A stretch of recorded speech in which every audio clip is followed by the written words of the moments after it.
Good afternoon and welcome back to live coverage of the 8th sitting of the Senate in the second session of the 11th Republican Parliament. Debate is expected to be continued on the Miscellaneous Provisions Marriage Bill 2016 when the Senate was suspended for the tea break at 4:30. Senator Khadijah Ameen was making her contribution and it is expected that she will continue.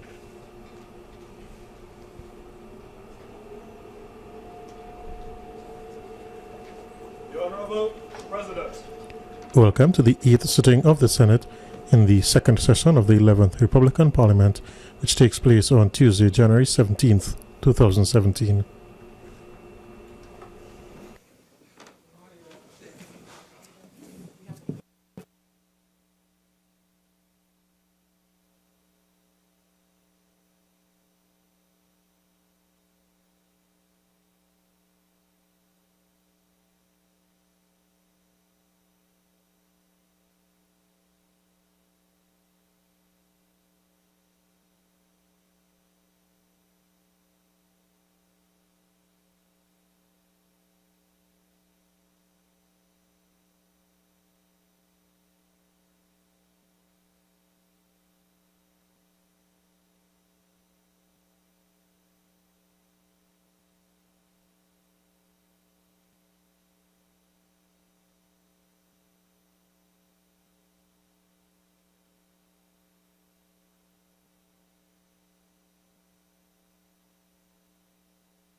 Senator Ameen.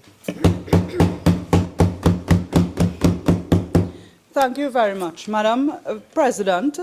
Before we went to the tea break, I was indicating through you to the government that they are knocking on an open door when it comes to support for the age of marriage to be 18. I also, Madam President, was at the point where I emphasized the contributions made by representatives of religious organizations and civil society as well. And I'm imploring to the government and to the person, the member who is piloting this particular bill, that we must ensure the mechanisms of Parliament are used to properly hear the recommendations coming from the different quarters. Madam President, protection of our children is important. If there is anyone in this Parliament or outside who has any doubt about the opposition's position on protecting children, I want to refer them to a statement, the statement of the Leader of Opposition, which was made on the 20th of May 2016, in which the issue of child marriage and the position of the opposition was made clear. But I also want to take us back into the term of office of the People's Partnership, where Kamla Persad-Bissessar, as Prime Minister of Trinidad and Tobago, brought several measures, several pieces of legislation, several organizations into being to protect the rights of children in Trinidad and Tobago. Madam President, there is need for continuity. Several members on the other side, in advocating for the change in the age to marry, outlined some other social issues that other pieces of legislation would be relevant. Madam President, earlier, my colleague Senator Mark mentioned the Children's Authority. The Children's Authority at this time doesn't even have the required number of staff. They don't have the funding to do all that they are required to do. And many of the social ills outlined by members on the three benches in this Senate can be addressed by the Children's Authority. So I want to implore this government, if you are really concerned about children, ensure that the Children's Authority has the support that they need to carry out their work. Madam President, the education of our children, if you want to protect our girls and boys, education is important. It was under Kamla Prasad Bisesa that universal early childhood education was made available to every single child from preschool. And this was recognized by the United Nations. Education at this time, Madam President, the challenges such as funding to continue school, to go to university, those things must be considered when you talk about the education of girls. And when members criticize the whole situation of early marriages, ending a girl's opportunities when it comes to education, we cannot take that in isolation. We must consider the cut in funding for gate by this government that also jeopardizes the young people's access to tertiary education.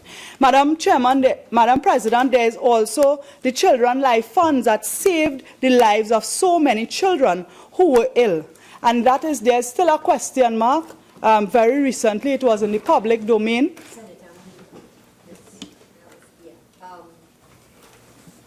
It's fine to make passing reference to some of these issues, but the matter at hand really will be all the different marriage acts. Okay? So I want you to just come back to the matter of hand, specifically. Thank you, Madam President. Madam President, I take your guidance, and while I am responding to members on the other side who indicated the need to protect our children, I am saying that all of these things must be taken together in consideration. And the work that was done from this country, with Kamla Prasad Bisesa as Prime Minister, must be continued with international organizations to meet not only the rights of a child outlined by the UN Convention, but the other things that Trinidad and Tobago is a signatory to. Madam President, I also want us to consider that changing the age of marriage does not prevent a child or a teenager from living in a common law relationship with a person of the opposite sex. There is on record, there are instances on record where young women, teenagers, have had several pregnancies, numerous abortions, and there was one very outstanding figure where there was a 19-year-old who had 4 children by 4 different men and countless abortions. These are the things that our young people are vulnerable to. And I want to say that a 14-year-old in this day and age is not the 14-year-old of 40 years ago or 60 years ago when some of this legislation was drafted. Because of technology and information and the availability of information, our young people are much more informed, and we must not discredit our young people's ability to make decisions. We let our children go and apply for driver's permit at the age of 17 because that is allowed in law. So let's not discredit young people in terms of their ability to make decisions. It is very evident that we must have some sort of consensus on this issue where it comes to minors as defined in our law, where we had the recent Children's Authority Act changing the definition of what a child is, but then you have in other places in our law where a person can work from the age of 16, can be employed at the age of 16. So let's put our heads together and get some consensus on this matter. I want to remind this Parliament that the legal age for criminal responsibility, Madam President, is 7 years. The age for compulsory education in Trinidad and Tobago is now 16. The age of consent for private sector employment is 16. The age that you can apply for a driver's permit is 17.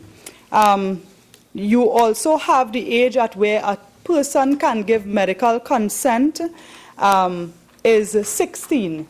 So Madam President, surely we must not rate it as though all persons under 18 are somehow handicapped of making decisions. We have very young people who are leaders in their own rights, who are under the age of 18 as well. So it is not only about the age, but even from my understanding, when one of our religious leaders spoke, he spoke not about the age and number only, but the stage of development. And we must recognize that when we take the social and psychological position into consideration. And we can do so at a committee, we can do so at a joint select committee, but because, and I want to remind the Attorney General through you, Madam President, because this bill requires the support of members of the opposition in the lower house, it might be more advisable to have a joint select committee. Although a committee of the Senate, of this House, can deliberate on the amendments being suggested here, I think it is an opportune time to engage members of both houses by means of a joint select committee. So at the end of the day, it is for the Attorney General, if he truly wants the support, to engage the opposition and independent in a meaningful way. Madam President, earlier, Senator Baptiste Primus mentioned the position of the Hindu Women's Organization, and I found it very convenient that she mentioned their condemnation of a temporary senator who spoke last week, but failed to indicate what their position was. And, Madam President, for the sake of the record, I just want to read the recommendations.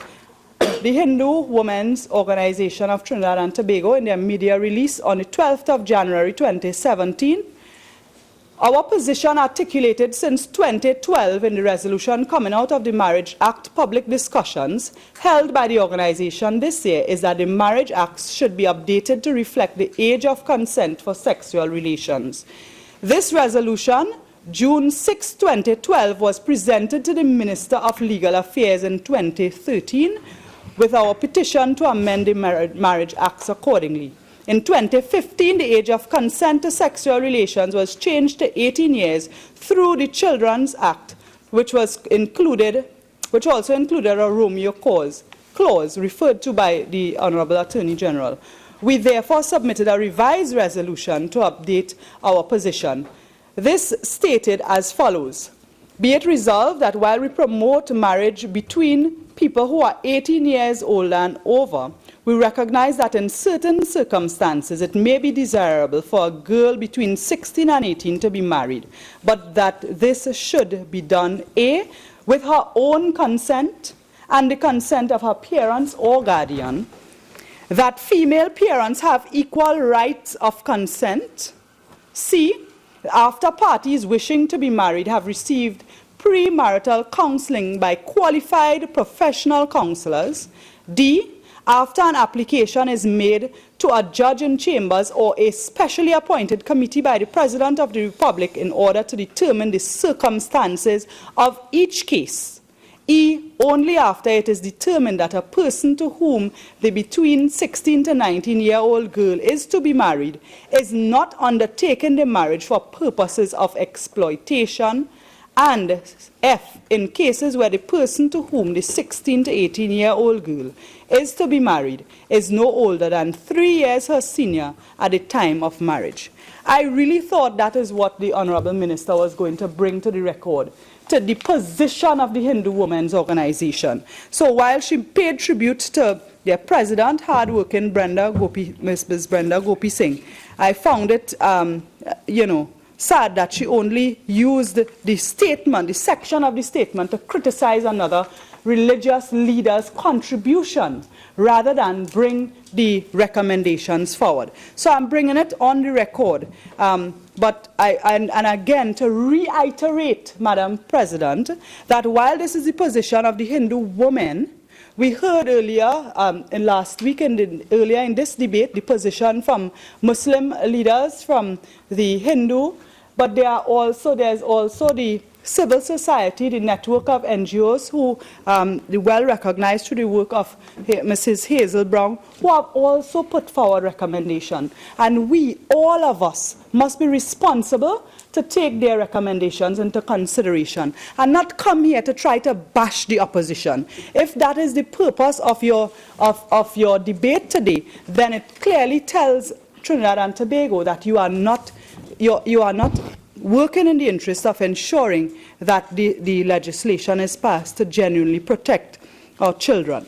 Madam President, I want to reiterate that as I contribute in this debate today, that I do so with a heavy heart, because I come from a place where very often young people are gunned down.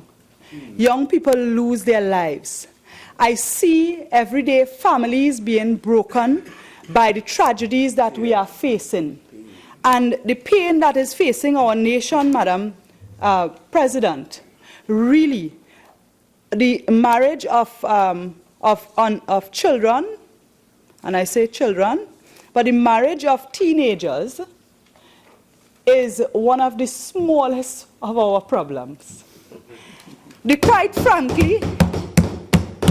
frankly, this government could be seen as being irrelevant or not having their fingers on what the real problems are by making this Miscellaneous Provisions Marriage Bill 2016 their big issue. Madam President, I just want to, for the record, read the names, if you will allow me, of some of the people under the age of 18, children who have lost their lives.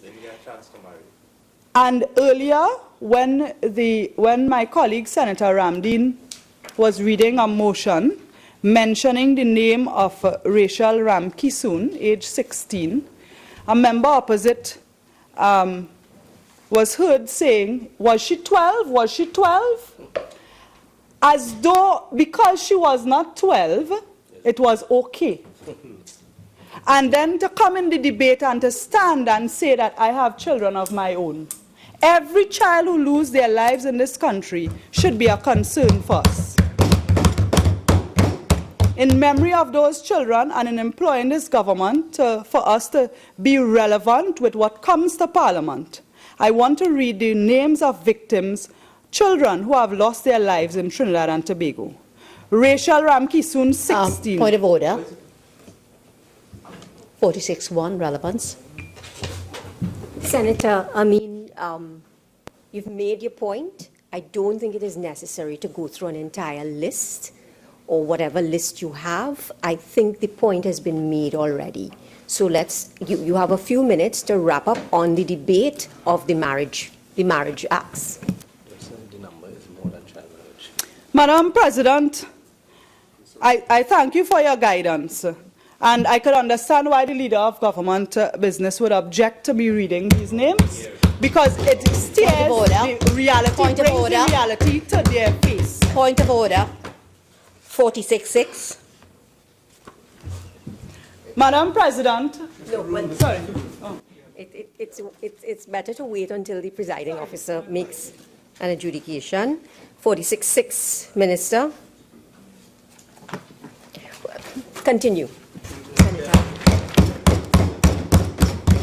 Madam President, the government would not want us to read the names of the, would object to us reading the names of these children because it brings the reality stark in their faces.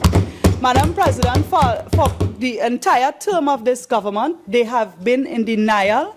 They have brought up this marriage business at a time when we should be dealing with, yes, marriage business, when we should be dealing with the lives that are being lost out there. They have brought up all kinds of other issues to distract from what is really affecting citizens.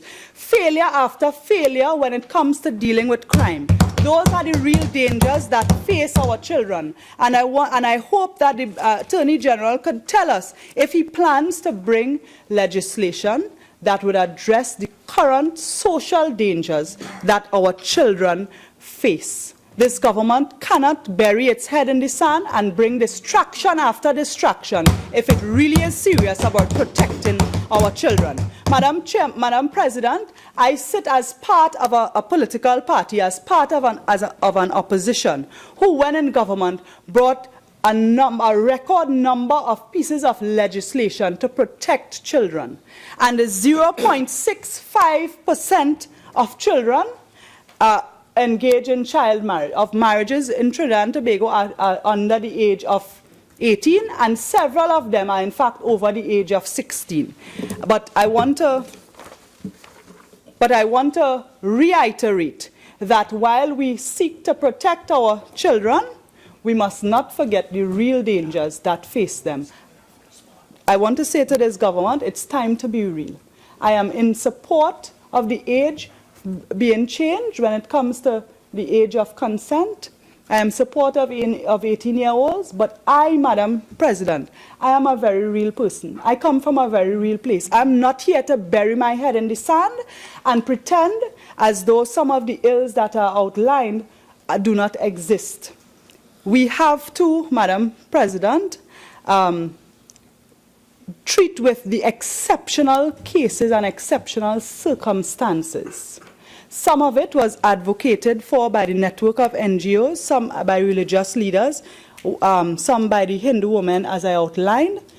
We should not, in this parliament, take a position of 18 or nothing.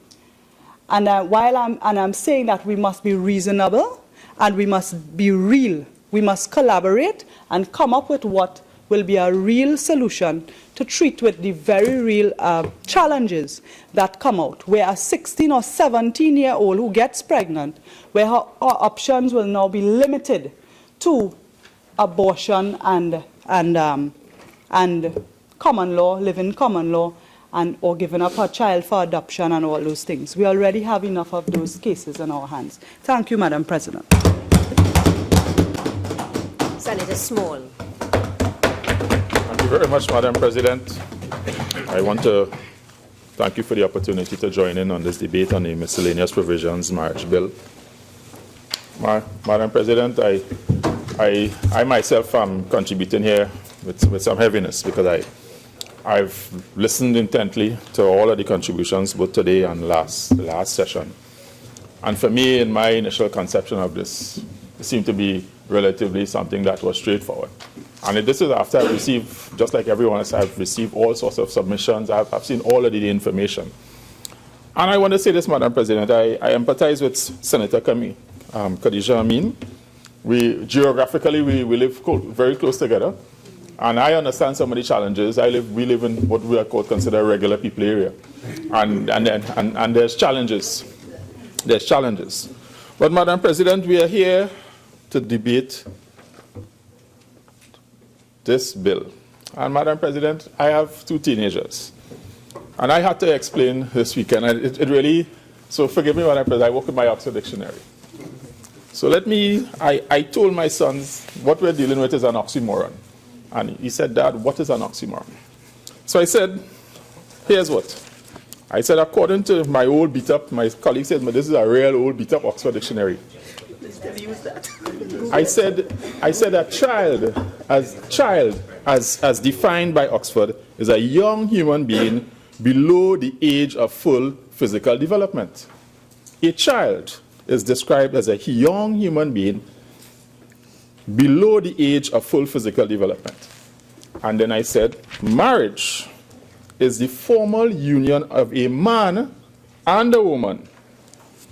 So that child marriage, if you use Oxford, child marriage is an oxymoron. It shouldn't be. And that is my simple logic to try to explain it, that you as a parent, most parents tend to be people who want to see the best of their children. And that tends to involve making sure that you give them the best opportunity to grow and to be people in their own individual right. So now, Madam President, we live in a place now where our women are under attack. Our children, our girls are under attack. There are predators out there. And I am concerned that this bill allows us to be in a place where we do not legislate. If we don't pass this bill, we may be legislating to encourage closet predators. And I'm really, really concerned about it. Because, Madam President, there's a old time saying about be careful who you invite into your home. Because sometimes people come into your home and they're looking around, come into your house and they're looking around and they're marking what they're looking at. And that is, perhaps, forgive me for digression, Madam President, but I am probably showing my age. And I think that, and I want to talk about a few things here today, Madam President, because I am somebody who's here, there's no vaps about what I come to do here. What I come to do here, I go through a process. Madam President, I am on the record in this parliament as saying that I do not believe any piece of legislation we do here is going to be perfect. No piece of legislation that comes here will be perfect. It will not treat to the concerns of everybody 100%. If we can't accept that at the outset, there's nothing wrong with consideration, but consideration does not mean we accept every single thing that you say. There has to be accommodations on both sides. And also what we have to recognize, Madam President, legislation is not an a la carte menu. It's really more of a set menu which tries to accommodate as many of the needs of the majority as possible. But it will never treat to everyone's needs. And more importantly, Madam President, since I've been in this August chamber, I've not been here to have to contribute on any bill that I could say to penalize any particular group or organization. But by the same token, I can say that there's never been anything that I've debated here that is here to grant benefit to any particular group or organization aside from anyone else. Laws here are being made with the intent to do the best for Trinidad and Tobago as a whole. And if we start to query or question the intent of the Attorney General, then the whole process breaks down. I have to have some trust or faith in the system that if the government is bringing a piece of legislation, there's an intent to do good for Trinidad and Tobago. I have to believe that.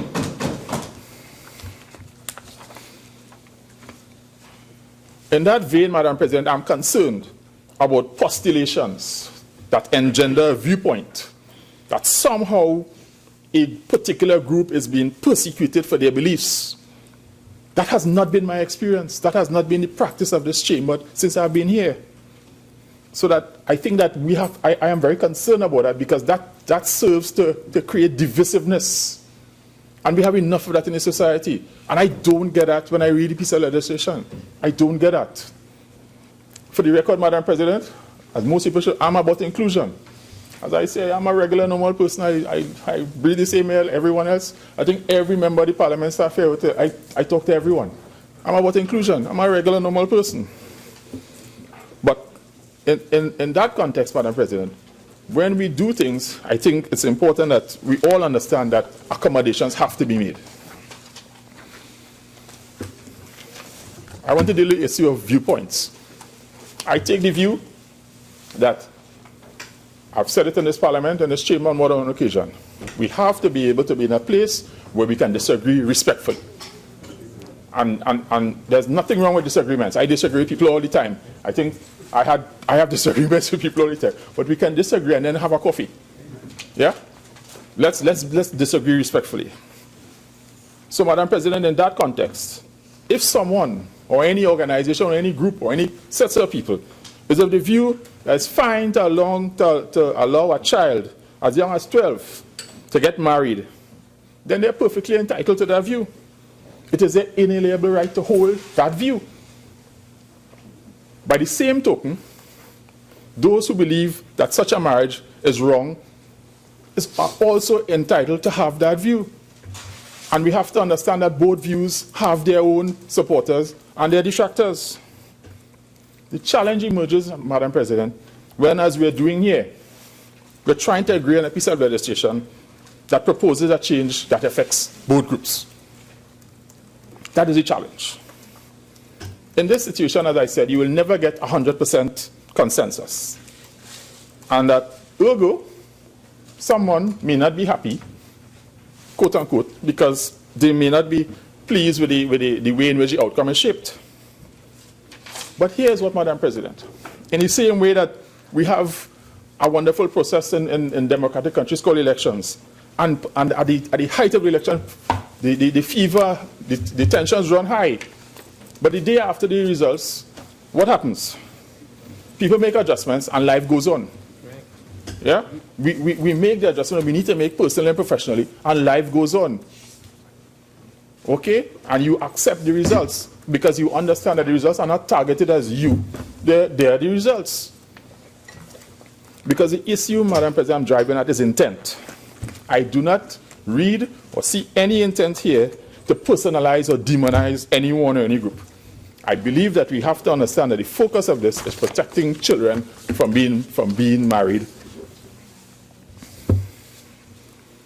Madam President, there's a point that was made that I have a couple of points I want to deal with. I have a challenge, Madam President, mentally, forgive me, in my own space, about on several points during the discussion and the presentations made by various members. There seems to be a linkage between marriage and sex. And I can't process that. So I'm going to leave that. I can't process that. Because if we're saying, someone is suggesting that if a child is ready for sex, then they're ready for marriage, then what's the cause of the marriage? Is the cause of the marriage sex? I can't, in my own mind, even rationalize that. But there's a point Madam President made about sexual activity by teenagers. And that has been made several times by several speakers. Here's the issue, Madam President. That situation occurs in virtually every country around the world. You have, and the reasons for it are many. Societal norms are different. There's parental failure in many instances. There's access to adult material, for want of a better term. There's also peer pressure. And there's also the normal process of curiosity by teenagers about their changing bodies.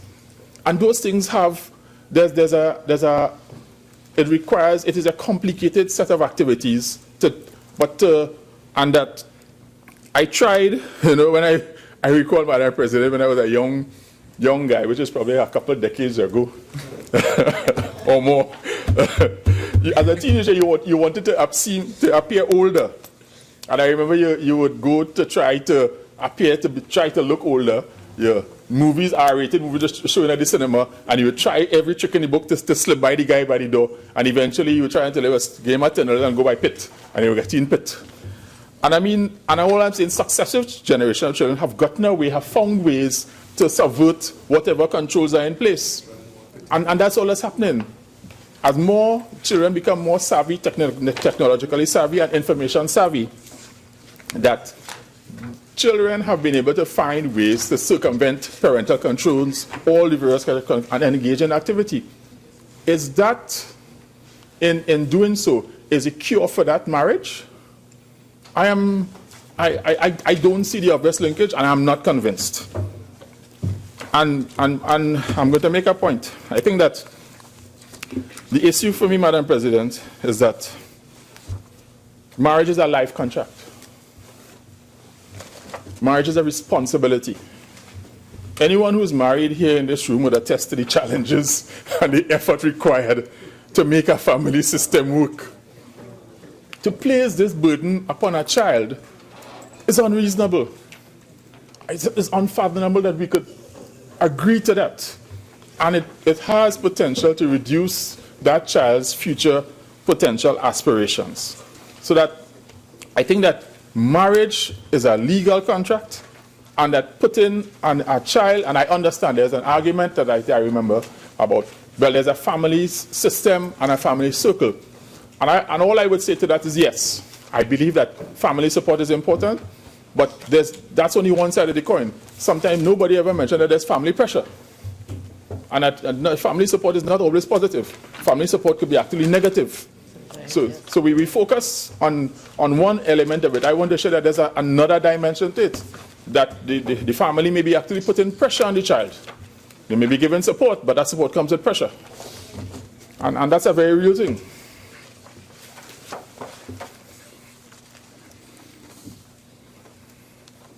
Madam President, I have a short message for the few men that remain populating this room. And the message is simple. Women are our equals. Deal with it.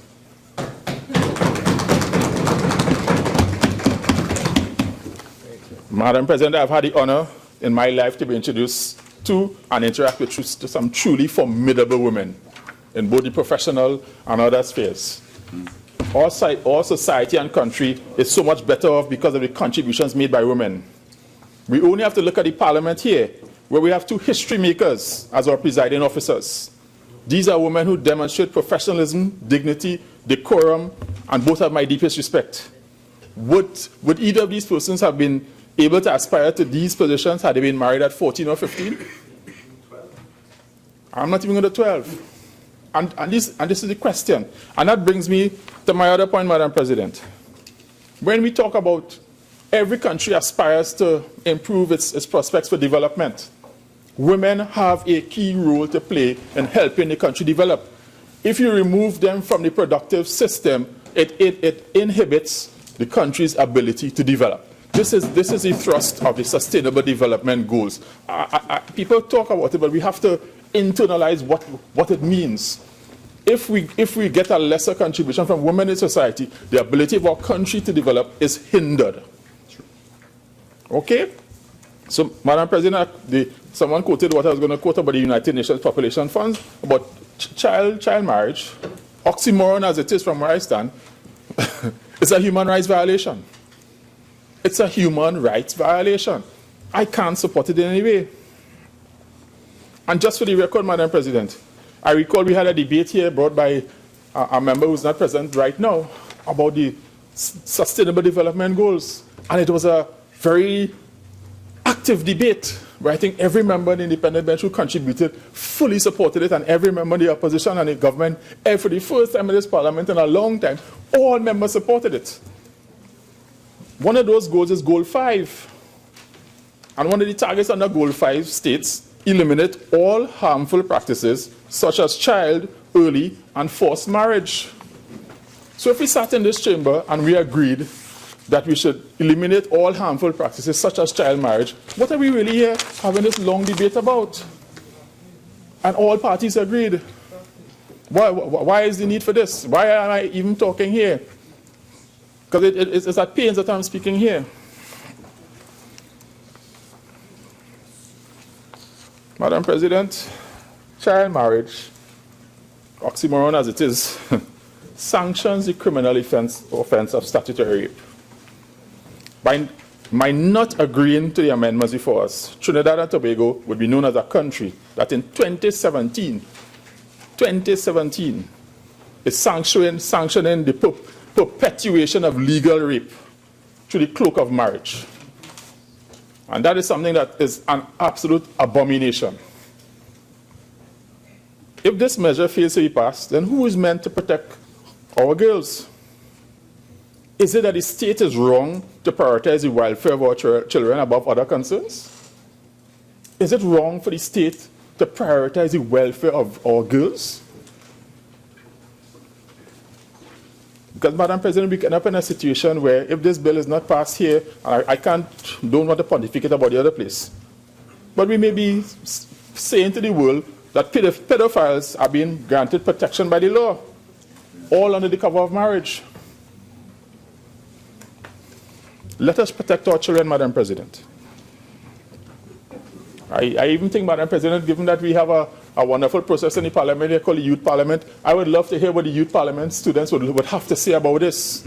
Engage the Youth Parliament, and it may end up in the first time that the Youth Parliament, there may be some members crossing the floor. for probably the first time in the Youth Parliament, because this is an ideal topic for the Youth Parliament to hear from the youths what their views are. We have a brilliant youth who gave us sterling presentation, Senator Nicolai, last week. And you know, as I say, I'm happy to see the future, because I'm seeing the future.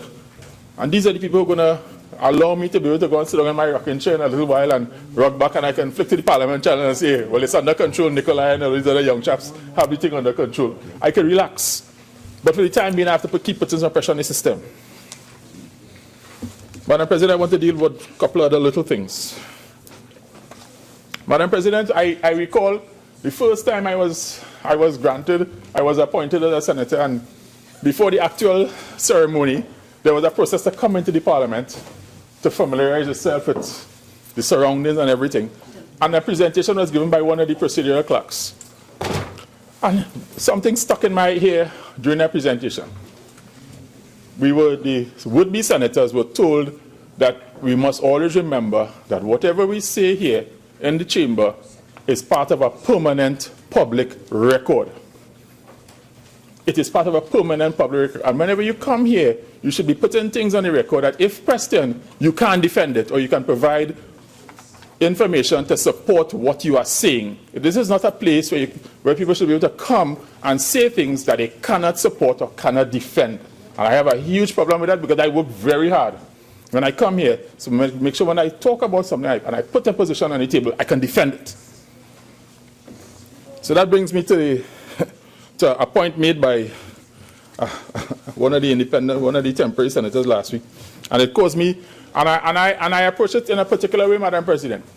Even though when I heard this topic of puberty and marriage, in my own brain, and puberty and marriage, I have a challenge with it. Because I ask the question internally, is it because a child's body begins to go through a biological change that becomes a signal that they're ready to get married and raise a family? I cannot connect the two.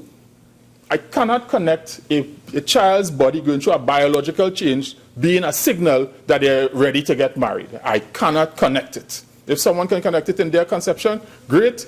It doesn't work. My brain doesn't accept it.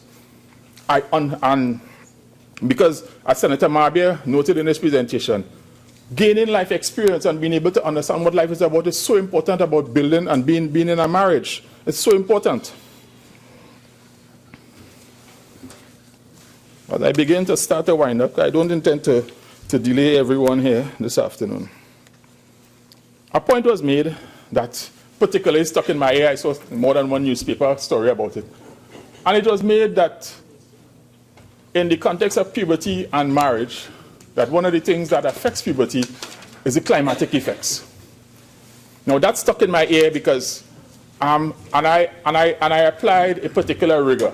Even though I hear something, and for me, intuitively, in my understanding, I have a challenge with it. I said, David, go and find information to see whether or not there's some validity to it. So I went, and I searched, I called, I emailed all my various colleagues all around the world. And then I was guided to a document printed by Oxford Academic, and the title of the paper is The Timing of Normal Puberty and Age Limits of Sexual Precocity, Variations Around the World, Secular Trends, and Changes After Migration. The research paper was done by several noted Oxford personages, and several names I will provide it to the note takers. But they went through a document. It's a very long document, a whole paper. They talked about nutrition factors, genetic factors, clinical indicators. And they said, regarding the issue that was raised, what they said, and I quote, most observations indicate that climate in itself has little or no effect on menarche. Menarche is spelled M-E-N-A-R-C-H-E. And just to be clear, menarche, as the wonderful doctors and them, menarche, let me rush back to my wonderful Oxford here. Menarche is the first occurrence of menstruation. So it's a medical term.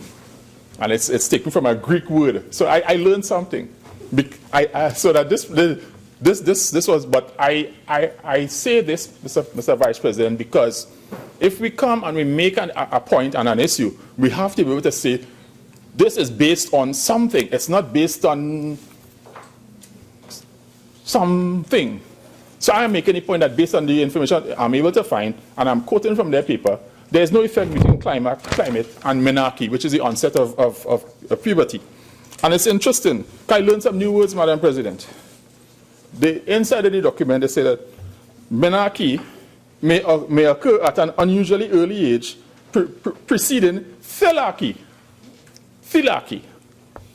And I will challenge others to go and find what thelarche is. T-H-E-L-A-R-C-H-E. And pubarche. So I will not give the... Oh, well, you want me to educate? Certainly, Madam Minister.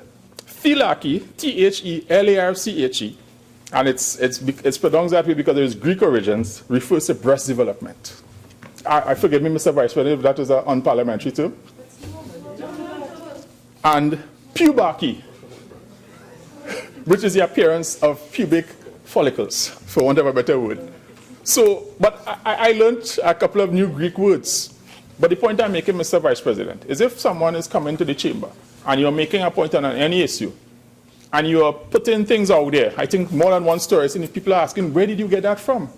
And if you got it from somewhere, provide the information so that we can understand where you're coming from. Don't come and say things that people struggle to understand or defend. And I'm not saying to agree with the wonderful people from Oxford who wrote the document. All I'm saying is, this is where I got it from, and anybody could go and find it, and they can and refer to it and understand at least what were all 69 pages of it. It wasn't short. So, Mr. Vice President, as I begin to wind up, I have looked at the bill's provisions. I see that I've heard during the debate that there's some provisions around recommendations from parties around having consideration for 16 to 18. A 16-year-old is a child. A 16-year-old is a child. So, placing a child in a legal contract that is likely to be for life bearing for a period of time of their lifetime, I can't process it. I don't understand it. I understand from the situation, okay, there may be a situation of a pregnancy, but is marriage the only solution to that? Is marriage the only solution to that? I am struggling with legislating that if a child at 16 or 16 gets pregnant, the one solution that you can put down their throat is being married. I struggle with that. I don't think I could support that. Because as far as I'm concerned, I have a couple of teenagers around my house, and they are children. They are children. And Mr. Vice President, with the greatest respect, I have met some adults who are adult in age, but they have childlike tendencies. So that, and this speaks to the fact of people developing differently. So that 18 for me is highly understandable, reasonable, supportable. There was a question about the penalties being applied. Trinidad is a place where, for some reason, people seem to want to continue to flout the law. And putting a penalty in there that, in the same way as I think I saw a notice that some new increase in fines have now been proclaimed for speeding or drunk driving or whatever. You have to put a penalty that is a deterrent. You have to put a penalty that is, if someone says, if I do this, I could really be in some trouble here, or this is going to cost me some money. So I do not see it as being draconian or putting pressure on people. I see it as something that is needed, so that people do not, if someone is thinking about breaking this law, if it is passed, they recognize that they are in some trouble if they're caught. I have no objection whatsoever. It might be even too easy on them. Because what you are doing by sanctioning a marriage or performing a ceremony with a child, perhaps, Mr. Vice, I am an only child. And I understand how that parent bond is.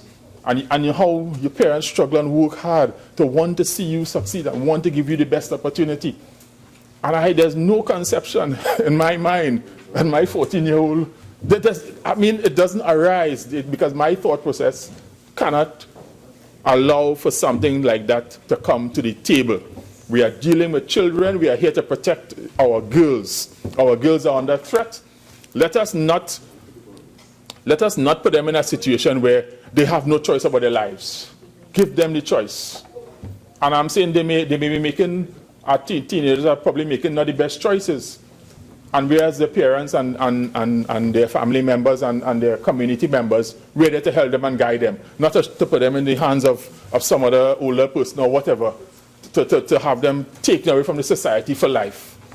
Because we need the contribution of our women to allow our country to grow. We need the contribution of our women. Madam, Mr. Vice President, in closing, those of us here in this chamber are required to seek the best interests of Trinidad and Tobago. Seeking narrow interests diminishes our collective efforts. Mr. Vice President, I am not here to demean or to knock any particular group. If anyone takes that view from my contribution, that is not my intent. When I say that if someone comes here and they say something that is difficult to conceive of and I cannot find any information to support it, I don't see that as a knock on the person. It's a knock on what they have presented. And they didn't do their work in presenting here. And that for me is a level of rigor that we have to apply in the work that we do here. People sitting on TV, listening to radio have to understand that when people come here, this is serious work. This is serious work. And I take it very, very seriously. So when I come here and I present information, I make sure and I double check and I triple check to make sure what I'm saying I can defend. And if I can't defend, I can show how it can be defended. It's not just talk. As I said at the beginning of my short contribution here, Mr. Vice President, the work of creating good law is fraught with difficult choices, and the results will almost always find detractors. But c'est la vie. C'est la vie. That's how it is. If we create a piece of legislation here and every single person trying to say, yay, the best thing ever, well, I want to know, get some of what you're smoking. Because that will never happen. So that we understand that there's a responsibility placed on us. There's a piece of legislation, the government, in my view, I have seen the work they've done with the consultations. We can always argue about level of consultations and more consultations and private. We can argue about that. But it's not that the government came and foisted this upon the parliament without having no views from anyone else. At least on the information I have.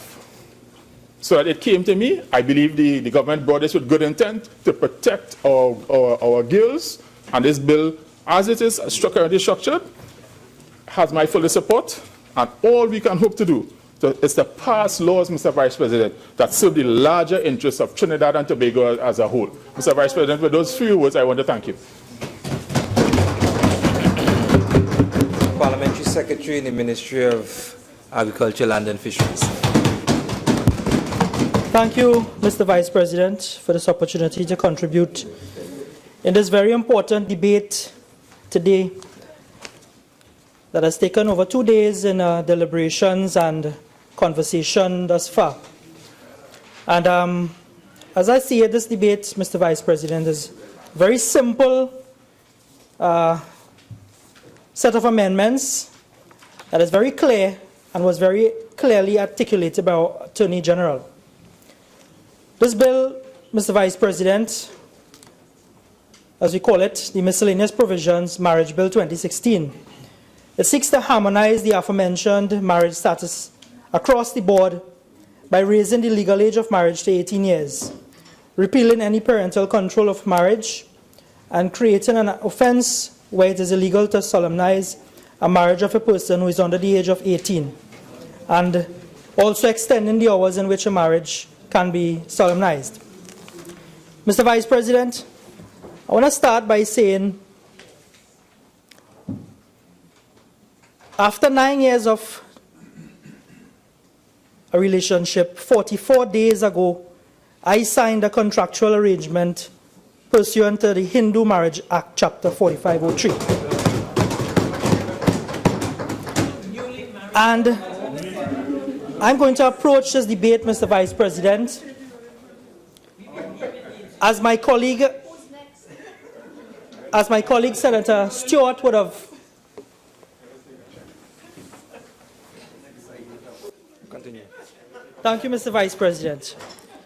I am married. I'm not sure about those on the other side and their intentions, Mr. Vice President.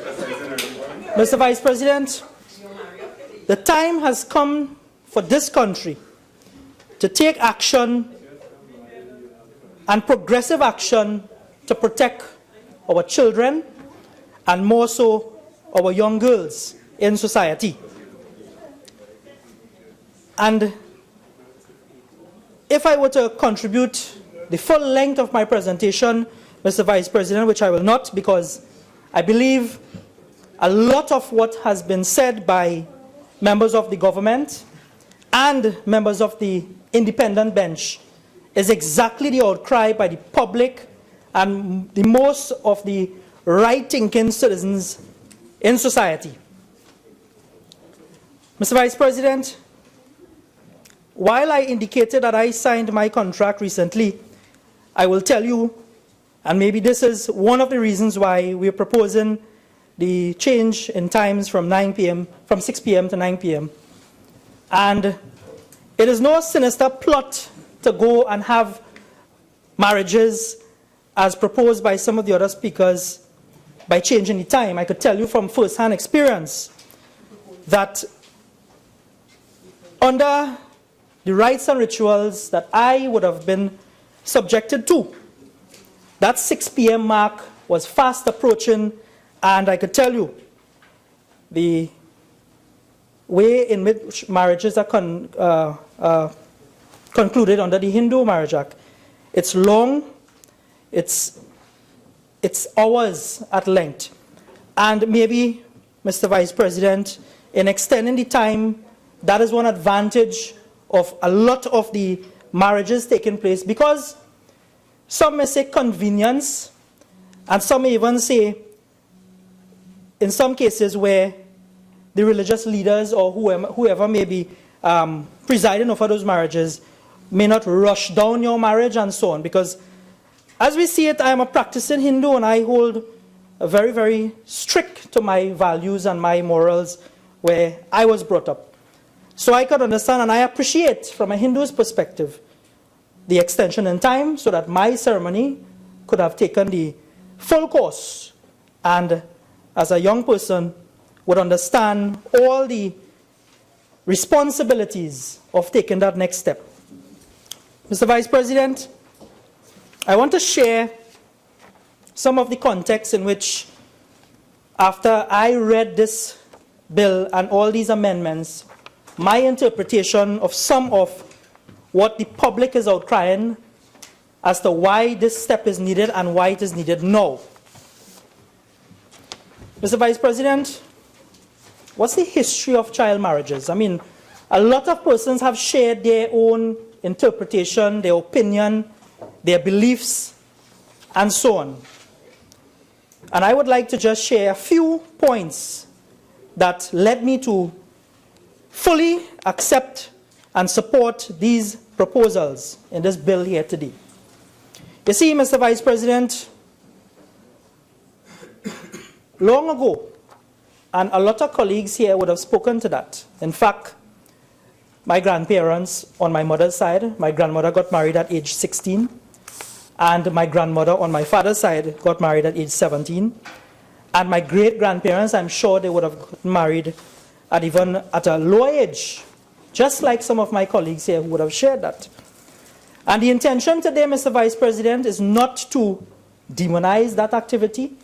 It is not to condemn that activity, but it is to indicate that we have moved as a society, as a world, as a country, from what was considered as acceptable norms back then to where we are today. And Mr. Vice President,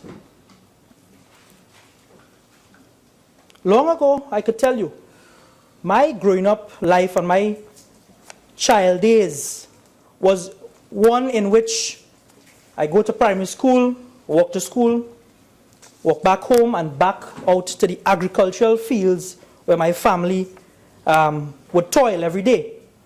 And I could recall being just about 5, 6, 7 years old, having to come back to the garden and work to ensure that ends meet and I have food to eat at the end of the day. Some in today's society will look at that as child labor, which is illegal. But what I'm saying, Mr. Vice President, that in most families and most communities, that was acceptable then. Because that is how strong some families were, and that is how some families are successful today, and they survived. Mr. Vice President, we all know about extended family life and structure. Long ago it was acceptable, it was common.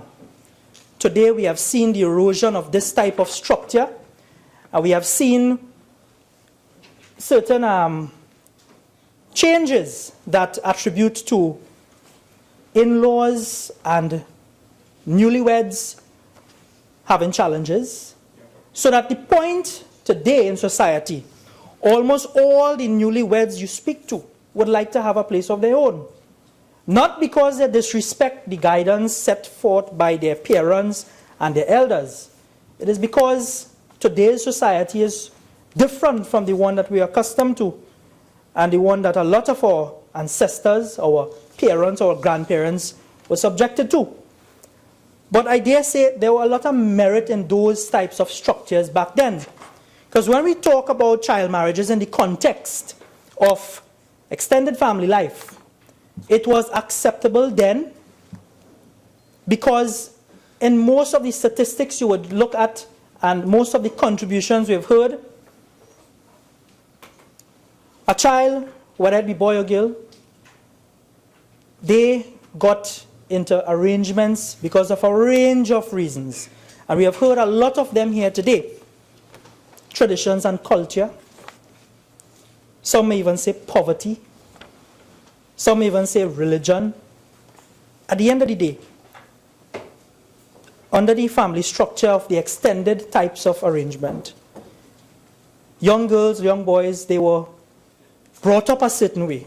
They were not just brought up by parents. Long ago, children, I dare say, were brought up by communities. In fact, all the elders in society back then played a pivotal role in the development of any child in any community around this country. And we need to recognize the changes in the times and bring our legislation in line with international standards and best practice. And that is the reason for a parliament, Mr. Vice President. So when I sat here on the last occasion, I've heard a member of this august chamber saying their law, in their belief, is not subject to changes. Then that seemed to erode the whole nature of a parliament of a country. Because if you were to think like that, I mean, right now, Mr. Vice President, a lot of laws needs amendments. And that is why we are here. Because we are here to try to put some equality in our system. And when one looks at the Constitution of our great republic, and I will just read the rights enshrined and the Recognition and Declaration of Rights and Freedoms. Part 1. It is hereby recognized and declared that in Trinidad and Tobago they have existed and shall continue to exist without discrimination by reason of race, origin, color, religion, or sex. And then you go on the following fundamental human rights and freedoms. And one reads as follows: the right of a parent or guardian to provide a school of his own choice for the education of his child or ward. Together with other things, Mr. Vice President. Mr. Vice President, where education is concerned for our young children, our children at large, at the end of the day, I think most of this population have came in full support to the intention of the Honorable Attorney General and this government. Because it is timely, and while some may say go back to the drawing board for consultation, I want to say after 26 years, that is almost my lifetime. I'm 28. This thing has been in the cycle and in the making, and today I'm proud to be a part of this exercise and this conversation, to put my 2 cents in this piece of lawmaking and pledge my full support for the protection of our young girls in particular and our children under the ages of 18 in shaping a society and moving forward. And while, Mr. Vice President, we've heard that there are some horror stories in the past where child marriages occur, there are also success stories, as we have heard from my colleague when he spoke the Minister of Agriculture, and the Minister of Works. Because people are getting the impression that the opposition is portraying the image that we are here to condemn the actions of any religious entity, or in fact, the position of the UNC. Because today, Mr. Vice President, I stand very confused as to what really is the position of the opposition. Because last week a different song was being sung, a different tune was being played. I don't need to go into any of the details, because every member in the opposition bench who spoke had contradicting views. And today, they have reeled back all that in to stand in line with what the public wants and what the public is asking for, which is the value of what the government is doing at this point in time in doing everything in our authority to amend our laws in line to protect our young girls. Mr. Vice President, Senator Small referred to the fact that no piece of legislation will ever be perfect, and that is true. And that is why governments of the day would have to come to this August chamber and amend laws. We would have to keep the laws of this country in line with what is best practice, what is accepted in society in modern times. And the intent of this bill, Mr. Vice President, is not to demonize or segregate anybody. This is a national issue. And as he quoted, I'll quote him, women are equal. Deal with it. Mr. Vice President, he referred to the fact that he would like to see us engage the youth parliament, and I applaud that, because I engaged a secondary school a few days ago, and I asked permission to call the name, the Holy Faith Convent in Kufa, where I delivered a few remarks on behalf of the Minister of Agriculture, Land and Fisheries. And I paused and I asked the question in front of the entire gathering, all 800 students of that school, all in the ranges of ages 12 to 18, all of them. And I asked the simple question, which one of you all here in this school is ready for marriage or even considering marriage? Absolutely not one hand went up. All 800 girls in that school are in full support of our intention to protect them by passing these amendments here today. And when you look at some of the intelligent society citizens in society, I would just like to quote from one article here, with your permission, Mr. Vice President, the Daily Express, Monday the 16th of January. And it's the commentary by a reputable gynecologist, Ms. Shireen Kalu. I'll just quote about a paragraph or two from what she had to say, headlined, "Time to Abolish Child Marriage."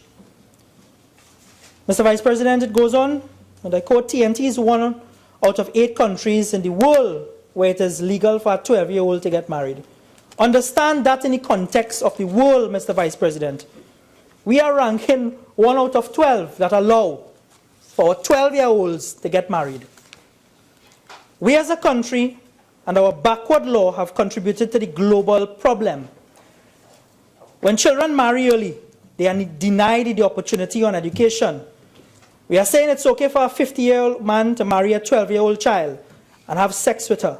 It is sickening. It is wrong, and people need to stop and think when they open their mouths to question or speak against the amendments to the Archaic Marriage Act. When girls marry early, they drop out of schools, and we have heard the statistics, we have heard from a lot of the speakers here today, Mr. Vice President, with respect to some of the ills in society that we can point to that was caused because child marriages occur. One cannot expect a child's 50-year-old husband to say, "Don't cook, clean, and wash. Just focus on your books because I want you to pass for the first choice, for your first choice." A child bride becomes a house servant and walk-in womb, as of course she'll be expected to bear children. Child brides are victims. They are subject to a greater risk of HIV infection and intimate partner violence, and face serious health complications and even death from early pregnancy and childbearing. She also goes on to say, it is her hope that every member of the opposition would do the right thing and vote in favor of this bill today. And if they do not, I challenge any one of them to marry their grandchildren off at 12 years. In my view, the time has come to protect our girls, and if any breaches the new law, jail them. And this is some of the views, Mr. Vice President, that some of the people, in fact, most of the right-thinking citizens share. I share. And you see, Mr. Vice President, we didn't come here by VAPs, as some may claim. In our manifesto, and the reason for us being here, is that the majority of the citizens of this country voted for the PNM in the last election. That's a fact. And in our manifesto, which is now government policy, on page 69, where it deals with gender affairs, I'll just read one paragraph. The status of women in Trinidad and Tobago compares favorably with many middle-income developing nations. The equal rights of men and women are guaranteed under the 1976 Republican Constitution, and the PNM has always been and remains committed to promoting gender equality and equity. Under the PNM, women overall participation in national leadership and decision-making has increased exponentially. In fact, women's political participation within the PNM is far ahead of any other political party and even exceeds international benchmarks. Mr. Vice President, that is the basis in which we, the PNM, and we, the government, through the Attorney General, has come here to take active measures to put on the record our stand against discrimination against women in this country, and more so our girls. Because I dare say I will never be a part of a parliament who would stymie the growth and development of our children, our girls, and say to them that it is okay for a boy to be seen or treated as more favorable in the eyes of the law, especially where education or any other contractual arrangements is concerned. And that is what we are trying to alleviate here today, as some of the reasons in bringing this piece of law. Mr. Vice President, there are so many persons calling on us, pleading with us to do the right thing. And I am going to be part of a government that will be recorded in history. After 26 years of a conversation, hopefully today, tonight, I will be voting in support of this bill that will bring this country within the range and the rank of almost all the developed countries and international benchmarks that we would like to see, where our girls are concerned. Mr. Vice President, marriage is a sacred thing. I've grown to learn that, and even at age 28, I feel I need support and guidance from my elders, from my colleagues, from all the experienced husbands out there and wives. It is no easy task. And I'm saying so with some level of experience. I mean, 44 days is no experience to talk about yet. But you have to compromise. You have to love. You have to follow. Sometimes you have to take orders. And more so, you have responsibilities. You have responsibilities, Mr. Vice President, that cuts across the economic barriers, that cuts across all barriers to make this thing work. Because as some have called it, it's a lifelong commitment and a lifelong contract. And in order for it to be successful, you have to make it work. Two hands clap at the end of the day. And Mr. Vice President, I would like to share a position taken by one organization, and I saw their position so close to my position.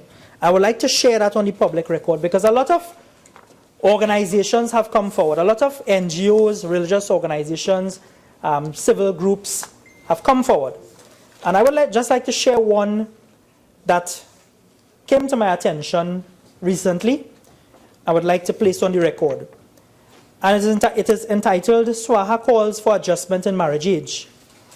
And it's by the Paramacharya Pandit Hardev Prasad, spiritual head of Swaha.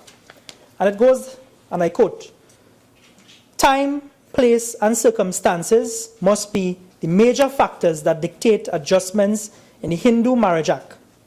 Almost a century has gone by since this act was established in 1923, and with it several changes have taken place in the social, cultural, and economic landscape for our country. Family, education, communities, and other social institutions have undergone significant modifications. Many of the support systems that provide strength to some of these institutions have crumbled over the years. Swaha strongly recommends that the adjustment of the marriage age from 14 years to 18 years is a necessary step in the interest of all. It takes cognizance of a changing environment and development needs while maintaining continued respect and credence of the institution of marriage. Decades ago, the appropriate family structure was in place, providing the necessary support and stability to a 14-year-old married girl. The young bride would undergo training in the preparation of married life by experienced family members. Today, such family settings and social circumstances no longer exist. With a decrease in nuclear families and the prevalence of other variations to the family structure, it can be near impossible for this mode of preparation and training to be implemented. Change in times, it is said, requires change in thinking. From a Hindu perspective, parents are responsible for the upbringing of a child. They are the child's first gods upon earth, who provide the child with birth, growth, sustenance, and the provision of opportunities for his or her development to the fullest potential. I ask, how can this be possible when children are having children? The increasing number of separations and divorce today speak to a burning need to revisit the act. Women of varying ages, levels of attainment, and occupation within Swaha Incorporated were respondents in a survey conducted recently by the organization on the age of marriage. Without exception, 100% of them agreed that the marriageable age should be raised. A few of them suggested the age should be raised to 16, and while over 90% of them suggested that there should be an increase, that it should be increased to 18 years old. Many of these women were in full support of the child acquiring her education, as well as attaining a state of mental and emotional stability. Many of them saw the early marriage as having an adverse impact on the child's health and education. It was agreed by many of them that marriage, being a legally binding contract, should be treated with the legal gravitas it warrants and only be entered into by adults, not less than 18 years old. Mr. Vice President, that was the position by a large following and a large organization that consists of Hindus, as the Swaha organization, Mr. Vice President. So to come and say that Hindus are not in support of this legislation, we've heard the position by the women's Hindu group, the Hindu Women's Group. We've heard from Swaha, we've heard from many of society. As I said, we are not here to discriminate on any group or anybody. We're not here to condemn anybody's position. In fairness to the Attorney General, I have seen the attendance, I've seen the amount of participation, I've seen the social participation via our media portals. And almost all young people, almost all mothers, grandparents, almost all persons in society, right thinking, have come forward in recent times to voice their concern and share the similar sentiments as Swaha would have done. And we cannot, as Senator Small, we cannot get it perfect, we cannot get it right. Some may not be in support of it, but we take your considerations, we understand, but we are a government here, elected to serve all. And the majority of persons would like to see these amendments be tabled and accepted. And I think most of the persons who have contributed here, with the exception of the opposition, of course, would like to actually vote on this piece of legislation and have it recorded. And one day we will look back and say, you know, history would have had it, that today we would have taken a progressive step as a nation in continuing the progressive building of our institutions, and more so our children at large. Mr. Vice President, I would like to place on record again, having been one of the youngest persons to serve this country at this level, I joined with my colleague, Senator Edwards, in 2013, 24 days after I turned 25 years old, I was appointed in this honorable chamber, and that was thanks to the opposition leader then, because he understands the role of youth in decision making, and he understands the contribution we would like to make. You've heard my colleague Senator Stewart, you've heard my colleagues in all realm of society. We want to take active responsibility if given the opportunity, and I commend the People's National Movement for that, for taking the lead in putting the young people first and foremost, in understanding we have a valuable asset in our minds and our thoughts and in our interactions, and we want to contribute. And today I proudly stand here, Mr. Vice President, in my second term here, and I salute all those members who have gone before me and contributed to good law in this country, because I believe this piece of law that we are about to pass, and I dare say pass, is good law. It may not be perfect to some eyes, but it's a step in the right direction. And our girls are the one, our young people, our children are the one to really benefit from the actions that we are going to take here today. And I feel proud to be part of that. So, Mr. Vice President, I give this bill, this debate, my full endorsement. There's so much more I would like to speak to, but I don't think it's necessary, because most of the persons who spoke here from the independent bench, I dare say we have learned a lot from what the independent senators had to say. They have contributed excellent towards this piece of legislation, and more so the Attorney General for laying this at this timely manner. And I dare look forward to voting yes to this piece of legislation. I thank you, Mr. Vice President.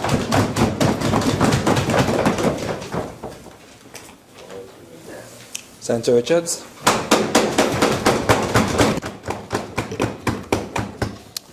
Mr. Vice President, it's an honor to be able to stand here and contribute to this critical piece of legislation because of its importance to ensuring equity for girls and boys and women and men in Trinidad and Tobago. Before I go into my contribution, I'd like to just wish Senator Khan a speedy recovery from my understanding of his health challenge, and hope that he has a full and speedy recovery. And also Senator Solomon, I understand, had been under the weather, so we also want to wish him a speedy recovery. Yeah. I also want to congratulate the government, the Attorney General and the government by extension, for dealing frontally with what is a very sensitive issue and having the courage to deal with it, because it's not an easy issue to bring to the Parliament at this stage. There's several controversial issues that sometimes administrations may shy away from, but this one, I think, was worthy of its placement in the docket this early, even though it's in the second year of this parliamentary term. I want to start with a quote. Yesterday was Martin Luther King Day in the US, and I want to start with a quote of him. The time, open quotations, the time is always right to do what is right. The time is always right to do what is right. And I think now is the time for this. Interestingly enough, I am heartened because last Wednesday I sat and I was pretty dismayed by one or two of the contributions I heard because of the direction it was heading in this present day time. And this is not to demonize anyone's religious belief or their perspective, because everyone has a right to their opinion and their perspective and to voice that in our kind of democracy. But it was disheartening because it seemed to hold on to a kind of mindset, which to me is at the heart of what we are debating. You know, this is really, to quote an old song, this is really a man's world. It's a man's world in every seemingly way, form, or fashion, from history and memoriam. Even religious God figures primarily have male gender assignments. I don't know if we realize that. God is he. Prophet Muhammad is he. Allah is he. Buddha is he. There's some Hindu deities that are female also. But primarily, even God figures are male. Women are really second in human culture and human civilization. And I respectfully suggest to this august house that what is really being debated here is the examination of our value system. Do we equally value girls as we value boys? Do we equally value women as we equally value men? In Trinidad and Tobago today, have we valued girls as equally to boys in the last 50 plus years of our independence? And if we are honest with ourselves, the answer is no. You know, I'm going to make a statement here. I hope it's not construed as disrespectful, but you know, these traditions of child marriage and the laws in many jurisdictions, the 12 jurisdictions still supporting them, and those that supported them in the last century or so, would not have been even on the law books or practiced if men could get pregnant. Because if men could get pregnant, they would go through the same issues that women go through in society. And I know society has changed a lot over decades in historical terms and stuff, but women have to make decisions about their careers, their lives. Those who can are afforded the opportunity, that is, to make those decisions about if and when to get pregnant and how it will impact their careers and their relationships with their spouses, their husbands. And men don't have to make those decisions. And even more so, in the context of the discussion of child marriage, girls don't even have the option to make that decision. That decision is made for them, literally mapping out their lives. For better, very often for worse, and with absolutely no impact. And as I said before, this is not to demonize anyone's cultural or religious practice. That's just how it has been. But you know what? That is not how it has to remain. And I really want us to sit and reflect on what it will mean in word, deed, and in law to equalize the playing field in Trinidad and Tobago for girls and for women who really have been marginalized throughout history. Not only in Trinidad and Tobago, but around the world. And we also have to ask the question, whose interests are really being served by the law as it presently stands? We've had so many different arguments purported about why the law is, and they fall into general areas. Unfortunately, I don't have to go through everything I plan to talk about because there have been so many contributions that have gone over many of the merits and demerits of child marriage and why it has happened and why it should continue, why it should not continue. But they fall into 4 general categories. 1, culture, religious tradition, and practices, and the rights to continue to hold on to those. 2, protecting the honor of girls because they may get pregnant. May. The rights of parents to choose what they feel is best for their children. And on the issue of cultural tradition, sometimes we forget that culture is functional. These traditions and practices didn't just fall out of the sky. In human societies, cultural practices serve a function, and culture is also not static, it's dynamic. Culture changes from time to time, from context to context, from jurisdiction to jurisdiction. When we talk about culture, what do we mean? We mean intellectual and creative products, including literature, music, drama, painting, beliefs, practices, traditions. It's a fabric of every society, including our own. It shapes the way things are done, what we believe, and the understanding of why things are the way they are and why they should remain or change. Culture is a complex and distinctive social construct. It's material, it's artifacts, it's belief systems. And as I said before, in all societies, culture is not static. They're living entities that are continually being renewed and reviewed because times are changing and times are evolving. And before I go on, because I don't want to forget this point, you know, the good thing about listening between last Wednesday and today is that while I may have been dismayed last Wednesday by some of the contributions, I was really heartened today because it seems, and I'm not going to get into the reasons why and if and who and what, that there has been a shift and some sort of consensus that a 12-year-old is a child. And we shouldn't be allowing children at 12 years old to be married, based on the contributions I've heard today. I've also, in my interpretation, realized that we seem to have come to some sort of consensus on 18 as the benchmark, with a caveat being suggested by Senators Mark and Senator Mahabir that some sort of consideration being given to some sort of 16-year-old accommodation.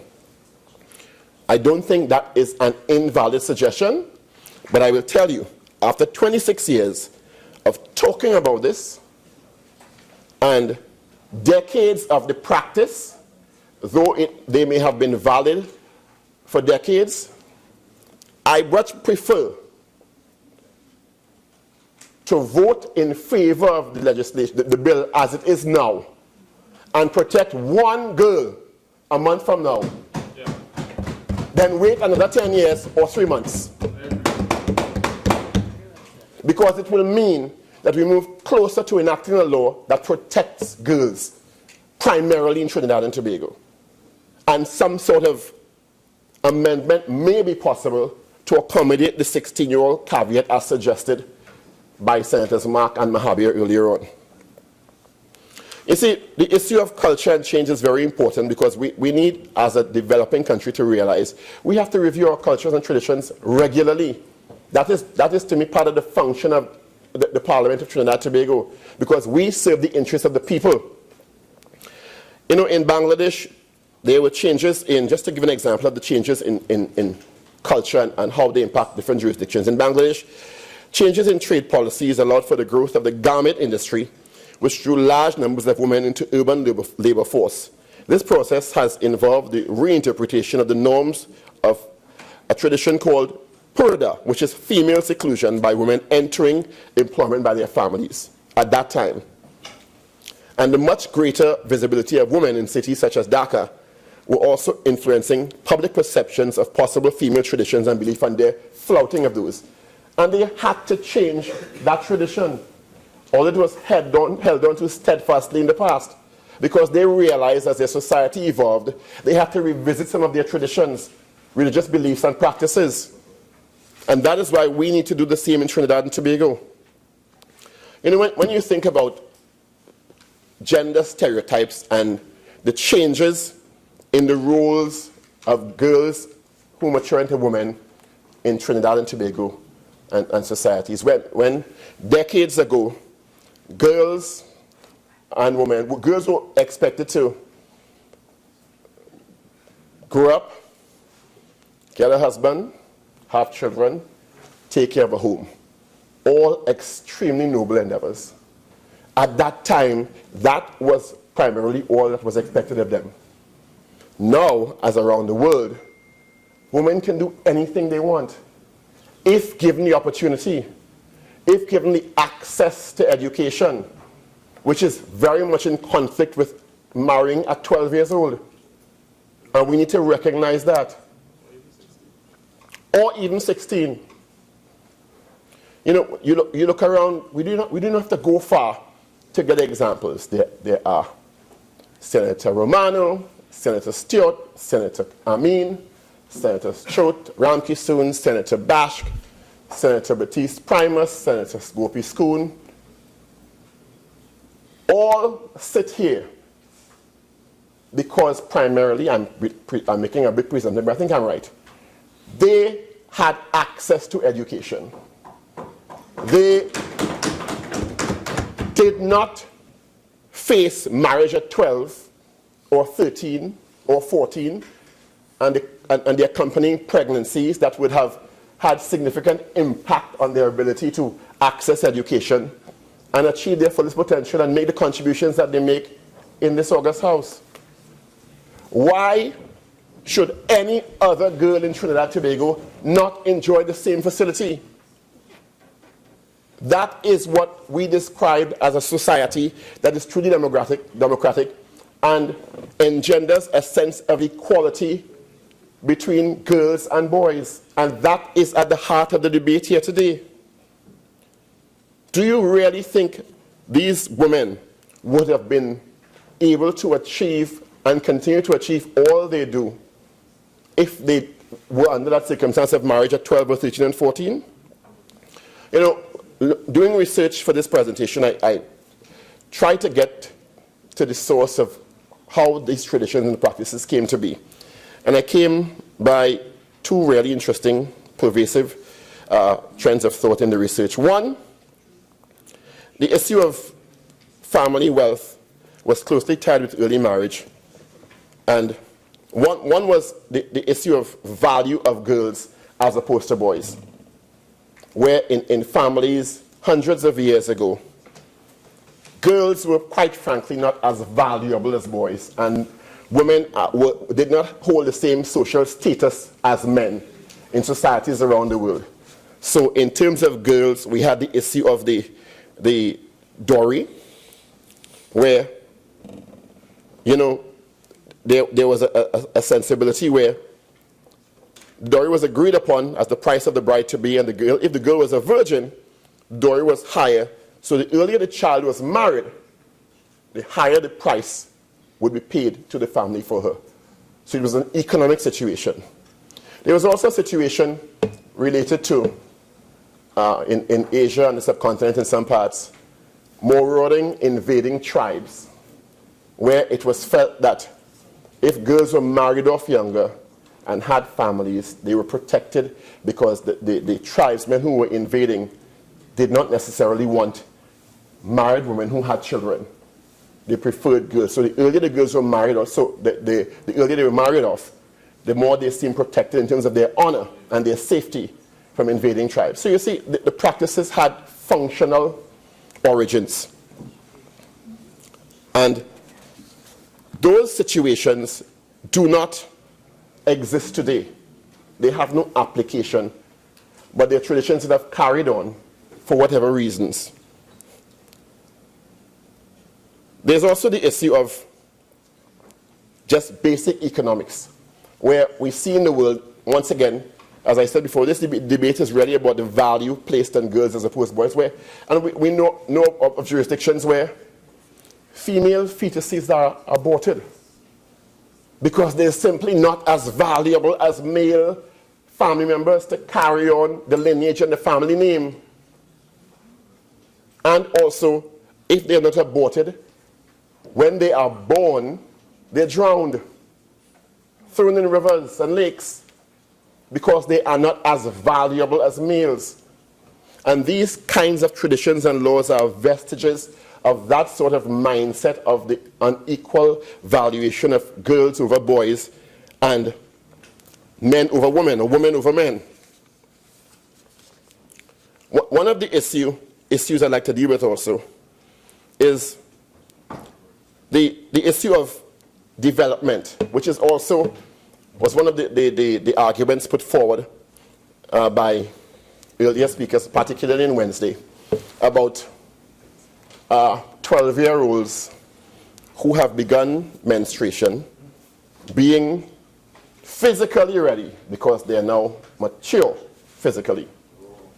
And an obvious lack of a conversation with a gynecologist, an obstetrician, a pediatrician, a psychologist, a developmental psychologist, about human development. And the fact that if you are menstruating, which means you have released an egg and it has not been fertilized, that your entire body is ready for gestation.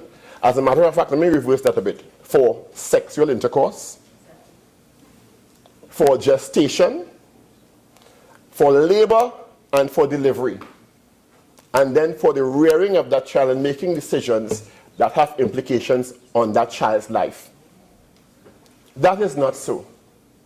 Because a female has begun menstruation, that does not mean the rest of her body, her pelvic girdle, her uterus, her cervix, etc., are all ready and developmentally mature physically for all of that.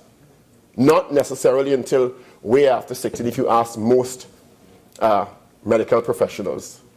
Add to that the emotional, psychologically, and cognitive immaturity, because any psychologist will let you know that the human prefrontal cortex, which makes the decisions about reason and practicality, is not fully developed until after 19 years old, probably 21 years old. So you are not able to make decisions in a rational manner. That's why teenagers act so impulsively, because their emotional parts of their brains are developed faster than the rational reasoning part, the prefrontal cortex. So they're not ready for parenthood if they do have a successful pregnancy and delivery, which is very, very unlikely in many cases. Let's go to the boy. Is a boy at 14 years, because his body is producing sperm, ready to be a father? It has some men 35 and they're ready to be a father. It has 50-year-olds ready to be a father.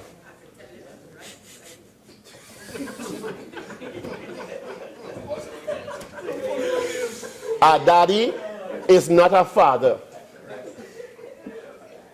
A father is somebody who understands the role of fatherhood and parenthood. Because you can procreate biologically, because of certain physical developments in your body, that does not make you emotionally, psychologically, cognitively ready to be a parent. And marriage at 12 is not birth control.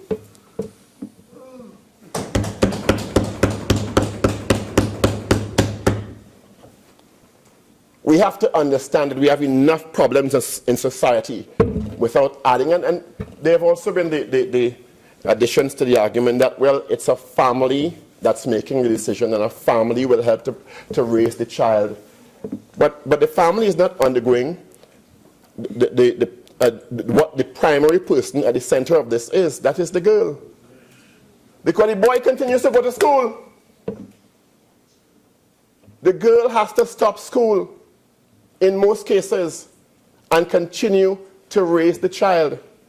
In some instances, fortunately, her education may continue, but it's stymied in some way. And we need to start equalizing the playing field where that is concerned.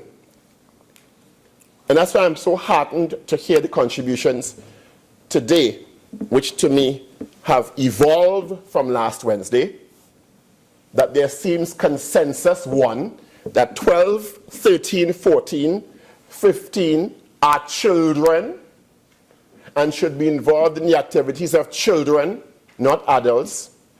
18 years old, from the contributions I've heard today, seems to be an acceptable benchmark on the government side, on the opposition side through Senator Mark, from Senator Mahabir, and from certainly what I've heard on the independent bench individually, possibly with a caveat of 16 for the reasons articulated, worthy of consideration later on.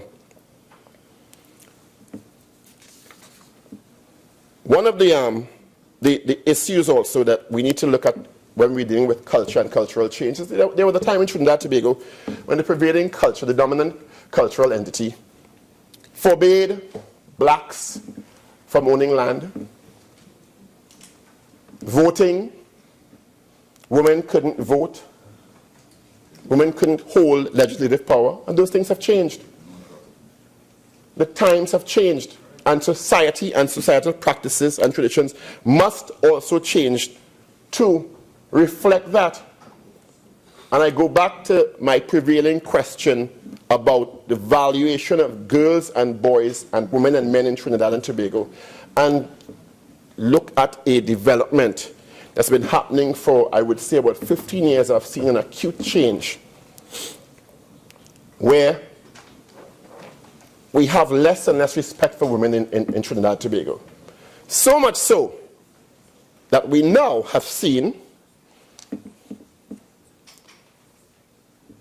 the murder of Shannon Banfield, the murder of Rachel Ramkisoon in the last 3 weeks, the murder of the woman who was, the name is not on my paper here, who was shot dead in the car.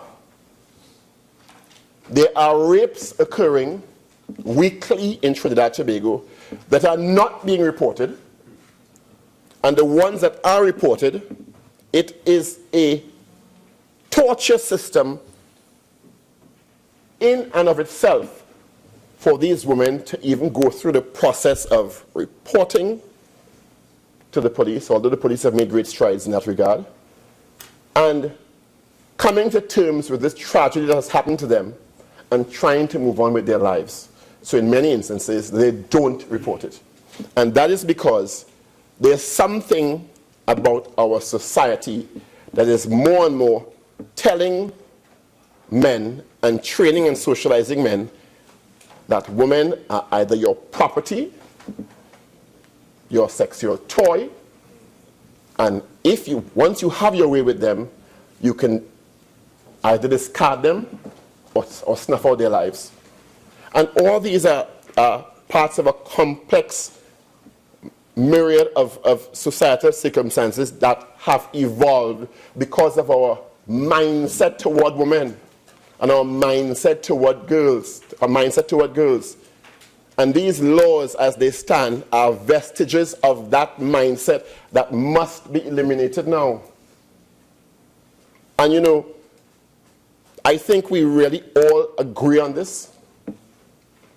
When you go around society and you talk to people and you look at social media, you get a sense that, you know what, we really have come to a place where we are not in agreement with this anymore. And not everyone wants to say it out loud, but when you see the discussions, people have really frowned. And it's not that we're demonizing what has happened, but we really want to evolve past this. And I think the time is ready now.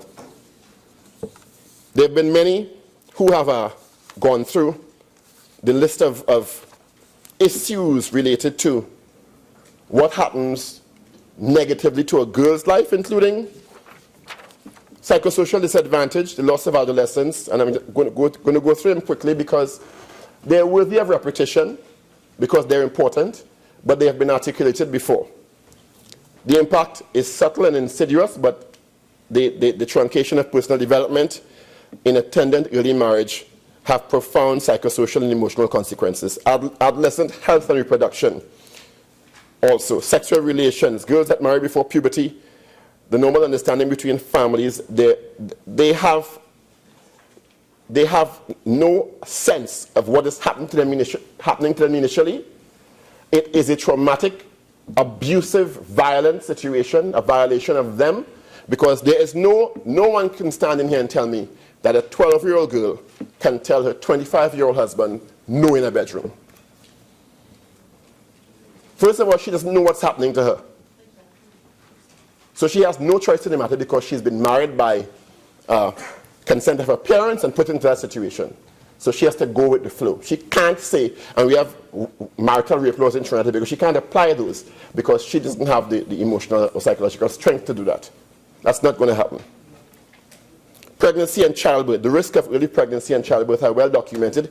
Increased risk of dying, increased risk of premature labor, complications during delivery, low birth weights, and higher chance that the newborn will not survive.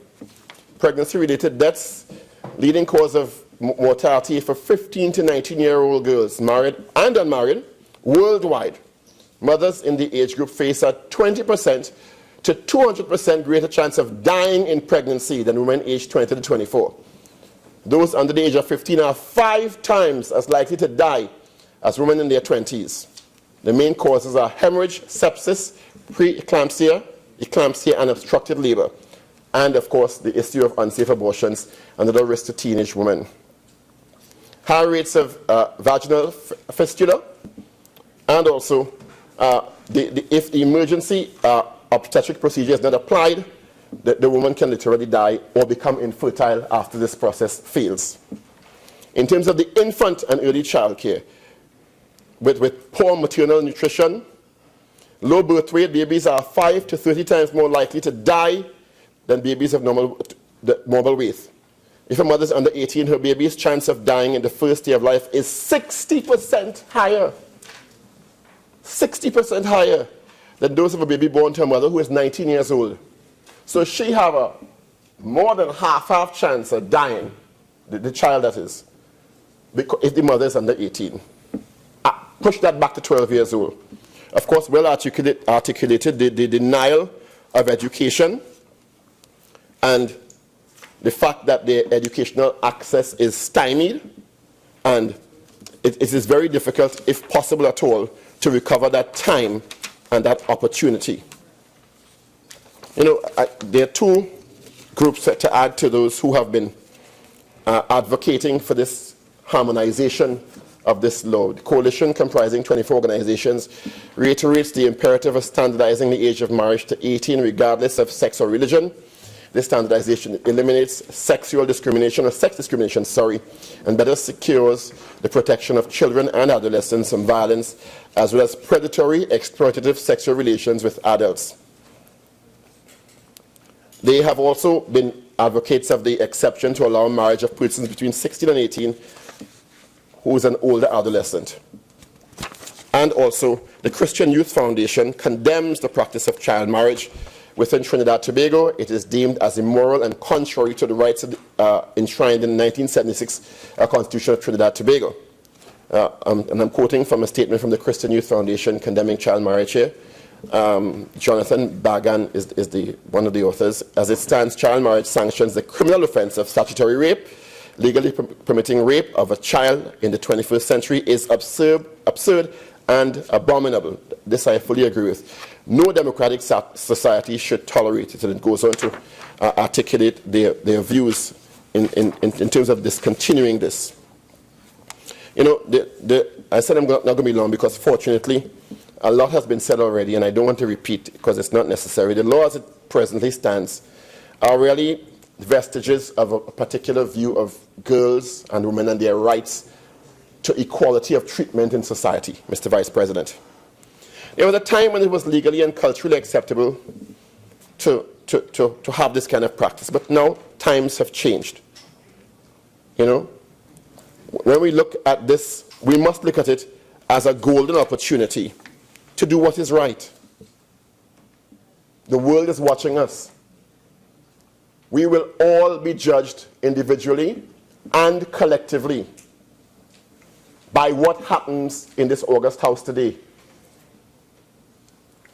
People will look back and say, we had an opportunity to end a practice that discriminates against girls and women primarily, disproportionately, and it should not be happening. We have an opportunity to change the status quo. Very often in societies, we either make history or history makes us. This is an opportunity for us to make history.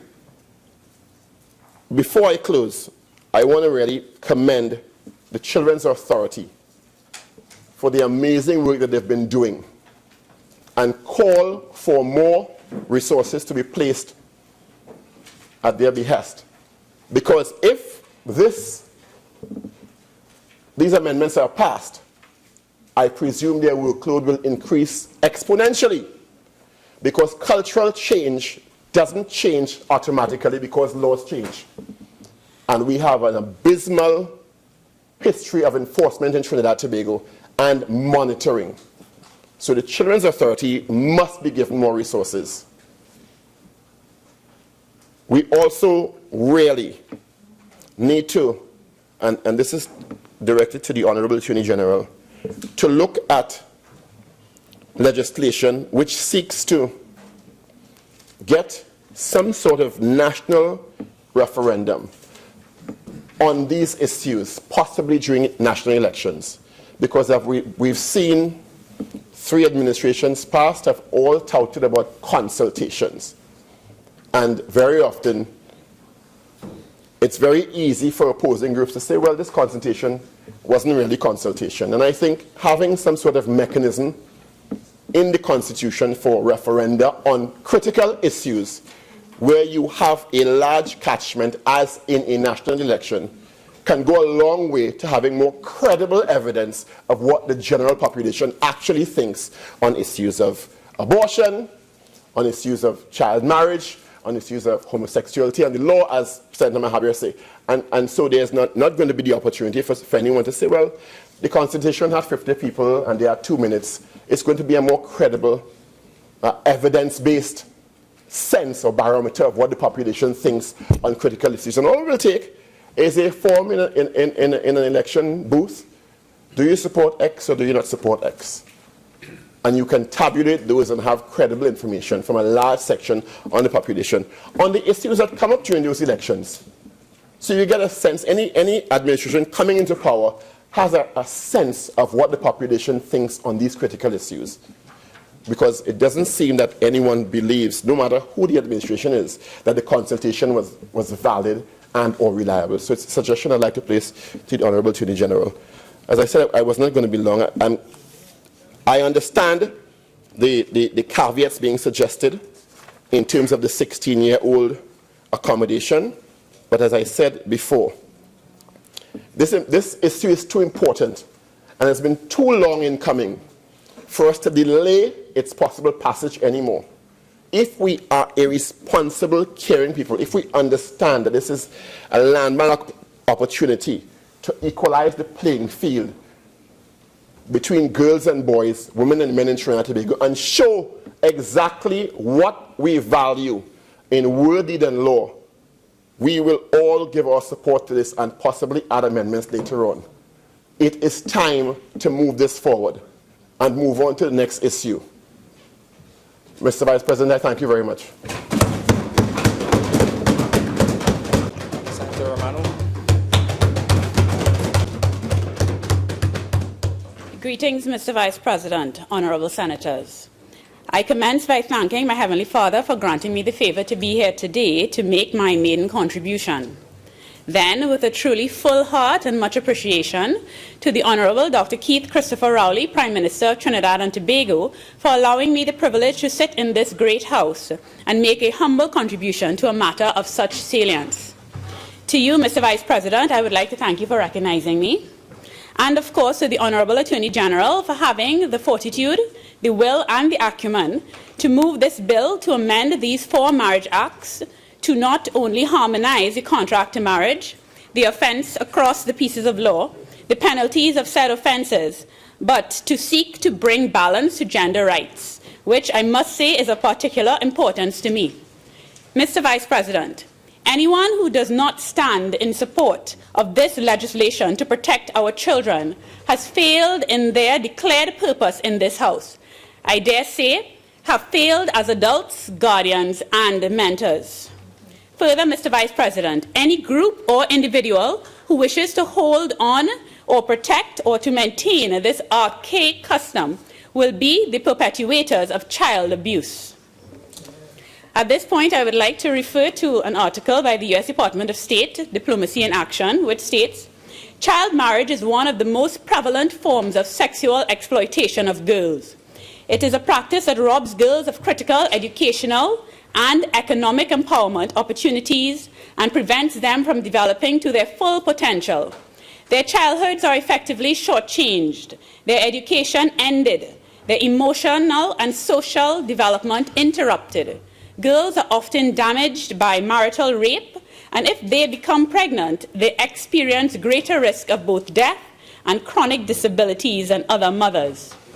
It goes on to state that it is estimated that 1 in every 7 girls in the developing world marries before she turns 15. It's 1 in 7. And this statistic is also noted in another article from the Human Rights Watch, which states the same thing. Child marriage violates many human rights, including to educate, freedom from violence, reproductive rights, access to reproductive and sexual health care, employment, freedom of movement, and the right to consensual marriage. Mr. Vice President, if we fail to pass this bill, we would have taken one step forward with our amendments to the Children's Act No. 12 of 2012, assented to in 2015, declaring that a child is any individual under the age of 18. This, I am proud to say, that my PNM government, then in opposition, so responsibly supported for the good and overall well-being of our children. But today, Mr. Vice President, today, we are in danger of taking 2 steps backward by not completing the harmonizing of the country's laws, which are aimed at protecting our children, the most vulnerable among us. Further to this, Mr. Vice President, one of the primary purposes of this bill, as outlined by the Honorable Attorney General, seeks to balance gender rights and issues. Being a woman, this point stands out quite considerably to me. Surely we are all called to uphold the Constitution.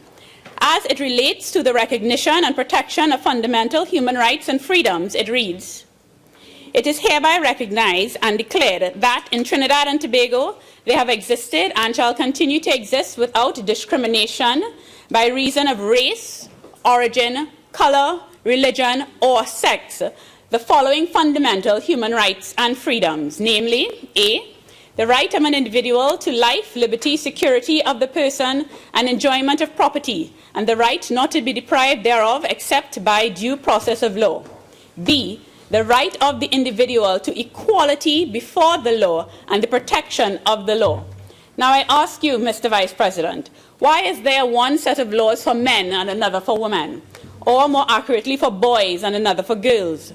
As the Marriage Act now stands, there is a bit of a contradiction in our Constitution with regard to this issue of equality. In every one of the marriage acts as they presently stand, the age for males to marry is different from their equal female counterpart. In the Muslim Marriage and Divorce Act, the age for girls is as low as 12 years old. How could any right-minded, thinking individual sanction such a thing by the lack of support of this bill, which seeks to bring some level of equality in our laws? Are male rights different from that of the female rights? By this argument alone, all should support this bill, which seeks to balance gender rights and issues. Females are equal. We females have the same rights and the same protection. The marriage age ought to be 18. Before making my second point, please permit me to voice the testimony of a mother of one of my childhood friends. Because I grew up in a traditionally Christian home, some of these parts of the story I could not really bring myself to understand or relate to, but this is her story.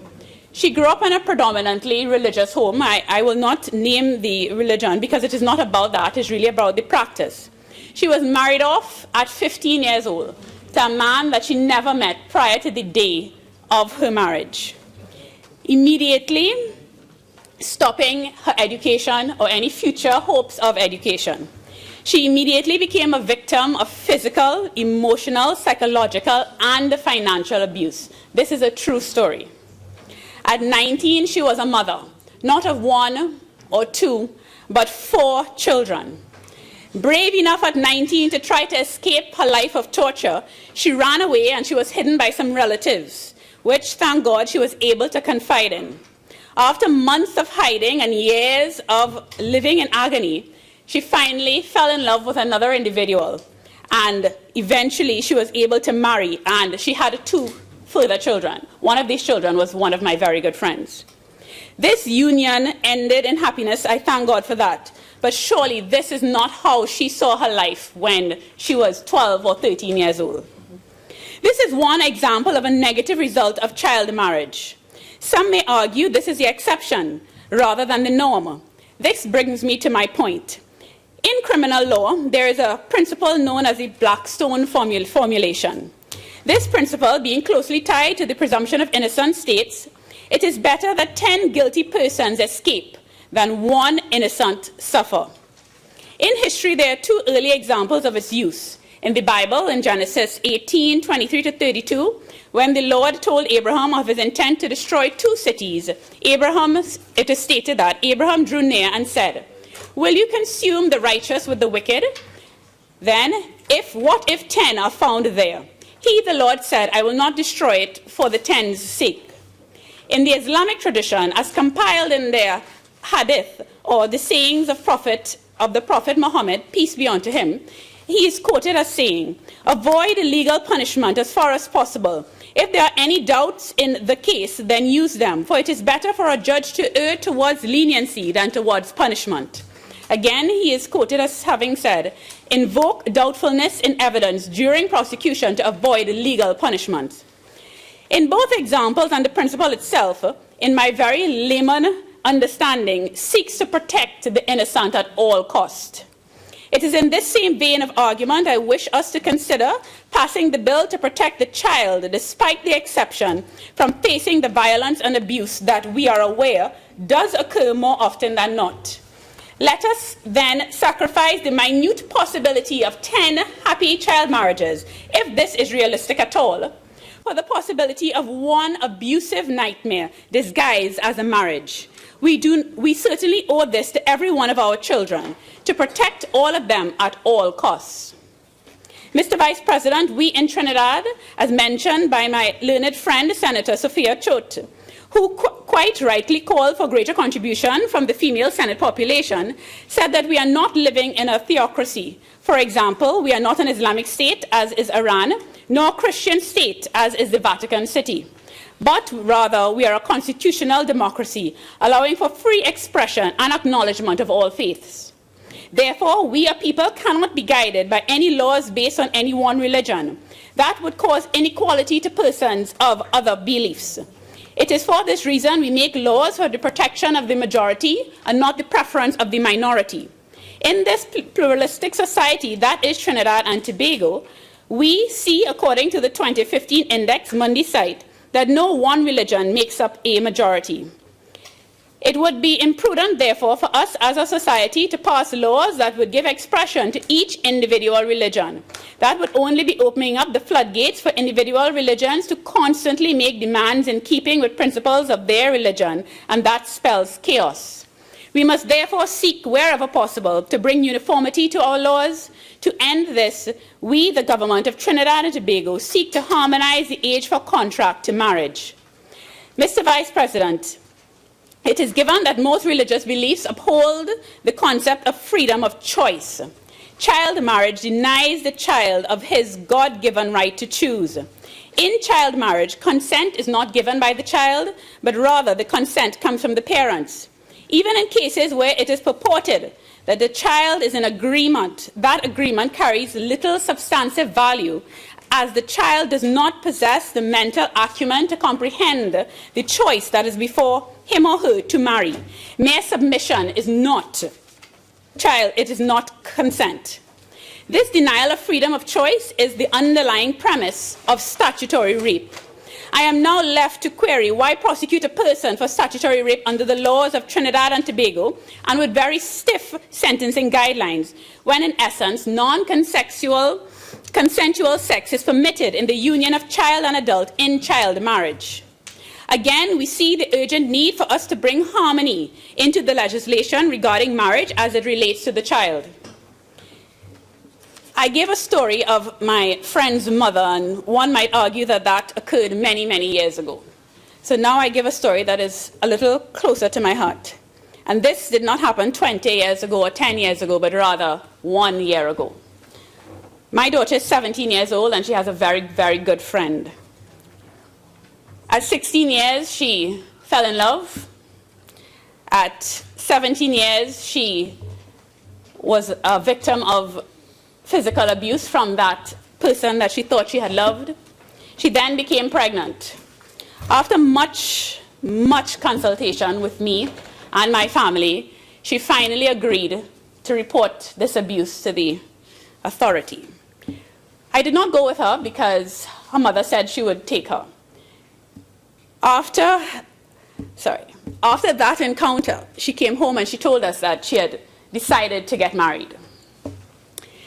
So therefore, she's now married, has had a child, and the abuse continues. Had this bill been passed, that would not have been an option.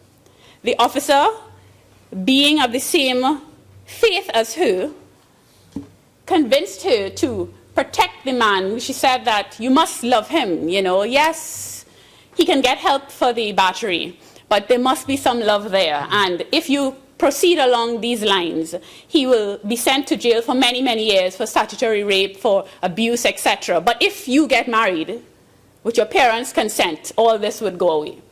So now at 17, she's married, out of school, unemployed, and is still a victim of abuse. We need to pass this bill for individuals such as her. Before I close, Mr. Vice President, I'd like to comment on a point made by the temporary senator last week, Senator Sitahal Maraj. His point was that the government ought to spend more time on issues such as raising the compulsory age for school to 17.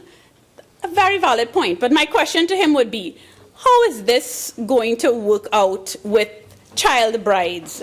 Is it that the mother and the child will be going to school together, because certainly if she is 12 or 13 or 14 or even 16 and she has a child, one's going to one school and the other going to another school, who is taking care of the household, how is that going to work? So perhaps he did not think that point through. Mr. Vice President, it is my opinion that that really is absurd. It is indeed a pleasure to hear that the opposition, Senator Mark, according to Senator Mark, has joined us on this side with respect to raising the age a person ought to be capable of contracting marriage. However, I got a bit excited, but then I heard his but. Yes.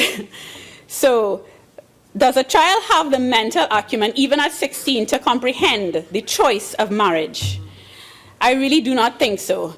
This goes back to my daughter's friend. She was 16 when this whole horror story began, and is a horror story that she still lives today. Senator Mark also said that child marriage is a family thing. I totally disagree with that point. It is a criminal thing. So I agree with the fines and the terms of imprisonment. Indeed. Senator Mahabir questioned the laws and practices in the state of Massachusetts.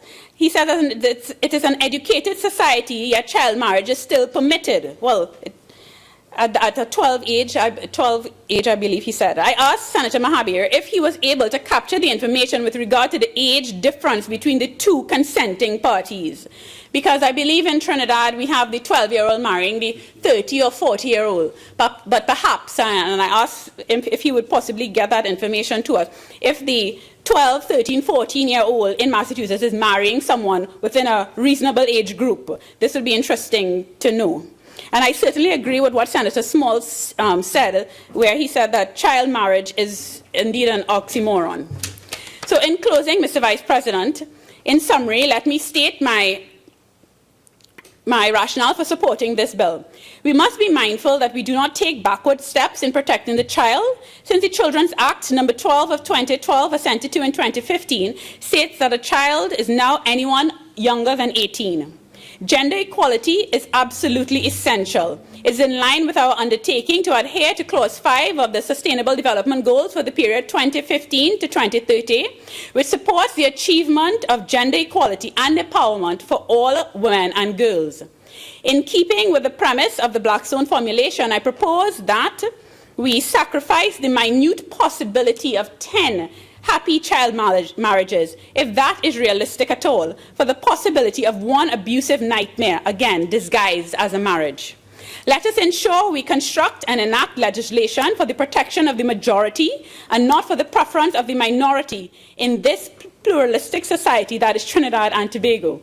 I believe that we should guard the concept of freedom of choice of our citizens, and this includes our children. We must question, therefore, if a child under 18 possesses the mental acumen to comprehend the gravity of the choice to marry. I must consider, therefore, whether there is a difference between what we consider to be statutory rape and child marriage. Mr. Vice President, I thank you and I rest.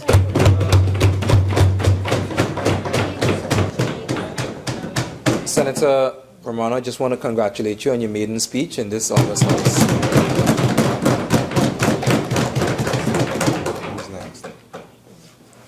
Attorney General. Sorry, Senator Creese. Senator Creese.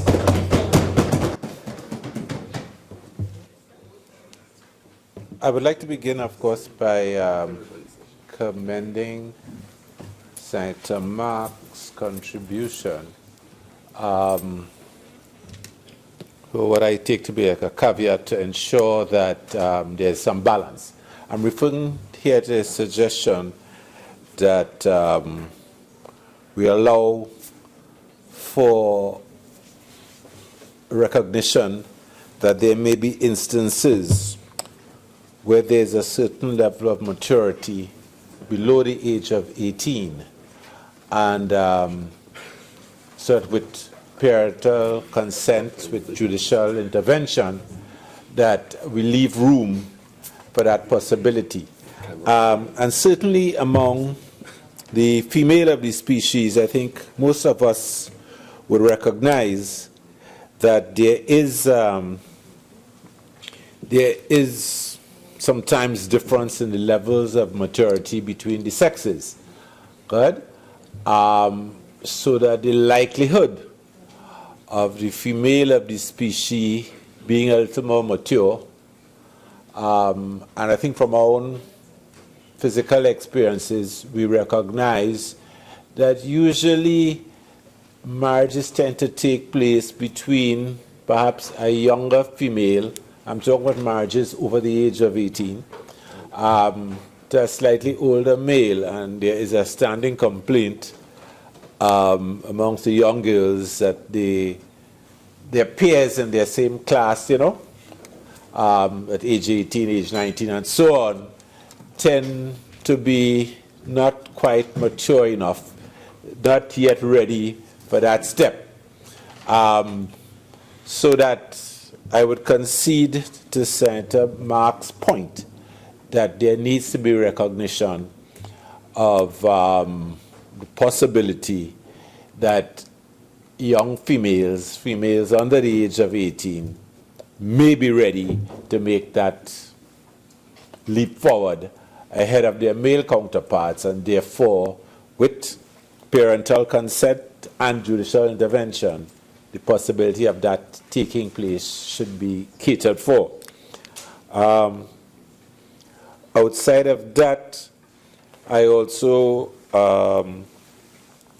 want to recognize the issue with regard to what has happened over time, in that the persistence of old cultures, old cultural norms, has tended to create a situation where this being a migrant society has thrown together a multiplicity of religions, and therefore in that context has made it very difficult for us sometimes to find consensus. So that we are in a sense at a crossroads in that regard, in terms of the relationship between church and state. I mean, the entire Americas, the New World, was founded because of the relationship, of the confluence of the perspectives of church and state. So this Pope drew a line, and all to one side was for the Spanish Catholics, and all to the other side of that line was fair game for the Portuguese Catholics. I think we could remember that from our history. So that there is a question of dominance. And dominance is really another word for power. So that at one stage, church and state shared power in a certain way. And if we look around our towns and so on, we would see that prime real estate is in the hands of the old church. So we are now in the process, perhaps, of disengaging.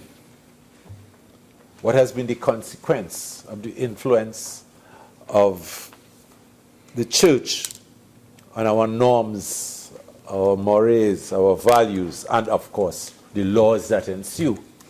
So it was interesting to note Senator Mahabia's point that in canon law, he found that, and perhaps that is why some of the bodies are quite silent on this issue. He found that in existing effective canon law, they are in fact catering for way below age 18. So that tells us really that the ancient philosophies that are behind the founding of the modern state is in fact tied to much of the Western version of Christianity, because there are other versions. This, of course, does not legitimize the continued influence of those value systems that come from another continent and another era. But the history of man, the ascent of man, and sometimes I think it's not the ascent of man from 4 legs up to 2. Sometimes it begins to look like the descent of man. And when one contemplates the images of adult males over 40 and 50 seeking out teenage partners, it's really the descent of man. But in the progression, that might be the better term than saying ascent. In the progression over the centuries, the question is really one of the relations of power, and where the various groups, and particularly dominant groups, what place they occupy in the relationships of power. Because it is really all about power. Sexual relations, rape in particular, is about power and the exercise of power. And most times it's not really about pleasure, sensual pleasure in the way that we know it. So seen against this background of the relations of power, and church and state power, but more particularly male dominance, and to some extent some amount of class dominance, but male dominance. And the Shakespearean line, I think in the play Tempest, about Prospero arriving on the island to be lord on it. And being lord on it, and I think it was my colleague, Senator Richards, who made the point about the concept of God being a male figure and the importance of that in all of this. Because if in all these major religions, God is largely a male figure, then there's some kind of nexus between that male machismo thing and dominance. And yes, the bright woman or the wealthy woman could probably join the ruling class because of her wealth or her wit. But it's largely a boys' club thing. And if it's a boys' club, if it is really man creating God in his own image and likeness, and not the other way around, as most of these books want to tell you, man creating God in his own image and likeness, then man creates an ism or a schism, a religion or a finance theory that puts him at the center. Right? So he's at the center of all things. He's the lion of the jungle, the chief figure, and he gets what he chooses. And he arranges the society so that he can get what he chooses. So viewed in that context, the whole question of liberation, and in this case of young females, from the paws of self-seeking, rabid sexual beast, is really about understanding how race and class domination, but more particularly male domination,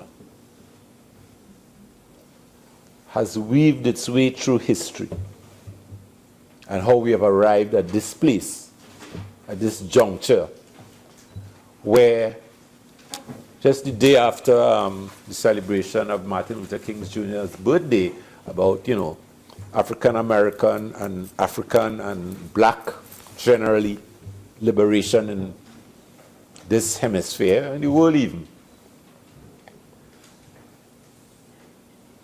And while those North American, Afro-Americans are wondering whether, with the departure of Obama and the arrival of Trump, whether their liberation process has reached full circle. And while in the midst of that, we thought we were going through the feminist movement, female liberation, as it were, we find ourselves at a point where young females, we have to pass this legislation to protect young females. And my argument about all of this is that it is boys' club activity that we are trying to curtail, and we need to recognize it for what it is. We are interfering with big boys and their toys. But we are also understanding that the final frontier of liberation is not the liberation of Africans, wherever they are. It's not the liberation of women. It's not the crystallization of the feminist movement in the 21st century. It is about recognizing that in all of these things, that the final frontier of liberation has to be the liberation of children from the tyranny of adults. So that the provisions of the marriage bill, while it may help this particular situation, it has to be part of a wider process that recognizes that sexual exploitation of young females is only one aspect of the broader liberation of young people, of children, from the tyranny of adults. And that's the context in which I've always viewed corporal punishment. You know, growing up and seeing in the communities big, beefy, matronly women, and you know the size they put on between age 45 and 55 if they are largely housewives, the generation I was growing up in, the arms flailing down on 6 to 10-year-olds, as Shadow would say, who thief after they slice the dumpling, tin, tin, tin, who stole one. Corporal punishment is part, and I think the Child Authority Act deals with that aspect of it to a point.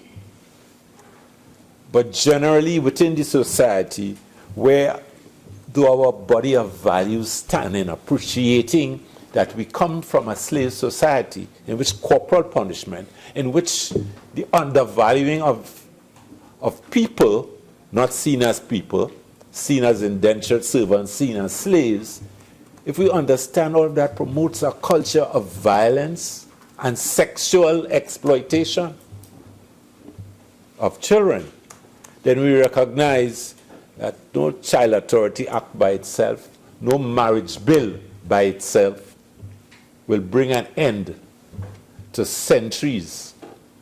And centuries not just here on this island, centuries across the hemisphere, centuries in the old world. Because to be naive to think that we all came from very liberated or progressive or paradise-like societies in India or in Africa or in Europe is to really rewrite history. The Hobbesian notion of Europe as being a life in the 1314 medieval times, being nasty, brutish, and short, is valid. And I think there was a movie which dealt with the American version of that, I'm trying to remember its name now, where they were dealing with life among the native peoples of the Americas and how brutish it was. I think it was a Mel Gibson movie. Right, Apocalypse. And you know, at the end of this very brutish movie, you saw the ships of the conquistadors now arriving. So the point was that, listen, these people were nasty and brutish to each other before the arrival of the conquistador. How true it is, I don't know. But the fact is, it made you wonder as to this very naive perceptions that we all came out of some nice part of India or some nice part of Africa or nice part of Europe. Because for all we may say about slavery being such a brutish thing to children and so on, and the traditions that we may have picked up from that, at the time in medieval Europe, there were 300 capital crimes. There were 300 crimes for which you could lose your head. So, how brutal was slavery vis-a-vis Europe? You tell me. The jury is still out on that one. The bottom line in all of this is that if we are to really be true to the movement of which this legislation forms a part, the liberation of children from the tyranny of adults, then there are other things that need to be done within the education system. And we need to come to terms with corporal punishment and even capital punishment in that context. And that's why I have a concern about what is the punishment for people who are seen to be perpetrators of crimes under this act. What really should that punishment be? And we need to look at that again. Because if they are facilitating a sexual offense in terms of facilitating the marriage of a minor, then it should be viewed in that context. And whatever prescriptions are available to that, or are prescribed for that category, then we should look at this similarly. And if we are talking in terms of punishing people for offenses connected to the marriage bill, then I have a concern about sending people into our current penal system of sending one more person. Because of the shortcomings of our current judicial system and the ease with which the course of justice is often perverted. So that I heard the neophyte senator on the question of one person, of 10 being guilty men getting off, so as to be assured that one person does not go to jail. And when it comes to sexual offenses, I am sure the lawyers amongst us and our own knowledge of cases in our community, we will be aware of matters being prosecuted because the parents took objection to the boyfriend, and that there is a valid relationship that is being prosecuted because the parents, whether for racial reasons or whatever reasons, class reasons, whatever, religious reasons, whatever, take objection to the male suitor. And the rest is courthouse history. Until the girl gets old enough and she refuses to testify against the boy. Are we not all familiar with such instances? And whether we are opening up the door to another round of that kind of activity. But beyond that, even if that doesn't occur, even if there are genuine cases, of molesters that we have brought to book, or possible molesters we have brought to book, I have a problem of sending one more person into our current penal system, given what goes on there. And I've had the unfortunate experience of starting out my public service career as the investigator for the Office of the Ombudsman and being assigned the prison to the prisons to take complaints from prisoners. And they're discovering what Golden Grove, Remand Yard, what Frederick Street prison. I visited all these places, Carrera, visited all these places. What they are truly like. And the worst thing you've seen about Attica and all those famous prisons, they're right here. And we all bury our heads in the sand that within our 1,800 square miles, all these kind of perversities take place. What you know of that North American prison system, you know of our local system. Trust me. I've been there, I've seen the damage. I've seen the things that happen. And I could tell you tales of practices that occurred there now that you wouldn't want your worst enemy to experience. And I often ask the question, why it is we are going with a centralized prison system on a tiny island like this, where the prison becomes a university, it becomes a factory for more crime and so on. Why can't we develop communal prison systems, community-based prison systems, where people, some of our prisoners are retired only for the night, and they continue to go to school or go to work and do more productive things. And they report to the cell at 6 or 7 in the night, etc. Why can't we go down that road rather than create a mass and expensive prison system that really doesn't rehabilitate anyone and is just a factory for more crime and for degradation of the kind that you couldn't begin to imagine is possible, and for practices that occur. And I was telling someone today, if they know what is currency in the prison system, and right now, the highest form of currency in the prison system is the phone card. It used to be, at my time at visiting prison, it used to be cigarettes was the highest form of currency. Now it's the phone card. The communication information age, that makes sense. Inside of there, you want to make a call. You need a phone card. Good? So phone card is the highest form of currency. So do we want to send people into that? Because you know what you have to give to get a phone card. I don't need to be that explicit, do I?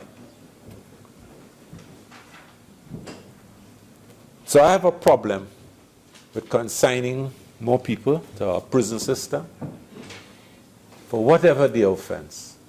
And certainly not for what can be perceived as a sexual offense.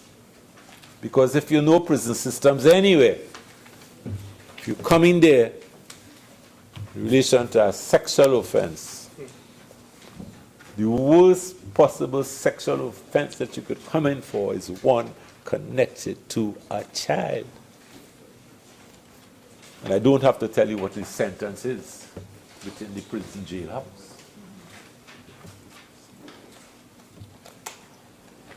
So we can't pass laws in isolation from our reality.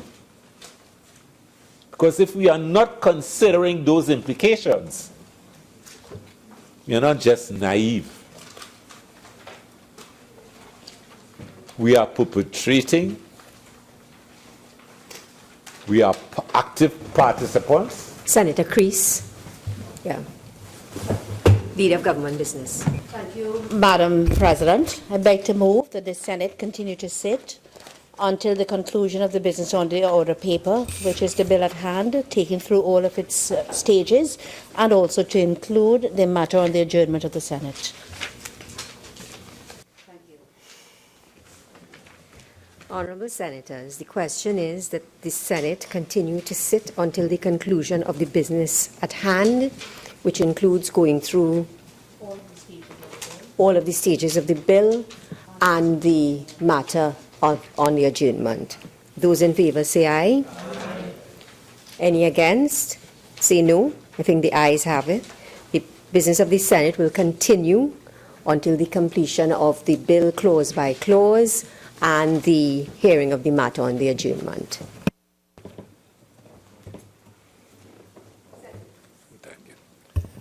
Thank you, Madam President. So I'm saying this by way of saying that while it is valid, while it is necessary for legislation such as this, for the Child Authority Act, it isn't sufficient if our goal is to advance the living conditions, the veritable liberation, ending of the oppression of children.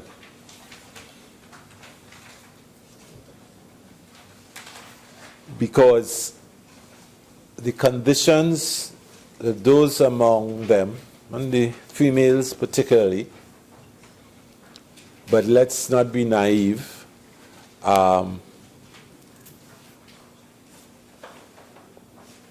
the question of homosexuality and the question of little boys, the attraction, because the attraction is not just to girls, and the Child Marriage Act facilitated legally the abuse of girls.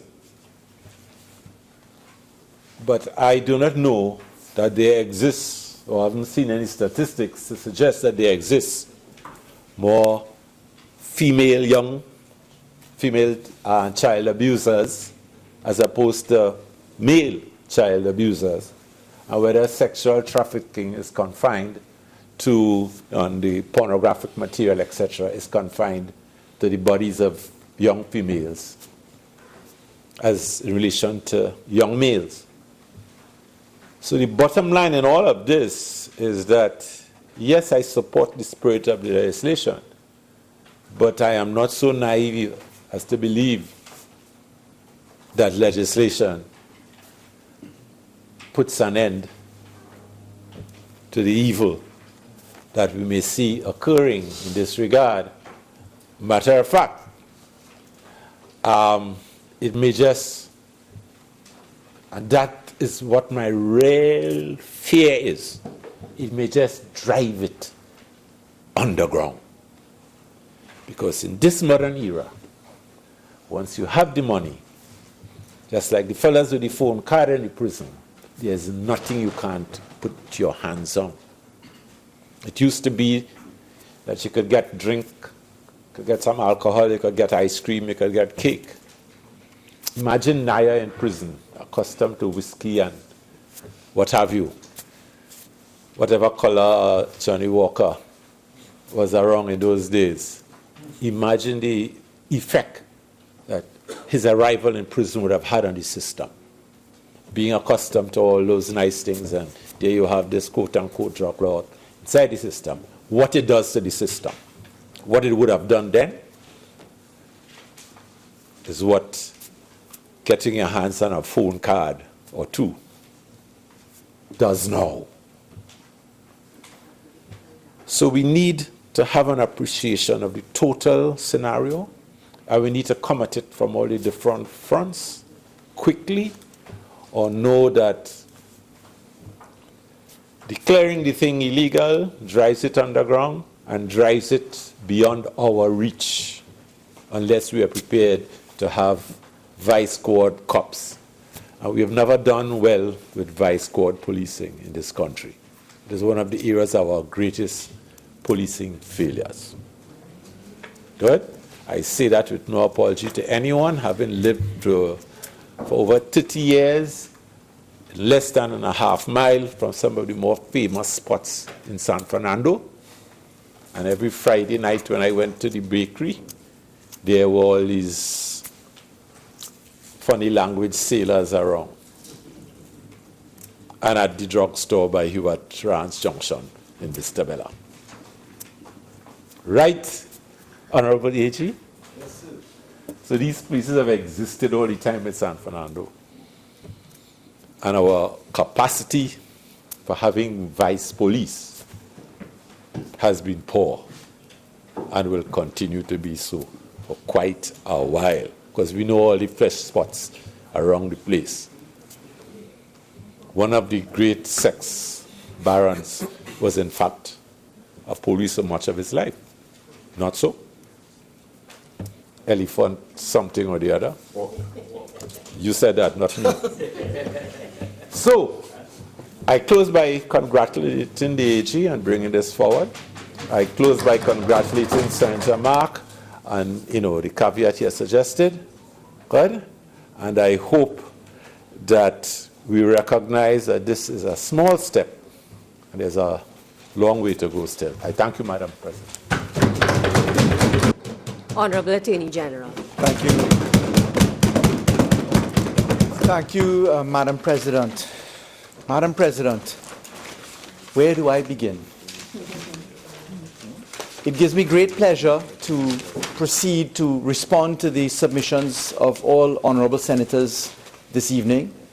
We've had 21 speakers to date, and we have spent 2 days discussing this. I wish to remind that the discussion on the bill before us, the Miscellaneous Provisions Bill, began as a nation in or around the middle of last year. Indeed, what we had was a series of consultations which progressed the national discussion on what we intended to do. This national discussion saw consultation at the Radisson Hotel, Port of Spain, on the 15th of June 2016. It saw us on July 22nd, 2016 at the Hyatt Regency Hotel. It saw us on the 29th of July 2016 at the Magdalena Grand in Tobago.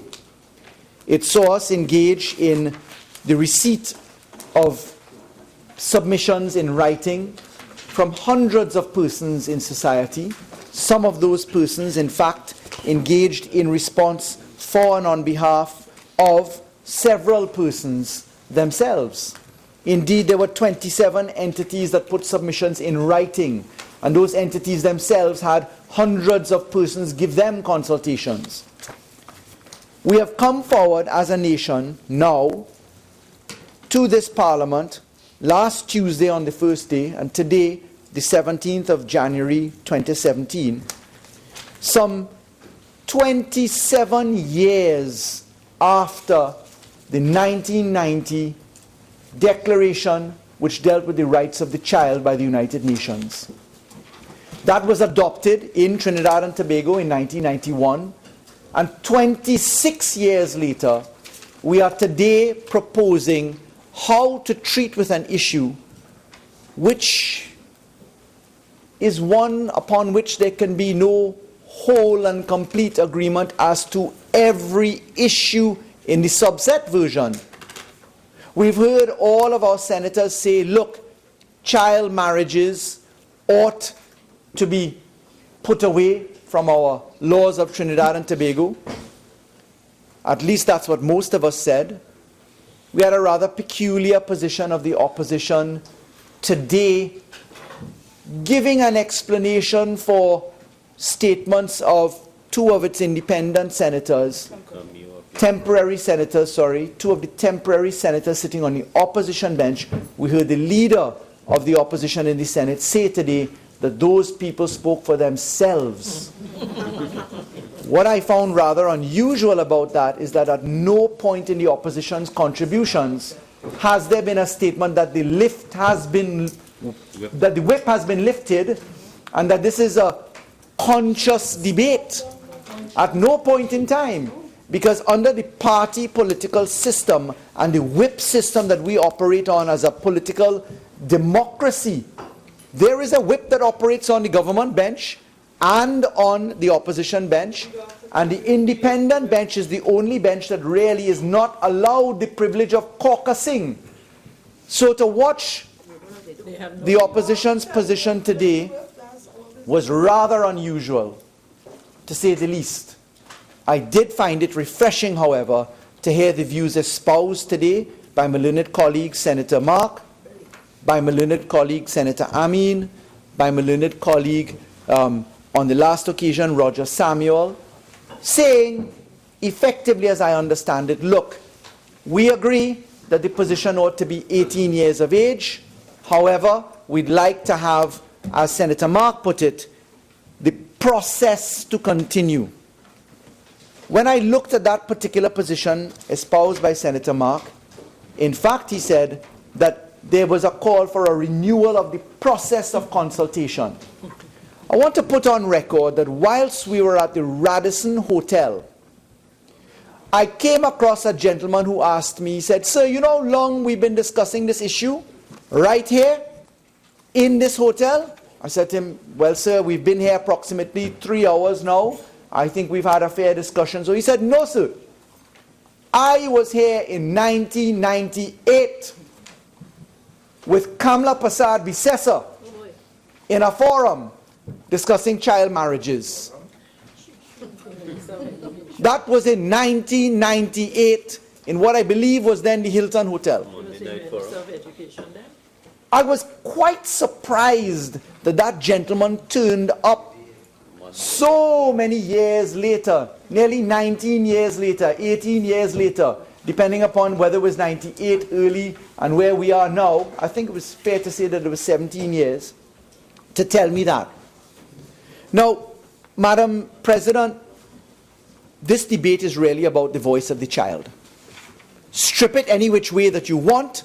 This debate is about the voice of the child. This debate is about equity of gender. This debate is about the harmonization of the laws of our democracy and not our theocracy. This law is seated in the fact that this is a secular society and not a religious society. This law is seated in statistical information which tells us in Trinidad and Tobago that in 2016 and in this democracy we have had child marriages. This debate tells us, and I'd like to get the actual numbers, this debate tells us that in 2016 there were 53 child brides. This debate tells us that there was one child groom for 2016. This debate tells us from 1996 to 2016, there were 3,478 child marriages, and of that number, 3,404 of them were female, and 74 of them were male, giving a distribution 97.85% female to 2.156% female. Male. These are not figures coming from the United States of America, from the Eurocentric states, from East Africa, from China, or from India. This is right here in Trinidad and Tobago, put on the table for the first time in the history of our country. This debate tells us that we have 4 pieces of legislation, all of which deal with marriage, and all of which allow for children to be married, save for a distinction that I'll make clear in a moment. Under the Civil Marriage Act, Chapter 4601, Christians and those who undergo the civil marriage can be married as minors. The canon law which applies here is not 14 and 16, it's 12 and 14. 12 for girls and 14 for boys. This debate tells us the Muslim Marriage Act, in Section 8 I believe it is, tells us that you can have a girl at 12 and a boy at 14. This debate tells us under the Hindu Marriage Act that you can have a girl at 14 and a boy at 18. So under the Hindu Marriage Act, a man can marry a child. There's no child man in the Hindu Marriage Act. This debate tells us that under the Orisha Act, that children can marry because it's 16. So we're talking gender, we're talking equality, we're talking Trinidad and Tobago statistics. And we as a country, all 71 of us in the House of Representatives and Senate included, are being given the privilege of having participation in law to say enough is enough when it comes to analysis paralysis. Enough is enough when it comes to gender inequality. Enough is enough when it comes to statistics which tell us that 12-year-olds are still being married in 20, 16, 17, 15, 14 in Trinidad and Tobago to men 1.5 times, 2 times, 3 times the age in Trinidad and Tobago, in circumstances where any right-minded citizen would call that pedophilia. From some points of view, we as a country are saying in some quarters, well, boy, let me talk about that a little bit longer now. Let's commit to the process of talking a little bit longer. Let's commit to ensuring that the law stays the same way. Let's compare ourselves with the United States of America. Let's compare ourselves with the Eurocentric states. Valid contributions. However, are we comparing apples with apples and oranges with oranges, or zabuka with zabuka? You see why I say that? It's true that many of the Western jurisdictions do permit marriages between 16 and 18 with certain conditionalities. which include consent of the parent, judicial consent. But these jurisdictions, the United States of America and the Eurocentric divisions and the Western world, much of which I laid out on my first occasion in this batting, in the piloting of this bill. There are jurisdictions more in the West than in the East which allow for this. But when we compare the network services that stand behind the management of children's rights and issues and the voice of the child, can we truly say that social services in the United States of America is the same as social services and probation services in Trinidad and Tobago? Can we say that the judicial process in Trinidad and Tobago takes the same length of time as it does in the United States of America? Can we say that the legal aid quick-footedness is the same in the United States of America as it is in Trinidad and Tobago?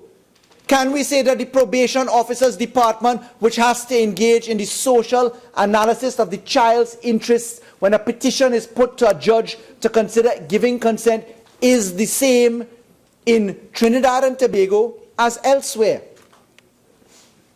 You see, we did consider the exception of 16 years old. We did look at it. We looked at the fact that some jurisdictions have that, but in Trinidad and Tobago, we are certainly not operating at the levels of efficiencies as it relates to social services and as it relates to the pace of the judiciary and the cost of access to justice as prevails in other jurisdictions. And I dare say, having practiced in the family court for many years myself, that when you get to court, your trip isn't that quick. And by the time somebody accesses justice between the ages of 16 to 18, can you really say that you'll confidently get a judgment before you're 18 years old? That's one reflection that we could have. But why I have raised the rights issue is quite important as well.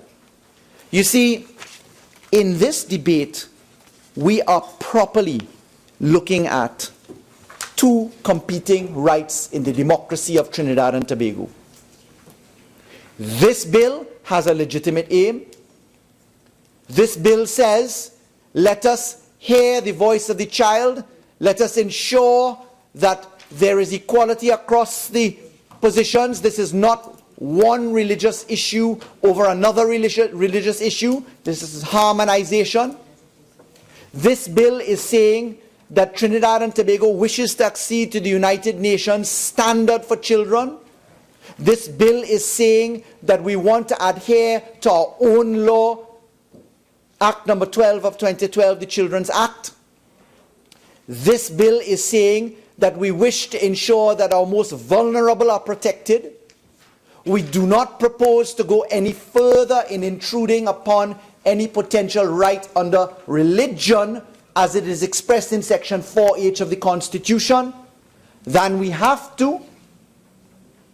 But this bill is also equally saying, in relation to the other right in the Constitution which is relevant, which is the Section 4B right, the right of equality of treatment, we are saying the statistics show a gross misapplication of attention. We're showing 98% discrimination of female across the boundaries. In one particular religious grouping, we're saying, well, forget them at all, because it's 18 years old for Hindu males and children can be married as females in that particular faith. The Orisha, the civil, Christian and Muslim all allow both male and female to go. But the gender disparity and equality of treatment 4B right is extremely powerful. In Tanzania, a young lady approached the courts where the Tanzanian government had child marriage laws as we do, the oxymoron that it is, and the Supreme Court in Tanzania upheld that that was a breach of the constitutional right of the child, as a result of which the government was given the push by the judiciary to amend the laws. Now I've raised that, Madam President, because it is very important for us to recognize where we are as a country. In this particular chamber in the Senate, there are 9 independents, 15 opposition, 6 opposition and 15 of the government. It means if there is support on this occasion, as we've heard speakers speak out already on the independent bench, this House could probably pass this bill with a 3/5 majority. This bill has come to the Parliament, to the Senate, with the inclusion of a preamble and a certification and a 3/5 majority exception. I have stated in my piloting that that is debatable as to whether we need the support or not. Senator Roach has said it, Senator Choate has said it, and indeed I've taken advice outside of the chamber, which has also supported that view. But if I run the risk of running to the House of Representatives, if this bill passes tonight, with a 3/5 majority clause, what am I going to meet on the opposition bench? Because I've heard 2 temporary opposition members say we're not supporting it at all. I've heard Senator Mark say we want to engage in the process of consultation further. We wish to have amendments to the age to allow for the exemption and exception provisions for 16. But I'll dare say this. I'm prepared tonight, and I've circulated amendments, to delete the 3/5 majority clause in the bill, to run this bill as a simple majority bill. I accept that there will be a risk of somebody bringing suit for infringement, as they will allege, of their right under Section 4H of the Constitution for their religious belief. I genuinely believe that the proportionality of this bill is clear, and that the Section 4B right in a democracy such as Trinidad and Tobago will certainly give the passage within the terms of dicta in the Privy Council in the case of Surat, which we all know. There's no need to read what Baroness Hale had to say aloud, but the fact is, it may be debatable, it may go to court. I'm prepared to back the legislation in court if necessary, because I genuinely believe in the proportionality of the measures which we're doing. Legitimate aim, not moving further than we need to do in infringing any right, and that it is proportionate in a democracy such as Trinidad and Tobago. So that's issue number 1. Issue number 2. When we talk about where we're headed to, Senator Mark and Senator Ameen raised some very important issues. Senator Richards, in his excellent contribution, said, look, you may not get excellent, perfect work on every occasion, as Senator Small said as well. I've said already, and I'll repeat it again, we have observed a number of amendments that need to be made to the respective laws, these 4 laws. But what we did on this occasion was to select out the issue of the age to contract marriage and bring that as the paramount concern, whilst we work on the backfilling of the other areas. Because we said, look, enough is enough. We heard Senator Ameen say with a straight face, 0.65% is nothing. What is this government doing?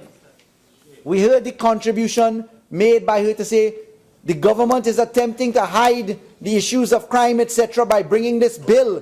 This is a distraction. It is 0.65% essentially. Kamla Prasad Bisesa was the strongest advocate for children. That's what Senator Ameen had to say. Well, you know what? No big thing. Let me translate that. 0.65% was the percentage distribution gained off of an analysis of 587 odd child marriages in a period of 10 years for the period 2006 to 2016. The number from 1996 to 2016 is 3,400. The capacity of this room is probably about 250 people. 3,400 people can't fit in this room. But 3,400 children certainly got married. And for me, if it's one child, I'm prepared to say that that's one child too much.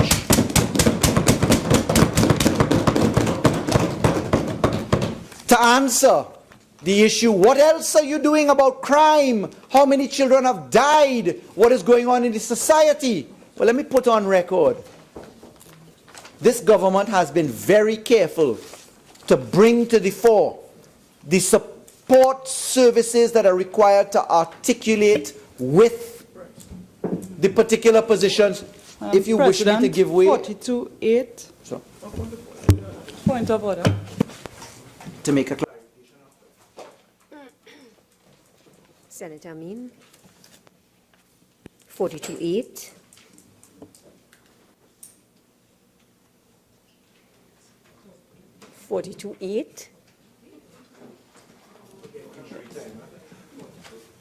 Attorney General, continue.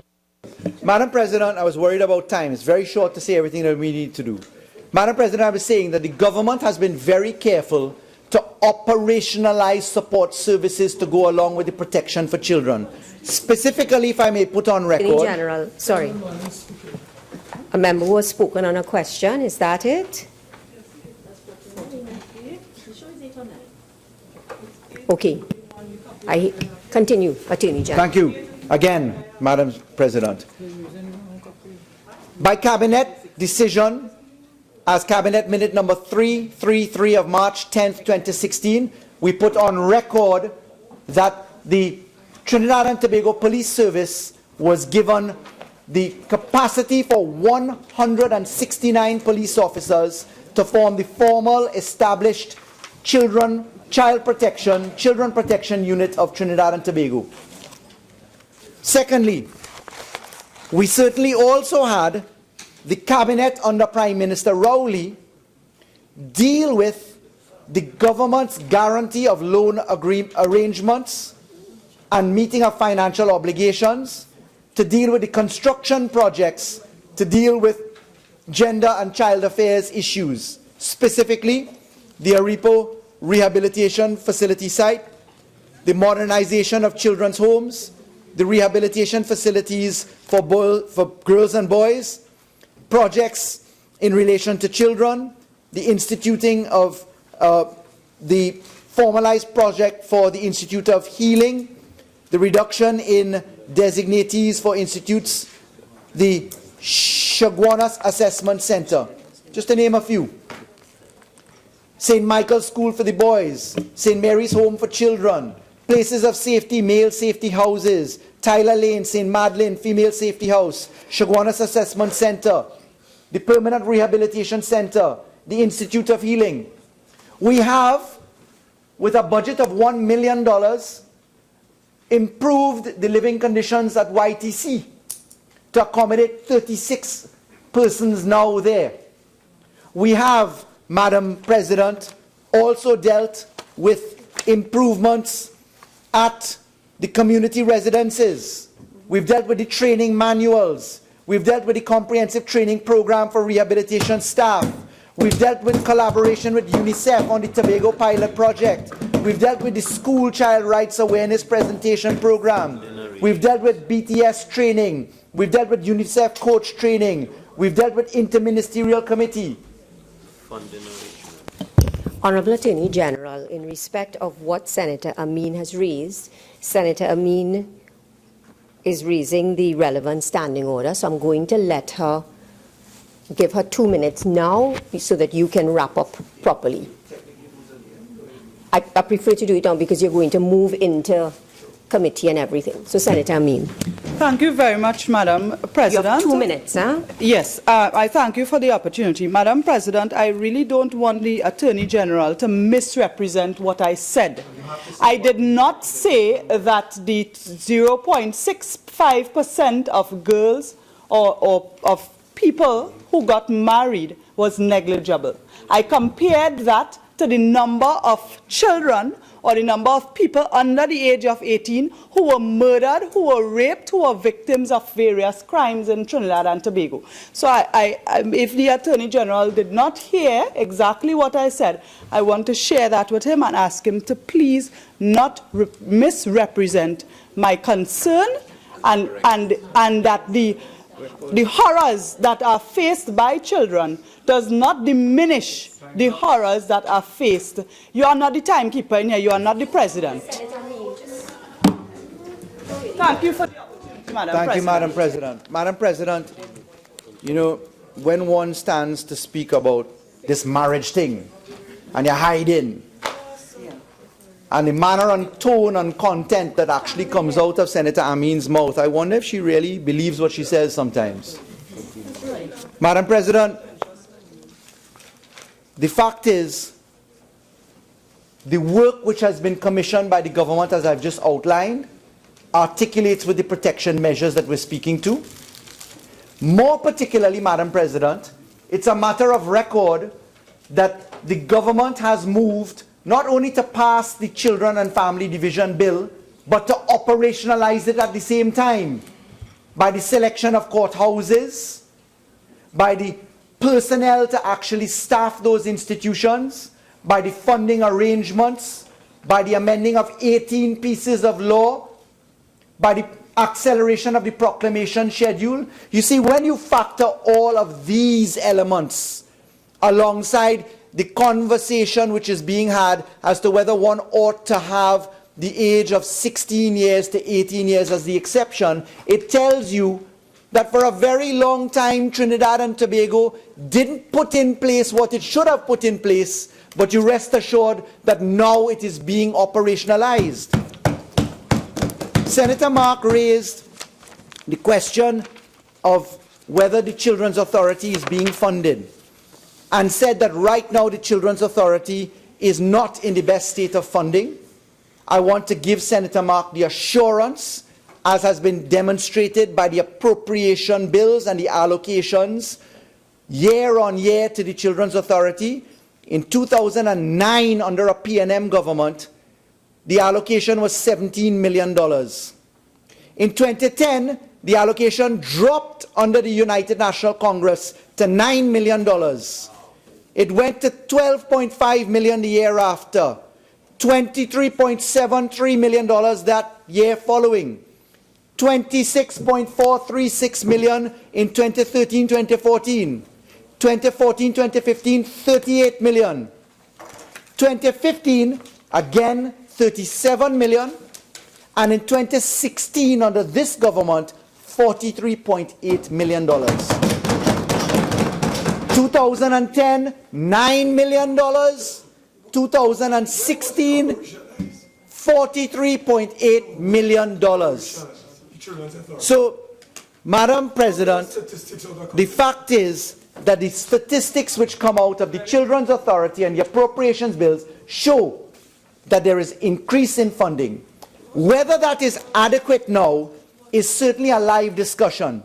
The Children's Authority has spoken to the fact that in 2016 there were 5,322 cases of reports alone, the vast majority sexual offences.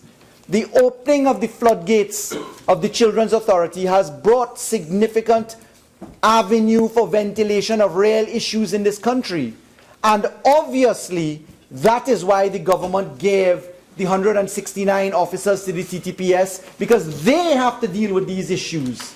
Because the investigation of crimes is the Trinidad and Tobago Police Service. That is why a manpower audit is afoot under that area, because as a country, we have spent $21 billion on the police service in the last 10 years. Across 6,000 policemen, including SRPs. So we want to see as a nation, where are we spending our money? And I don't mean to cast any aspersions on the police. It's the management of your resources which results in your solutions. So, Madam President, it is critical for us as a country to recognize this bill certainly can't fix every fault. This bill will not deal with the 15,000 live births that we have had of children giving birth to children. This bill won't fix that. This bill certainly won't fix the amount of incest and rape that happens in Trinidad and Tobago. This bill will not fix the pace at which the criminal justice system is dealing with the charge matters at the magistrates' court. That's why we brought the criminal proceedings rules to quicken the pace of justice. That's why it is proposed, and very shortly will be seen, the elimination of preliminary inquiries. That's why the Public Defender's Office program is moving ahead. That's why the operationalization of so much, which we'll speak to very shortly, is there. But this bill, this marriage harmonization at its core bill, is intended to draw the line as a nation. It's intended to say to 3,400 odd children, 74 of whom are men now, who were boys then, all of whom were certainly not 12 years old. It's intended to say we as a nation draw the line on our girls being discriminated. We as a nation draw our line on the inequality of treatment between men and women. We as a nation draw the line on the access to education being disproportionately applied.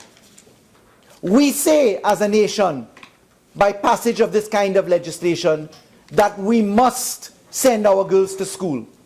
Madam President, I recall in this debate we had a lot of discussion about maturity. We had a UNC senator tell us in a contribution on the last occasion that once you had reached the age of puberty, that you were in a proper state to be married. That was a religious reflection. I want to put onto the record that the consultation provisions have demonstrated that there is no one agreed position on what religions say. First of all, I should note the United Nations in its publication Monday, 16 January 2016 press release commended Trinidad and Tobago for the maneuver to end child marriages as we propose now.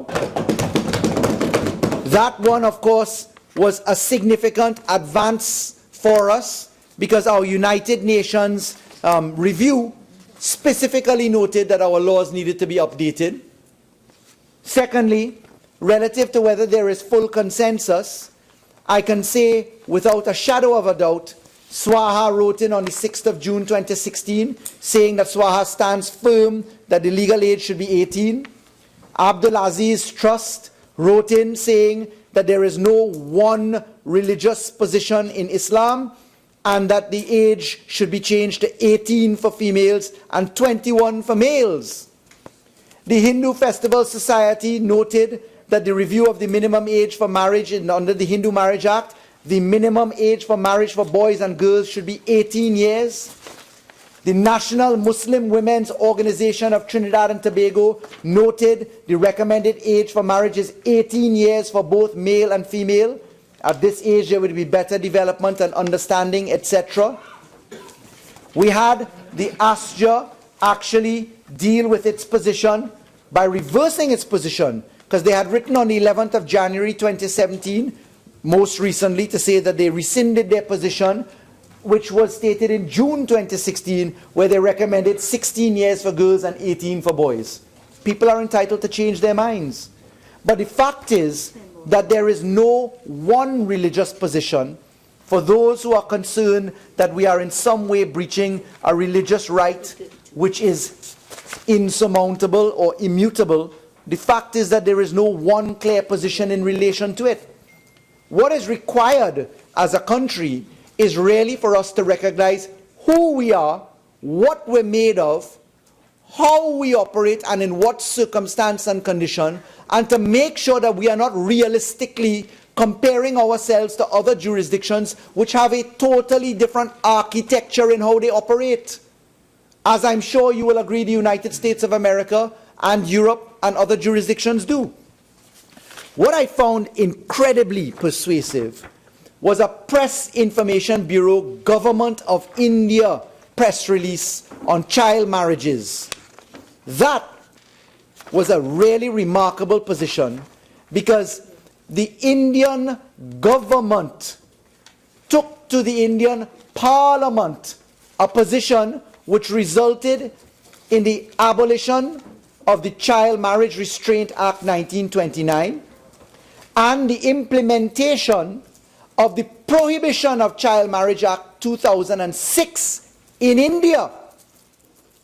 And it says that punitive measures against those who perform, permit, and promote child marriage was put in.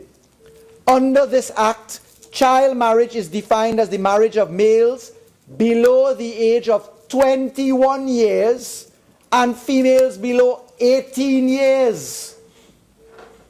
That act came into effect in November 2007. So here we are in Trinidad and Tobago saying, hold on, our religion, as recognized across several religious groups, prohibit us from changing the law. One of the motherlands to be accessed, this is the government of India going to the Parliament of India, pass law in India to say 21 for men, 18 for women, no exceptions. So right here in Trinidad and Tobago, we are so bound by our teachings that we can't change the law. Sub-Saharan Africa, the Middle East in many of its places, Asia Pacific, have all changed the law. But our living, breathing democracy in Trinidad and Tobago wants to consider that these laws which we have are immutable and should not be touched. That argument, most respectfully, cannot hold water. Madam Speaker, Madam President, as a nation, we had a few issues raised, which I dare say we have taken on board. In particular, Senator Ramkisoon and Senator Chote and Senator Roach made observations on the specifics of the law as it was drafted. I'm pleased to say that we have taken on board for consideration of this Honourable Senate a number of those suggestions. Specifically, we have asked for those to be circulated in the amendments proposed by the government. What we have asked specifically is for the marriage time frame to be moved for the posting of bans, the notice from 3 days to 1. We have looked at the issue of the forms, and we've confirmed that the forms which were amended should have included an amendment to the Orisha legislation, which was slightly outdated as it was in the civil marriage legislation. The Hindu marriage and the Muslim marriage, they did not have difficulties because their forms were more up to date. We looked specifically at the concept of the offences, whether they should have been summary or indictable or either way. And what we did is to go back to the matrix from which we pegged them. In particular, the matrix was the Perjury Act. And what we did was to keep indictable for the more serious offences and to use summary offences for the lesser offences. And we'll come to them in the committee stage. We specifically also, Madam President, dealt with the views on whether mental competence should have been looked at. When we looked at mental competence as an issue, it was reflected specifically in the language of the Hindu Marriage Act, the Muslim Marriage Act, and the Orisha Act. It is not in the Civil Marriage Act, but the common law and case law which prescribes how that ought to operate, as it is grounded in the issue of consent. 5 more minutes. Thank you, Madam President. As it is grounded in the issue of consent, leaves it into perhaps the best state that it should be. We'll look at it a little bit further, and after consultation with the Christian community in particular, we can, in our second round of amendments, come back to that. To Senator Roach, through you, Madam President, we did look at the extraterritoriality issue. And that found itself in some complication. We recognize that persons who go abroad for marriages to be recognized elsewhere and then come back could be a backdoor to this equation. I looked at the provision in Kenya and other jurisdictions. The United States has some of it, etc. However, what we have operating right now in our laws is the conflict of laws provision. And further research is required to tighten this up, to see how we are going to guide ourselves on the conflict of laws provision for persons coming from other jurisdictions into Trinidad and Tobago, and therefore the criminalization factor there. And I'll tell you why I asked for a deferral of dealing with this issue, but certainly undertake to look at it. What we wish to do is to criminalize the conduct of taking a child abroad for marriage, because then that goes into the issue of forced marriages as well. And what we wish to look at is how we traverse the jurisdictions that we intersect with in this particular domain. It requires a little bit more work. I don't think that we're in the best position to do it. I think it's a very noble suggestion. We've looked at it at the LRC, but couldn't come to a particular decision on it. And it certainly is now being looked at again. And we're seeking advice on it with a view to coming back to the Parliament, if necessary, to make the amendment on the extraterritoriality and the criminalization of forced marriages and movement out of the jurisdiction for it. So that was a very important observation by Senator Roach. Madam President, I really do pray that this Senate can end 27, 26 years of analysis paralysis. I really pray that this Senate can decide to draw a line decisively in the sands of Trinidad and Tobago. This is no tribute to the government of Trinidad and Tobago for the time being. We are people in revolving doors who serve one day and are out the other day. Whilst we have an opportunity to make a difference, we pray for all of us to make that difference, because it is the votes in support and the observations made in debate that really define what Trinidad and Tobago's Parliament is about to decide. And that, I dare say, is historic for all of us. There's no paternity to this other than paternity by the Parliament of Trinidad and Tobago. And, Madam President, we won't get a perfect bit of legislation. No one bill can get us there. But I do think it high time that we say to our girls in society in particular, and those who we have allowed to be treated differently from our boys, that we're drawing a line collectively as a society, and that we wish to act in their best interest to hear the voice of the child. Madam President, with those few words, I beg to move.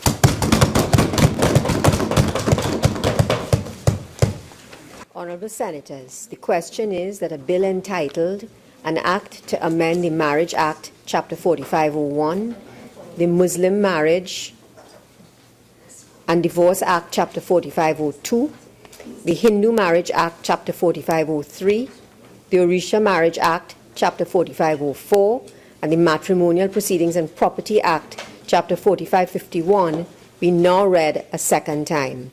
Those in favour say aye. Aye. Those against say no. The ayes have it.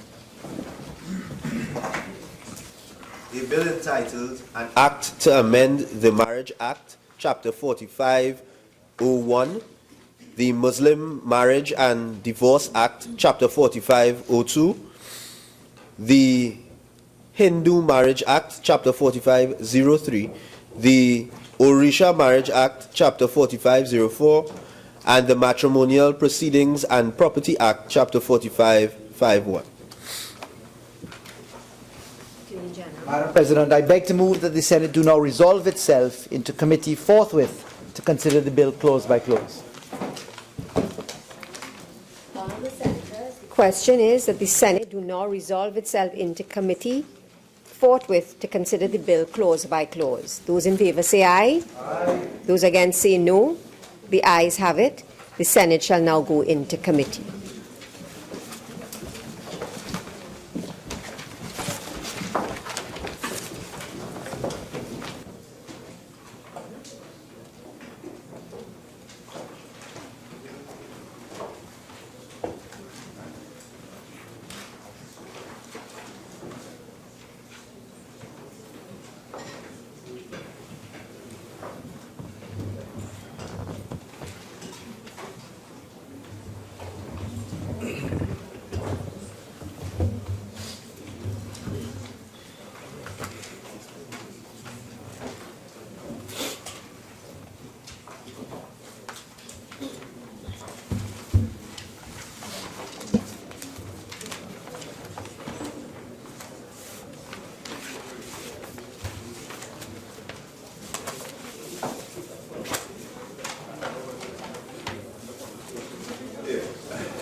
Attorney General, are you ready?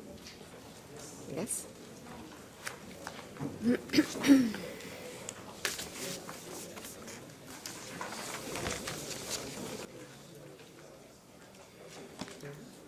Honourable Senators, there are 8 clauses in the bill, but we have amendments circulated on behalf of the Honourable Attorney General, Senator Mark, and Senator Mahabir. So we will now proceed. Yeah? Clause 1. The question is that Clause 1 stand part of the bill.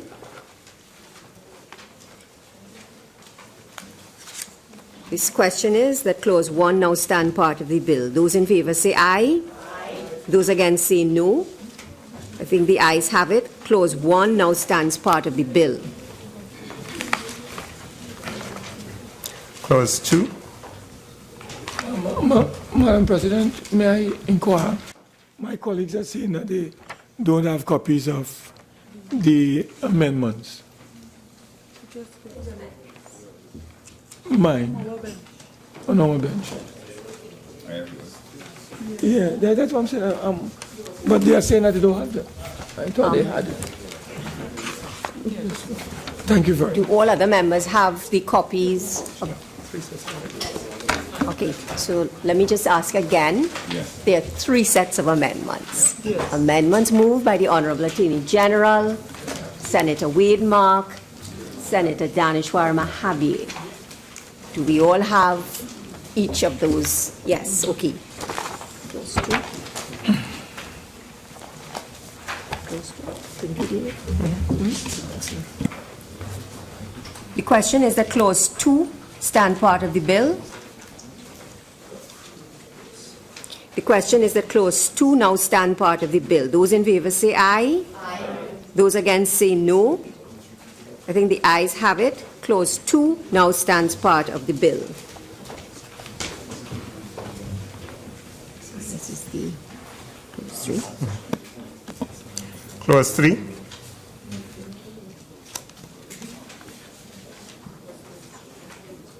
The question is that Clause 3 now stand part of the bill.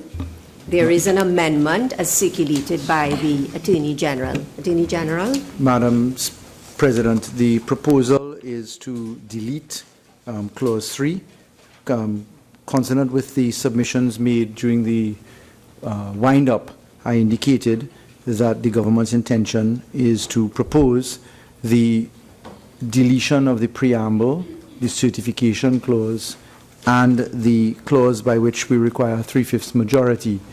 The preamble and certification clause come at the end of the committee stage by order of process, and the first opportunity to clean up, as indicated, is to delete Clause 3, which is to remove the language to say that the act shall have effect even though inconsistent with sections 4 and 5 of the Constitution. Madam Chair, this is a parliament, and I think it is reckless for a bill to be circulated. Trinidad and Tobago has been advised that this bill requires a special constitutional majority, and therefore one would have thought, Madam President, that my good friend the Honourable Attorney General would have been properly been advised by his team of attorneys who would have recommended that violations were taking place, and a special certificate would have been therefore been required. We are now being told at the end of a debate that that is no longer so because he has received advice otherwise.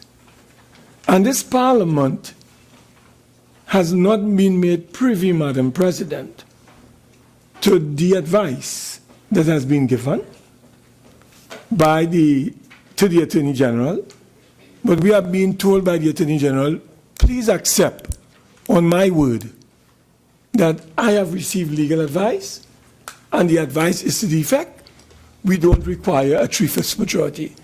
I think that is an absolute abuse, Okay, Senator Mark, Madam President. So your point has been noted. I don't think we're in the committee stage. We're not in the committee stage now? We are in the committee stage, and therefore, all debate has finished. We are dealing with the, yes, we are dealing with the details, but I'm asking that all of that extraneous matter, you've raised an issue, I'm going to ask the Attorney General to address it. Attorney General. Thank you, Madam President. Were there any other views before I did a wrap-up on it? I'm not sure. Okay. I too have a concern that the initial bill as circulated indicated a clause 3 under the assumption, to me at least, that this was an act, a bill that required a special majority.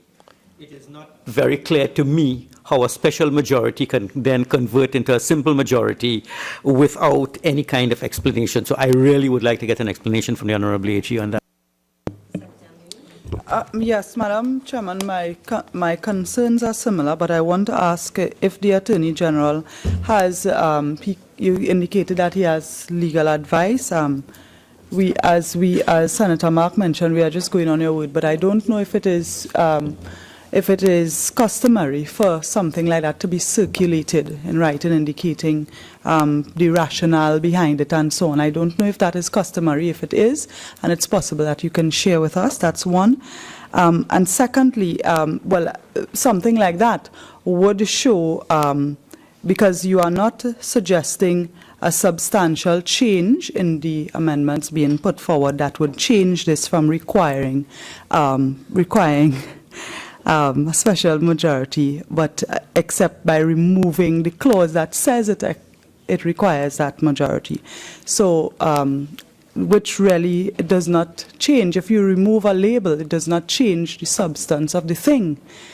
So perhaps, if Madam Chair, what I was asking is if it could be circulated, right? So if you could please provide us.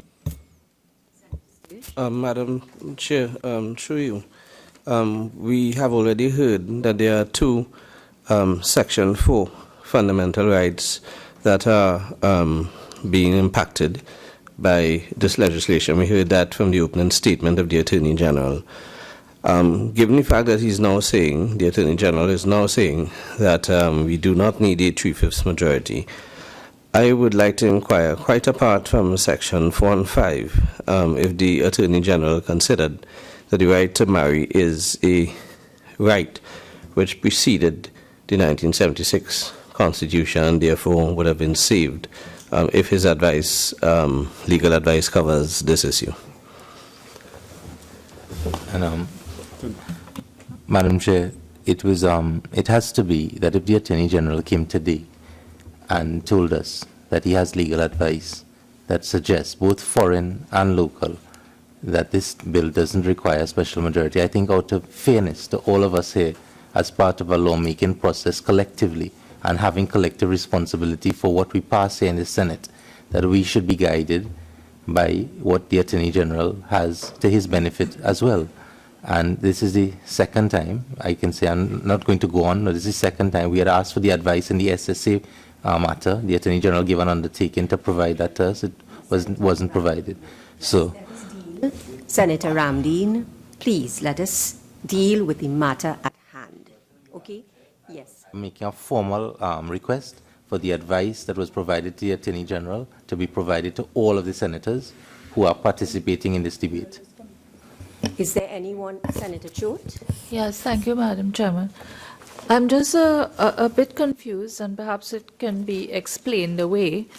But it seems to me as though practically the Attorney General is choosing to walk one of two routes.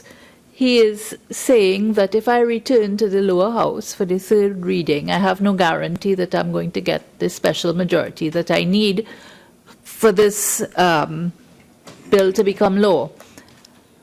So he is making the tactical decision to say that I'm going to go without a special majority, and who wants to litigate may do so in the courts.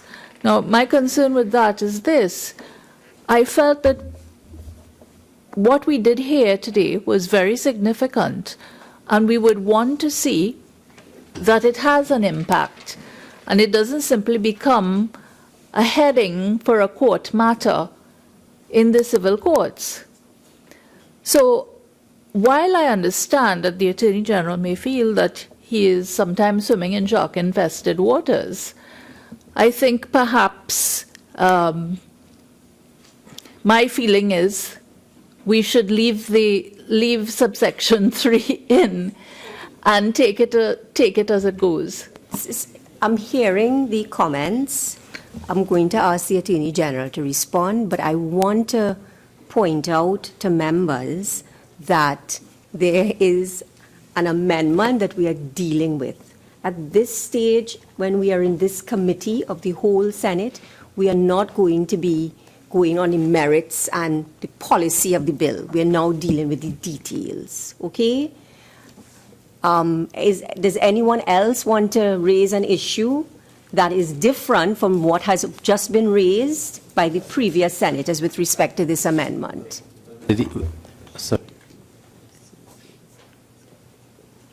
Madam Chair, the difficulty with the proposition that has been told to us and be guided by you. No, that's fine. You have raised it. You have raised your issue. Let me invite the Attorney General. Just before the Attorney General responds, if I can just say, I accept that is the procedure that we should go by. But the difficulty that we have, at least on this side, is that the issue about not requiring a special majority was only raised in the wrapping up. So we had no opportunity to respond to it in the debate itself. And that is a serious disadvantage. The Attorney General could not have gotten the advice this afternoon. So I think it would have been incumbent on the Attorney General, being the minister piloting this bill through the Senate, to have indicated to us previously and not spring it upon us in the wrapping up of the debate. So all of us could have considered it and have a fair opportunity to indicate in the debate itself and not be hamstrung in the committee stage like how we are now. Attorney General. Senator Roach. Sorry. I was going to say, Madam President, to what Senator Ramdeen is saying, is that the Honorable Attorney General did say during the course of the debate that comments were made by Senator Trout and myself concerning this. And just like how any other senator could comment on whatever has gone before, it was in the open to make that said commentary, like any other clause that has been attended to at this point in time. So I don't think it's something by surprise. That is all I want to say. Madam Chair, if there are no other submissions on this point, could I reply? Thank you for allowing us to take it in the round, honourable members. Relative to the issue, Senator Choate, I think you've packaged it exactly correct. There is a choice that the government is making not to put a 3/5 majority certification on this bill. The first time that I raised this issue was in my opening address, which was 7 days ago on the 10th of January. I do accept that Senator Ramdeen was ill on that date and was not here. There was a temporary senator. You were here? Sorry. Forgive me, Senator Ramdeen. I apologize, just because the seating arrangement today. But it was certainly raised on that date. And I indicated that what the government had done was to put this in, that there were two routes and two schools of thought in relation to the law on this. And I did mention specifically the case of Surat, the issue of proportionality, legitimate aim, how the democracy treats with it. I went into that in quite some detail in the opening address that I provided. Secondly, it isn't in answer to Senator Sturge that I've said that two rights are impacted, Section 4B and Section 4H of the Constitution. What I said is that two rights are in competition. One can view the Section 4H right as being trampled, but I said the Section 4B right, which this bill does not trample, is one which is being trampled if we don't deal with the passage of the law to amend it. And I gave specifically the instance of Tanzania, both in the opening address and in some more detail in the wrap-up. The position is that the law is well settled. Proportionality can be decided with or without a 3/5 majority.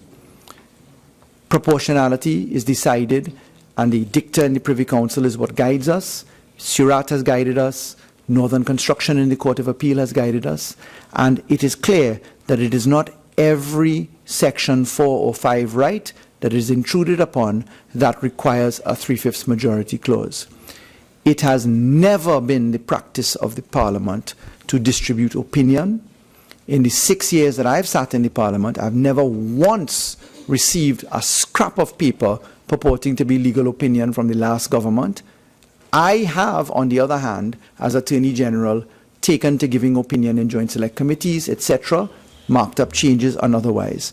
So, whilst I do appreciate that members may be somewhat taken aback by the tactical choice that I've made to decide to rest my laurels upon Baroness Hale, Surat, Northern Construction, and the Section 4B right, I'm asking the Honourable Senate to consider that the position volunteered in relation to this bill is one, if it proceeds along this path, is not disturbed by the removal of this clause, because at the committee, under our standing orders, we can add, delete, and do as we please, because this is the bill in which this is the house in which the bill originates.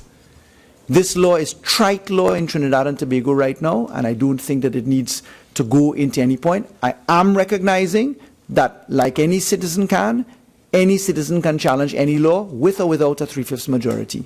And I ask senators simply to hear the fact that it is my submission.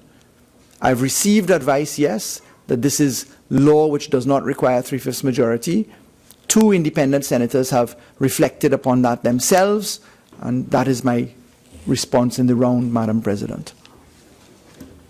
So, honourable senators. No, I was just asking, I asked whether it could be circulated. I think the for our Attorney benefit General has and- answered. Yes. So, honourable senators, the question is... Can I at least ask one more question, Madam Chair? Can we at least have the names of these persons who provided these opinions? No. Okay. So the question is, honourable senators, that clause 3 be amended as circulated.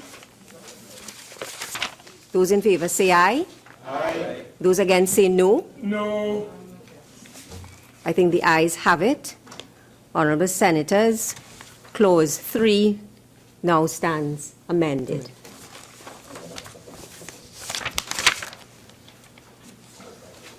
And clause 3 as amended stands part of the bill. Yeah. Madam Speaker, Madam President, just for the sake of the record, because I'm hearing my learned colleagues' statements across the floor, and I'm compelled, therefore, to just clarify this position. I, as the Attorney General, as the advisor to Cabinet, have advised that this bill does not require 3/5 majority. Okay? Yeah. Attorney General giving a speech. Members. Just want to put that on the record. I'm finished there. Object. Honourable members, Attorney General, I have already put the amended clause to the committee. The amendment has been passed by the committee. We are moving on. Honourable Attorney General, you have already said what you had to say while we were dealing with the amendment. Yes? So let us just move on now to clause 4.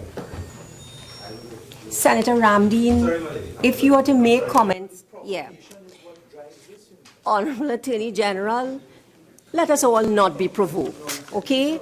Yes. Let us go to... Senator Ramdeen's school.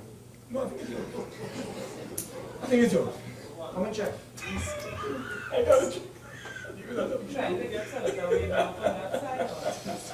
So we're going to move on to clause 4. Clause 4. Honourable Senators, there are amendments to clause 4 circulated by the Attorney General, and there are amendments to clause 4 circulated by Senator Mark. No, you are a new clause. One new clause, okay. All right? We deal with new clauses after we deal with all Very the well. other clauses. Okay?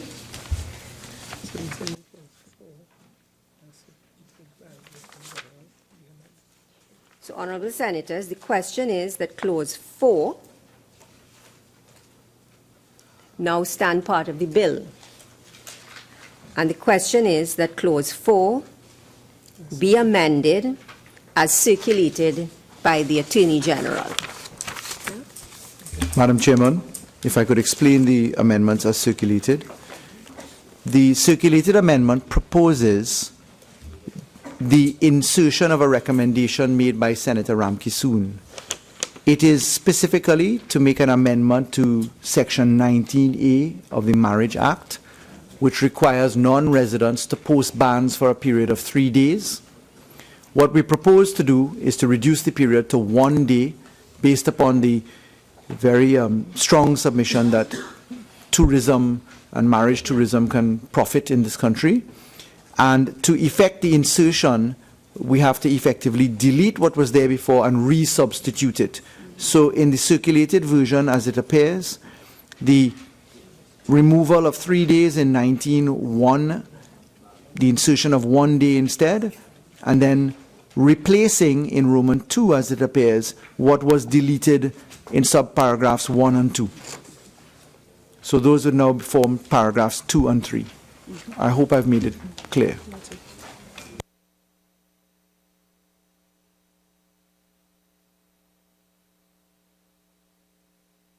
Clause 4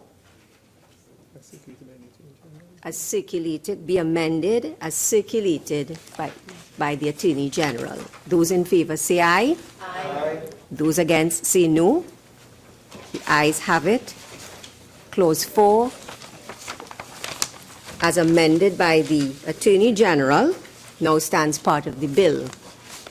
We will now deal with the amendment, Clause 4, put forward by Senator Mark. Senator Mark? Yes. Madam Chair, the Attorney General is proposing that the clause, if I have it, just get a 4A. Yeah, they're in 4. I am suggesting that the Parliament should have sight of the order that the Minister may be able to amend, which involves, I think, Schedule JA of the Marriage Act. And we are suggesting that that be subject to an affirmative resolution so that the Parliament could look at whatever fees that are being proposed by the Minister and whichever public officer would be involved, so that we will have an oversight role on this matter. Since this matter is passing us, we don't want it to pass us and never come back. We want to be on top of this one, Madam Chair, and therefore we are suggesting the following, that the word subject to an affirmative resolution of the Parliament be put or placed before the words, the Minister may by order amend Schedule JA. I think it's a reasonable proposal in the context of ensuring that things are not just left up to a minister, and that the Parliament would have some sight of those fees that are being proposed, Madam Chair. Madam Chair,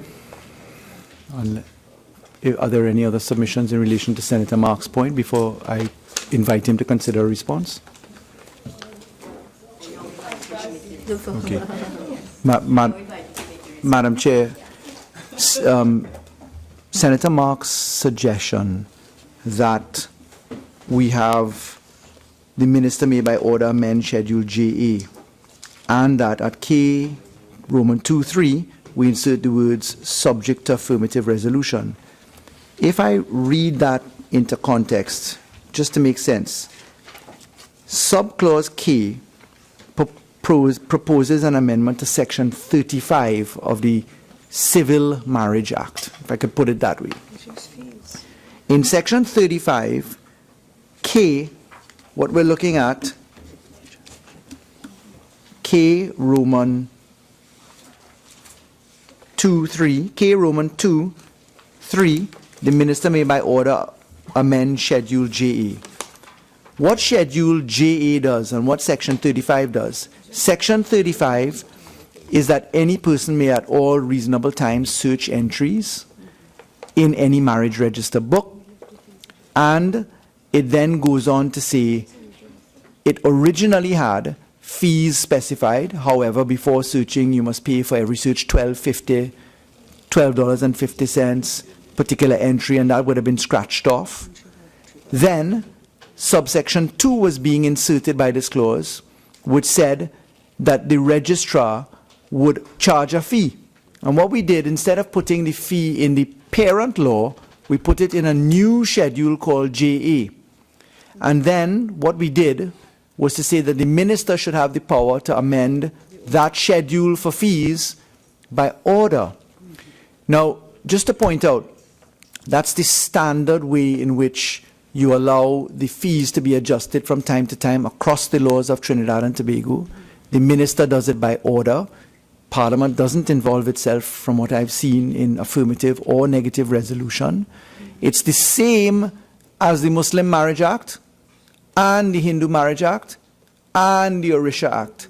So what we're actually doing is simplifying the law, scheduling out the fees, allowing those fees to be adjusted from time to time by the minister, and respectfully not involving Parliament to amend substantive law to change $12.50 to $14. Madam Chair,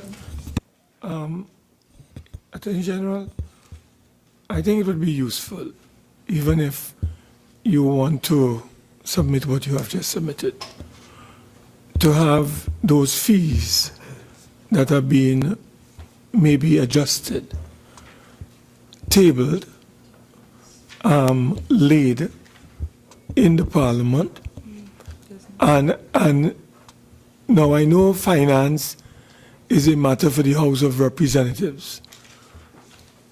The Senate cannot raise taxes. We know that. That is a function for the House. But in an effort to avoid arbitrary fees being imposed by any minister, I am suggesting, Madam Chair, that those fees that are being proposed to be increased by a minister be laid in the Parliament, and I believe that those fees ought to be the subject of a debate. Even if, Madam Chair, the Attorney General says, well, look, he doesn't want a compulsory debate. So, you know, we don't want to be affirmative, then we could say, well, look at negative. But at least the Parliament would have sight of those fees that are being imposed on the population. And it does not just appear in the Gazette without we knowing, because we are passing a law. And we need to know, you know, what is taking place when this law leaves here. So I am asking the Attorney General to consider, even if you do not support the affirmative resolution, then you could look at a negative resolution and have the fees tabled for sight. And maybe when it comes here, Madam Chair, we just allow it to pass, because it's no big thing, you know? But at least it will be tabled. Thank you, Madam Chair. As we're discussing fees, I just have a small question on Section 18, Schedule F, which relates to fees and has a marriage officer certificate which costs 50 cents. Now, is this going to be amended in the Schedule JA or is not? And is going to remain as 50 cents as it is in the Parent Act? And that's page 11, Section 18.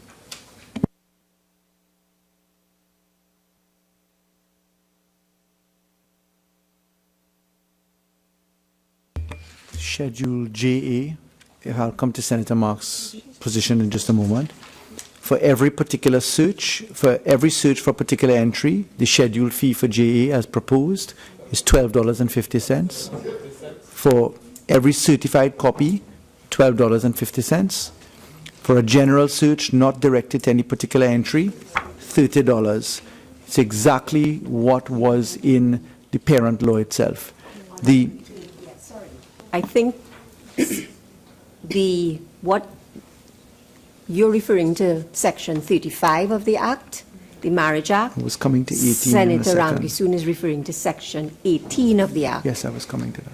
Sorry, that doesn't form part of the Amendment Act. That is the bill that is before us. So just saying that, Attorney General, so yes, you can continue. Thank you. I was taking the opportunity to tell you what JA actually said, and then I was going to come to, and I thank Madam Chairman for the assistance, to the fact that you've spotted something which ought to be amended, which is in Section 18, because there's 50 cents there. And I would just like to say, now this would join in answer to what Senator Mark has been proposing. The Registrar General, as I indicated in my wind-up, and the Attorney General's office, we have a host of legislative amendments to come to all of these acts to tidy up the manner in which fees are collected, managed, etc. But that involved, had we brought it together with this law, we would have been spending a very long time and we would have lost what we really came for, which was the age to contract marriage. So we do have this flagged out, together with a number of other points to come back to the Senate and the House to have a second view of. And there are actually more observations on that. On Senator Mark's point, Madam Chair, that Parliament ought to have scrutiny of the fees that are scheduled out this way. That would most respectfully fly in the face of current practice under the Orisha, the Muslim and the Hindu Marriage Acts, which have been in operation from 1945 come forward, depending upon the dates of the respective laws, 1999, 1945, 1962, if I remember the dates. And most respectfully, the intention is to keep this within the Registrar General's domain, as it is done for companies' fees, for other documents, etc. This is a matter of scheduling for the Registrar General. It's always subsidized by the state, and I respectfully don't consider that this ought to occupy the Parliament's attention. Senators, we will now put the amendment as circulated by Senator Mark to the vote. So that the question is that Clause 4, as amended, be amended as circulated. We're dealing with the amendment circulated by Senator Mark. Those in favor say aye. Aye. Those against say no. No. I think the noes have it. The clause, therefore, is not amended as circulated by Senator Mark. And I will now repeat the question. The question is that Clause 4, as amended by the Attorney General, now stand part of the bill. Those in favor say aye. Aye. Those against say no. I think the ayes have it. Clause 4, as amended by the Attorney General, now stands part of the bill.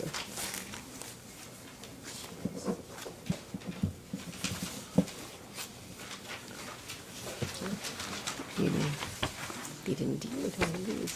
Yes, Clause 5. Now, hold on.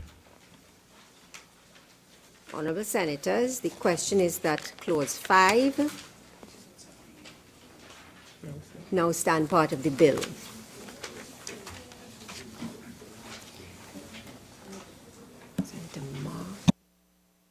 Madam Chair, may I just out of caution inquire?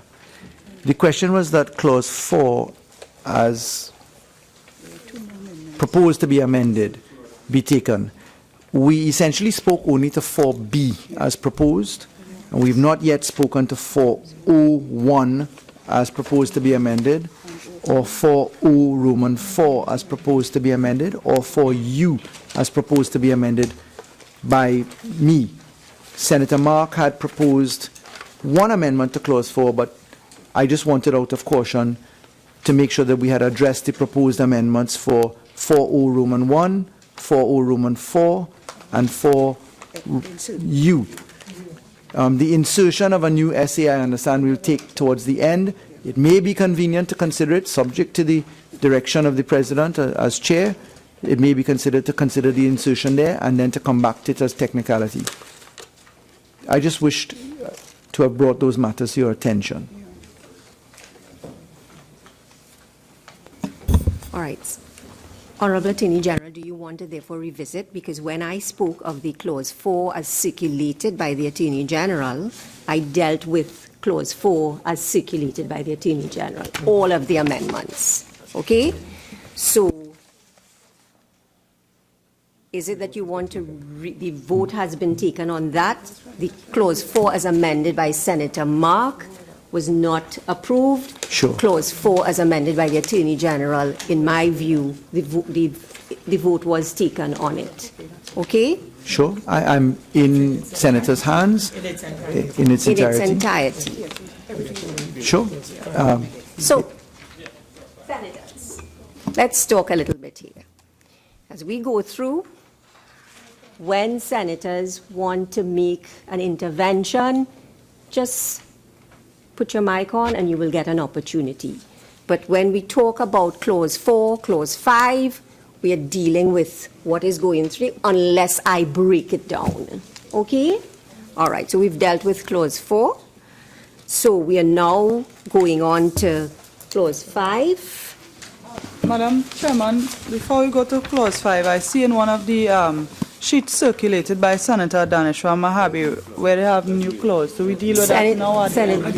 What we said is that new clauses are dealt with after.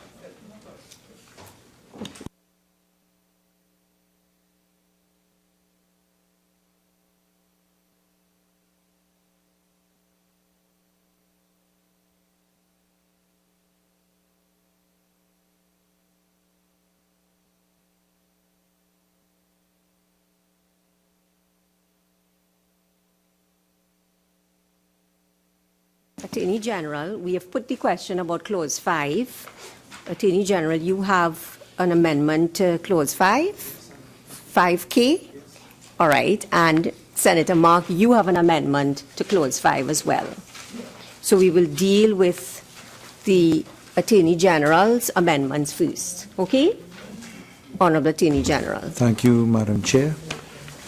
Madam Chair, we propose that clause 5K be amended to take care of an observation made by Senator Choate as to the maintenance of the archaic language carelessly and instead to use the word negligently. It actually claws back to the amendments which were taken in clause 4, where we have also changed the word carelessly to negligently in recognition of the submission made by Senator Choate.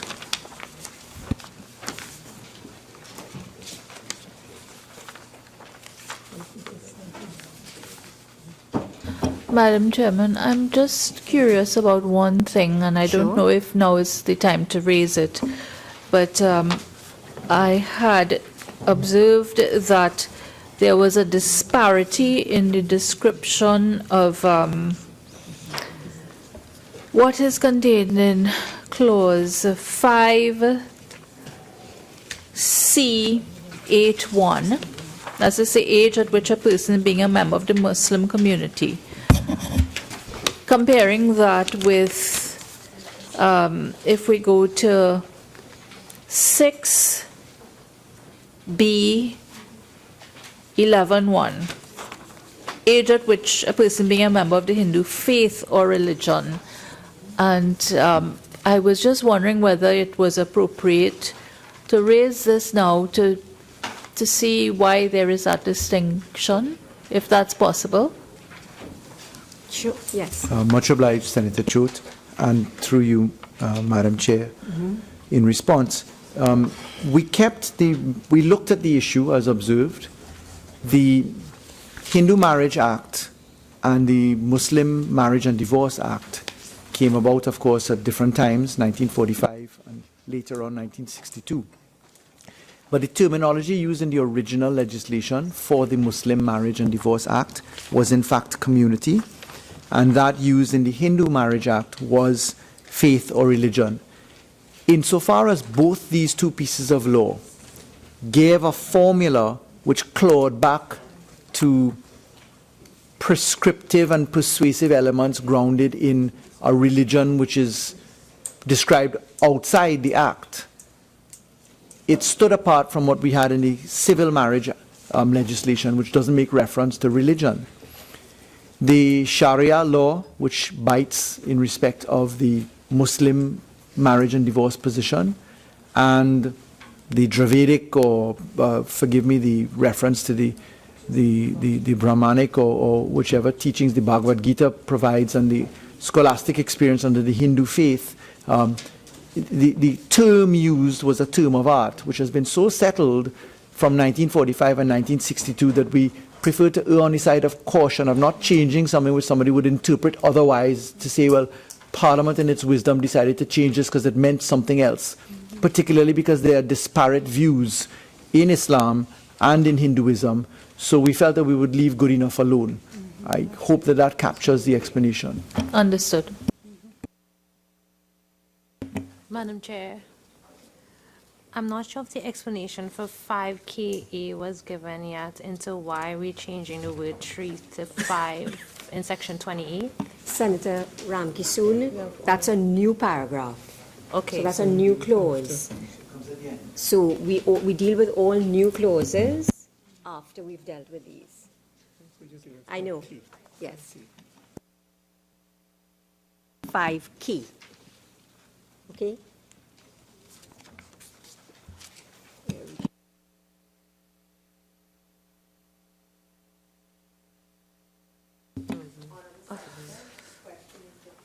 Five, be amended as circulated by the Honorable Attorney General. Those in favor, say aye. Aye.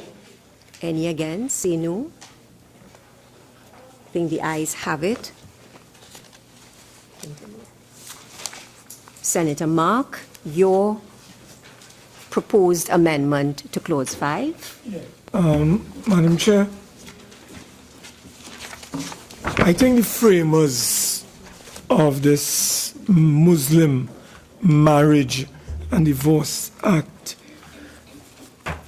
as we go to the amendment in terms of clause 5, if you go to the original Act, chapter 4502, and you look at section 30, you will see, Madam President, Madam Chair, where it deals with regulations, and among the regulations, they outline A, B, C, and D, which would be among many others that the Attorney General would have to address from time to time. Again, to ensure that the rights of people are not violated and or breached, given the fact that Parliament was approving this legislation, under section 30, it specifically read, and I quote, Madam President, regulations made under this section shall be subject to affirmative resolution of Parliament. For some inexplicable reason, only known to the Honorable Attorney General, he has decided to completely remove the oversight role of the Parliament as it is currently in this law. And, you know, Madam President, the Attorney General did not even propose a negative resolution. He has proposed a almost complete deletion of this provision. And he says what it should read, as you saw, Madam President, Madam Chair, in clause 5(2), regulation made under this subsection 1 shall just be laid before the Parliament. So we just get regulations, they are laid.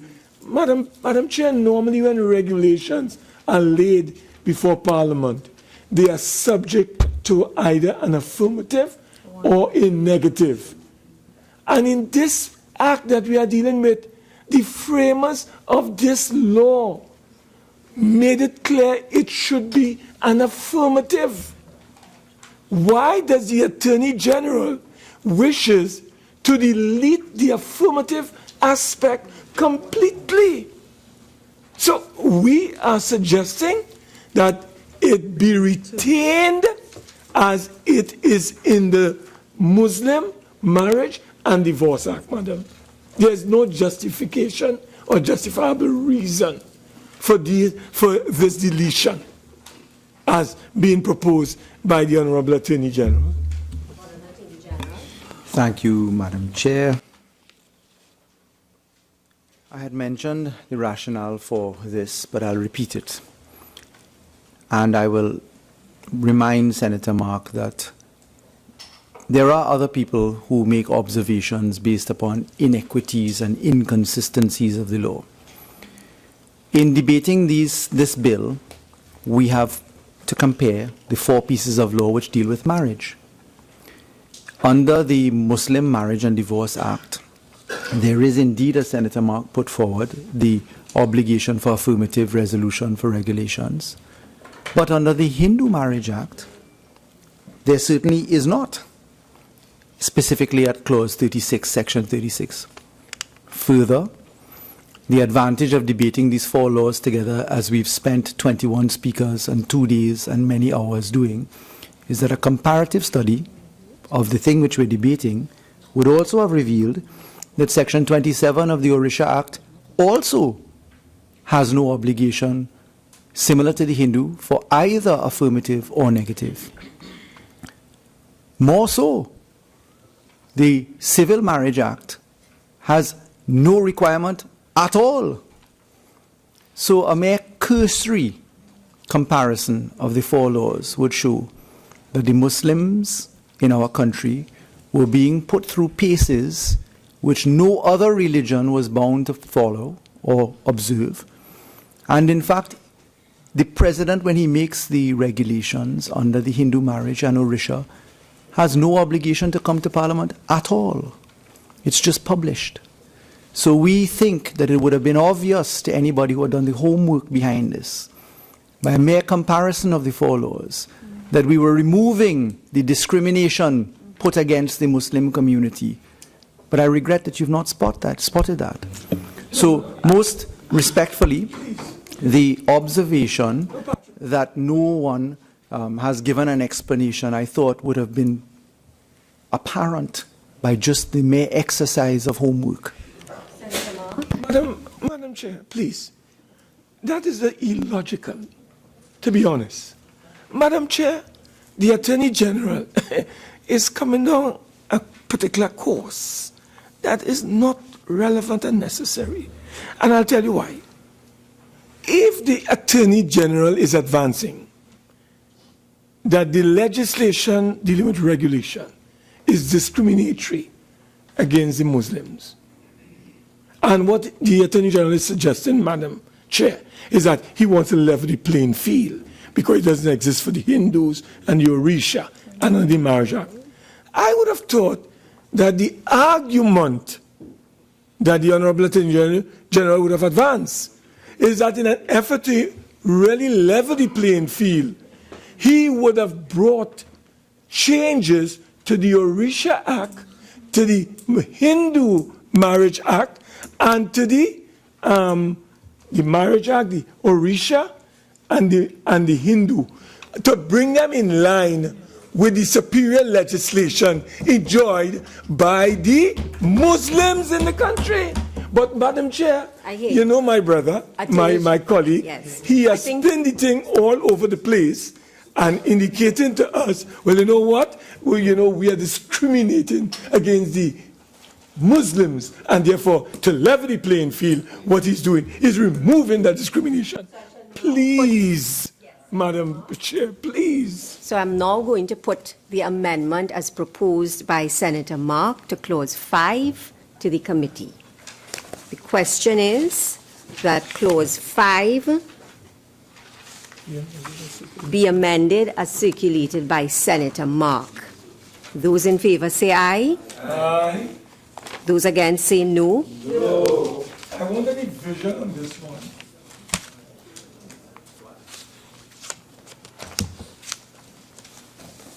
The country must judge you. No, it's all right. It's all right. But talking about another judge. Okay, could we please, we're about to take the division. Look, I'm sorry to use them. Senator Mark? Sorry, Mark. How about you surrender to me? Let's have the division. Both of you, sir. Continue. Complete surrender. Mrs. Gopi Spoon? No. Mrs. Batiste Primus? Mr. Rambarat? No. Mr. Sinanan? Yes. No.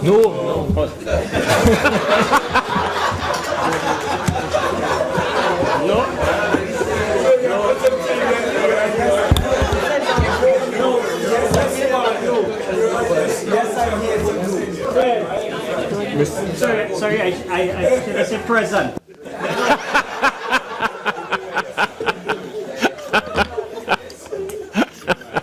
Mr. Sinanan? No. Mr. Moses? No. Mr. Hussein? No. Mr. Henry? No. Mr. Singh? No. Mr. Coppin? No.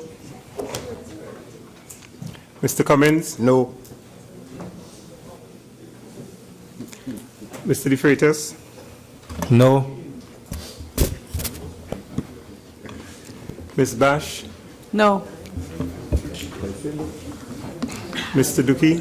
No. Ms. Stewart? No. Ms. Romano? No. Mr. Mark? Yes. Yes. Ms. Ameen? Yes. Mr. Sturge? Yes. Oh, yes. Mr. Samuel? Yes. Mr. Ramdeen? Yes.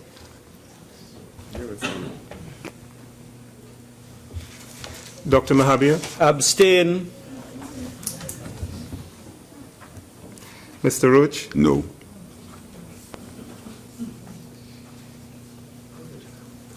Mr. Small? No. Mr. Shriki Abstain. Ms. Ramki Abstain. Ms. Choate? No. Mr. Creese? No. Mr. Richards? No. Mr. Edwards? No. Madam President, the result of the division, 21 against, 5 for, and 3 abstentions. Honorable Senators, the results of the division on the amendment proposed by Senator Mark, 21 members voted against, 5 voted for, and there were 3 abstentions. So the amendment does not pass.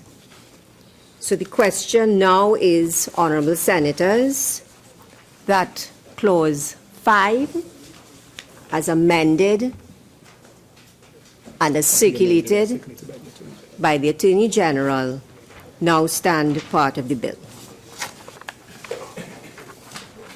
Those in favor say aye. Aye. Those against say no. I think the ayes have it. Clause 5 as amended now stands part of the bill.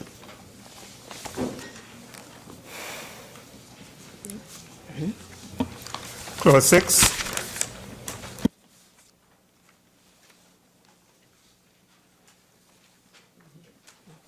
Honourable Senators, the question is that Clause 6 now stand part of the bill. Madam Chair, the purpose of the proposal for amendment of Clause 6 is to again take account of Senator Choate's observations as to the movement in the language from carelessly to negligently, which we agree should be amended.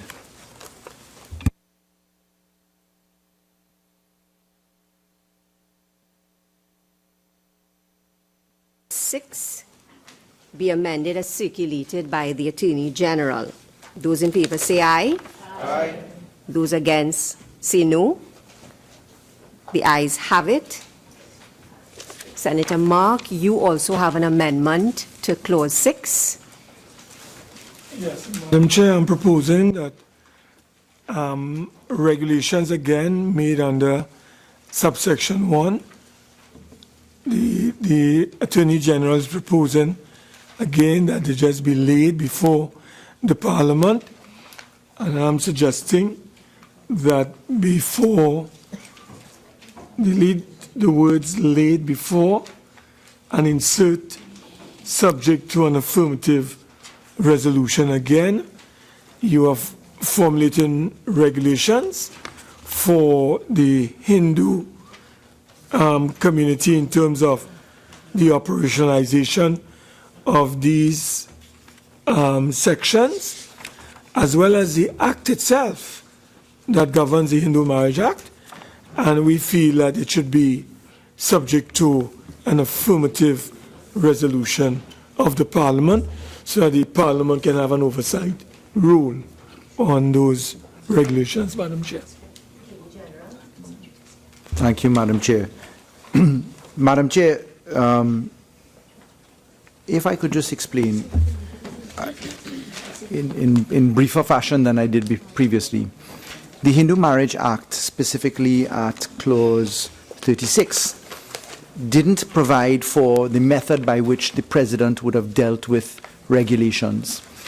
What we did was to advance what we believe is an improvement and harmonize the manner in which regulations are treated under the Hindu Marriage Act, the Muslim Marriage and Divorce Act, and the Alisha Act, specifically to allow for those to be laid in this instance for the first time before the Parliament. And when we come to the Alisha, for the first time before the Parliament, because it wasn't done before. So it's to keep with the philosophy adopted in respect of the Muslim Marriage and Divorce Act, and specifically to allow for the improvement of regulations. If there is a breach of regulations, that it should be punishable by a fine not exceeding $3,000 and 6 months imprisonment, which is in keeping with the tenor with which one ought to treat these regulations, specifically as a variation from the application of Section 16, I believe it is, of the Interpretation Act, which would otherwise just have had a pecuniary sum of $500. Those are the explanations. Now, take a vote on the proposal of Senator Mark to Clause 6. So the question is that Clause 6 be amended as circulated by Senator Mark. Those in favor say aye. Aye. Those against say no. No. The amendment as circulated by Senator Mark does not pass. So, Honourable Senators, the question is that Clause 6, as amended, now stand part of the bill. Those in favor say aye. Aye. Those against say no. I think the ayes have it. Clause 6, as amended, now stands part of the bill. Clause 7. That's me. Yes, sorry. Clause 7. Honourable Senators, the question is that Clause 7 stand part of the bill. Madam Chairman, the rationale behind the proposed amendments to Clause 7 include, firstly, in keeping with the observation made by Senator Choate again, and as we have attended to in amendments coming forward to Clause 7, that we substitute the word carelessly wherever it occurs and replace it instead with negligently when we're describing the nature of offence to be committed. And secondly, that we take account of the observations made by Senator Ramkisoon, which met with observations which we had made ourselves because we had omitted to amend the forms in the Orisha Act. Specifically, there was the improvement of the forms in removing the very archaic terminology condition and instead substituting with marital status, by removing the word calling and instead substituting with profession and occupation, and dwelling place with home address. This is in keeping with observations made by both independent senators, and they're humbly submitted for consideration by the Senate. Madam Chair, just Senator Ramsey. yeah, thank you.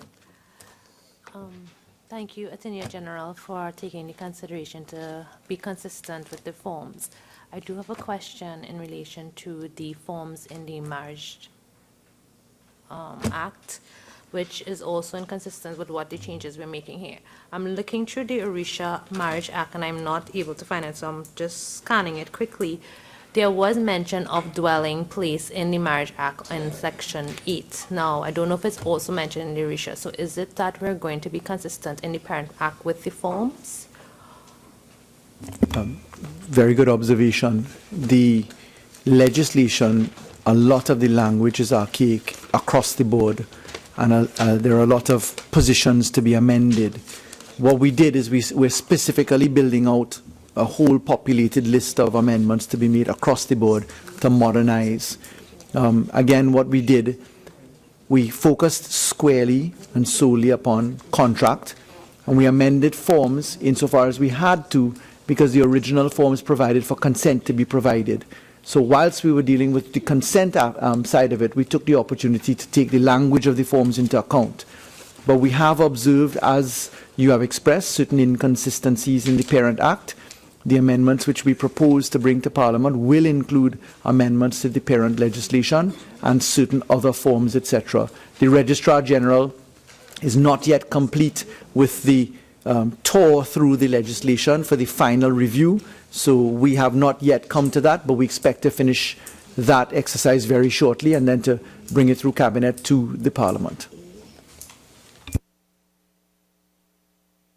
Attorney General, you have dealt with all the amendments to Clause 7. Yes, Madam Chairman. So I will now put, the question is that Clause 7 be amended as circulated by the Attorney General. Those in favour say aye. Aye. Those against say no. The ayes have it. Senator Mark, your amendment to Clause 7. Yeah, well, Madam Chair, consistent with the earlier amendments proposed, I am suggesting that the regulations be subject to an affirmative resolution of Parliament. Of course, the AG will say that he's improving on what exists in the Orisha Marriage Act. I am suggesting that we should go a step further than merely laying these regulations, but be subject to an affirmative resolution, Madam Chair. That is my position. Thank you, Senator Mark, for summarizing the argument which I would make, which I adopt. And secondly, just to indicate that this legislation, the Orisha in particular, in operation since 1999, has operated without incidents, similar to the Hindu Marriage Act from 1945 and the Muslim from 1961 or 62? 61. That being the position, our position is that we have advanced it somewhat, but I do hear the Honourable Senator's submission and respectfully disagree with the position. 7 be amended as circulated by Senator Mark. Those in favor say aye. Aye. Those against say no. No. The amendment does not pass.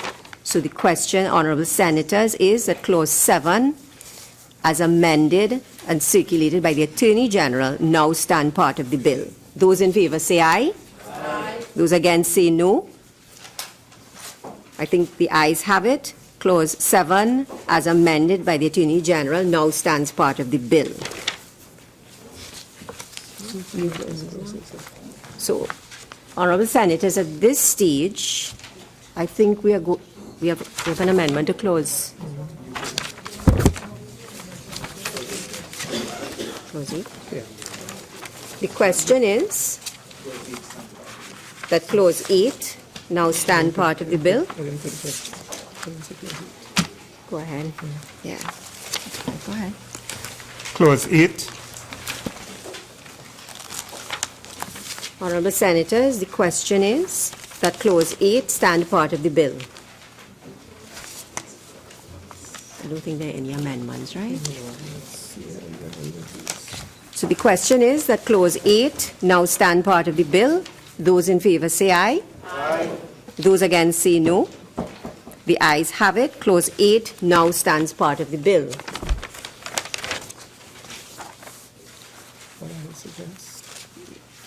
Yeah. Let's deal with the Attorney General's please.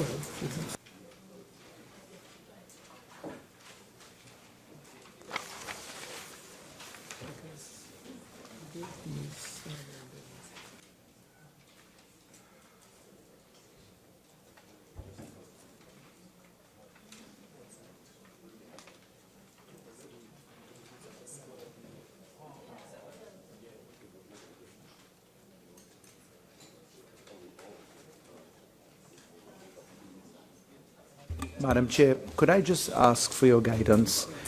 When is it that we would normally deal with the certificate deletion consequent upon the elimination of Section 3?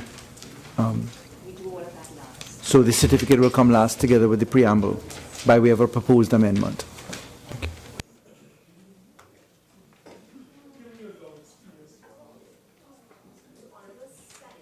I ask for some patience here. We have several proposed new clauses.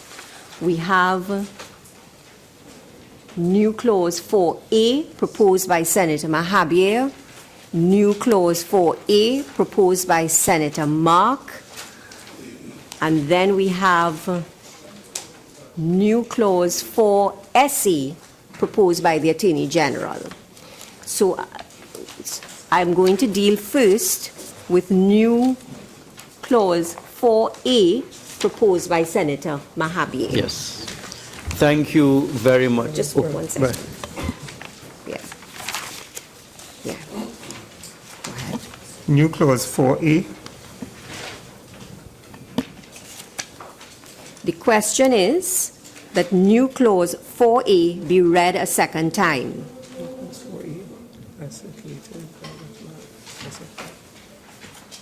Honorable Senators, the question is that new clause 4A, as circulated by Senator Mahabir, be read a second time. Those in favor say aye.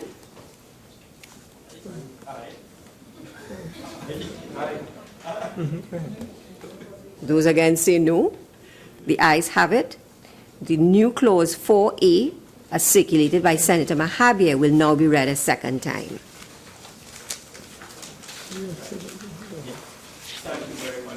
Madam Chair, by way of background, and I assure you I shall not be long and elaborate, the question arose during the debate on why age 18. This was a question posed by Senator Samuels. I thought I had addressed it with some reasonableness in my debate. In my amendment, I am proposing that with parental consent, the age will be 16 years for male and female. And the question is, why age 16? What is the justification and the rationale for it? the Honorable Attorney General, in his wrapping up, indicated that while he admits that this is so in every state in the United States, that jurisdiction is a bit different from our own.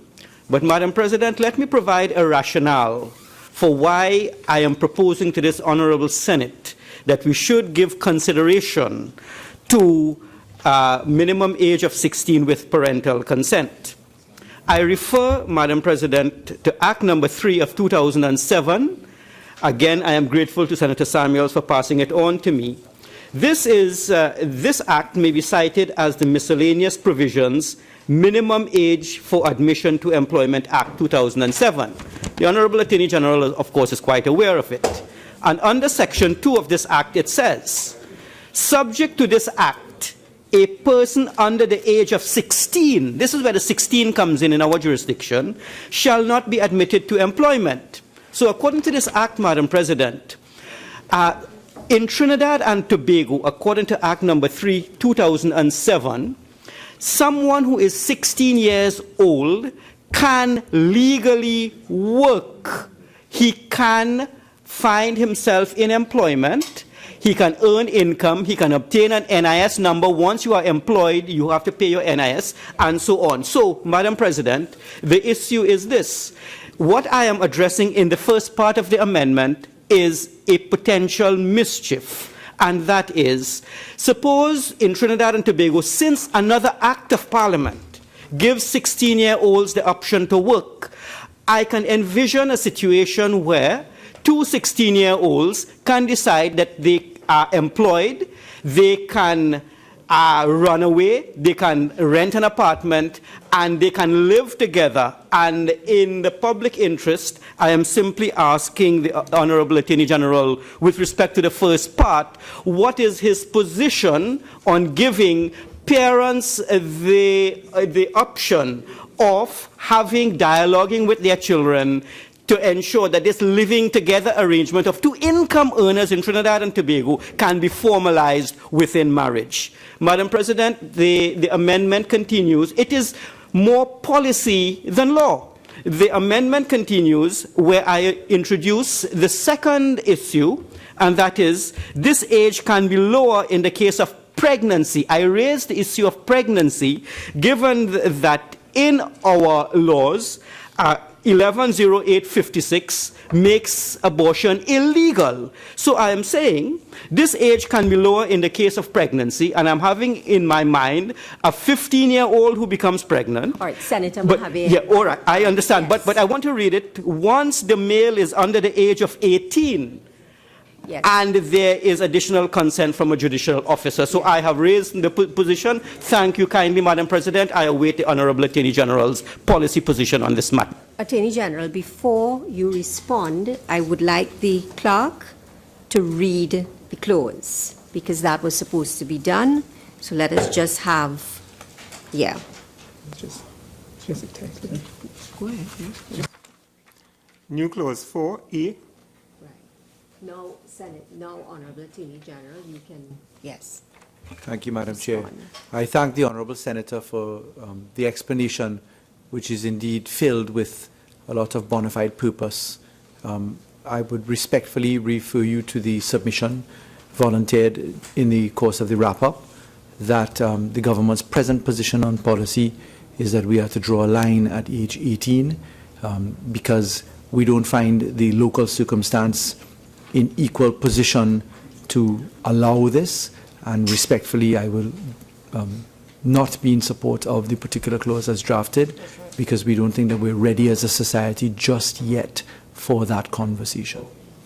I will only have one caveat here, Honourable Attorney General.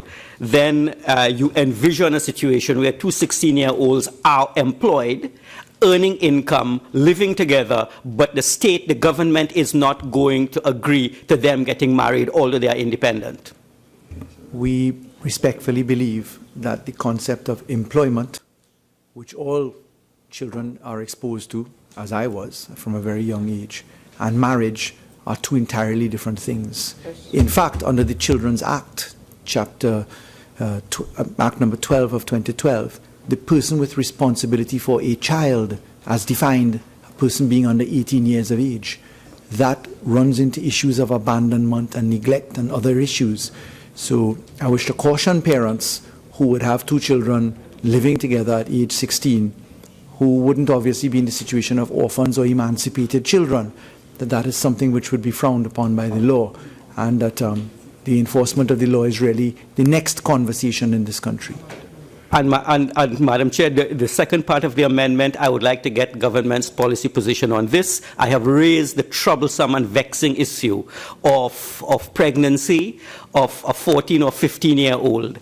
My position that I'm advancing to the Honorable Senate, Madam President, and to the Honorable Attorney General is that I would like to give families the choice that if, in their opinion, they would like the child, since abortion is illegal, the child to be born within the confines of marriage, because we are looking at the welfare of the child as well, whether the position of the government is that at this time they are prepared to indicate to the young woman, the families, that, sorry, tough luck, this child will have to be born out of wedlock at age 15.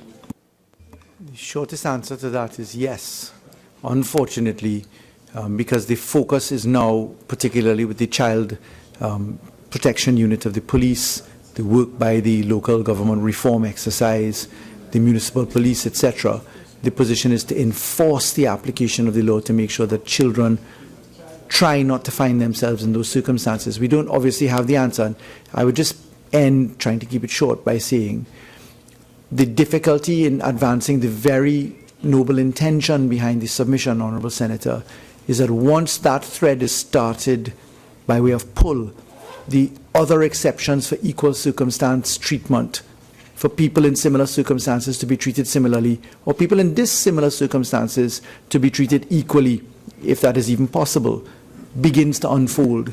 And the problem, therefore, was that the line becomes so blurred that the exception becomes the norm. So it was for that purpose, until we had built out the architecture around it, that we must respectfully decline the invitation on this occasion, at this time. Thank you very much, AG and Madam President. Given the position of the government, 5A, 6A, and 7A now become irrelevant, because I will have to withdraw them, because if I raise them, I will simply be wasting Senate's time. Question is that new clause 4A, as proposed by Senator Mahabir, be added to the bill. Those in favor say aye. Those against say no. No. So the noes have it. New clause 4A does not stand part of the bill. The question is, we are now going to deal with the new clause 4A as proposed by Senator Mark.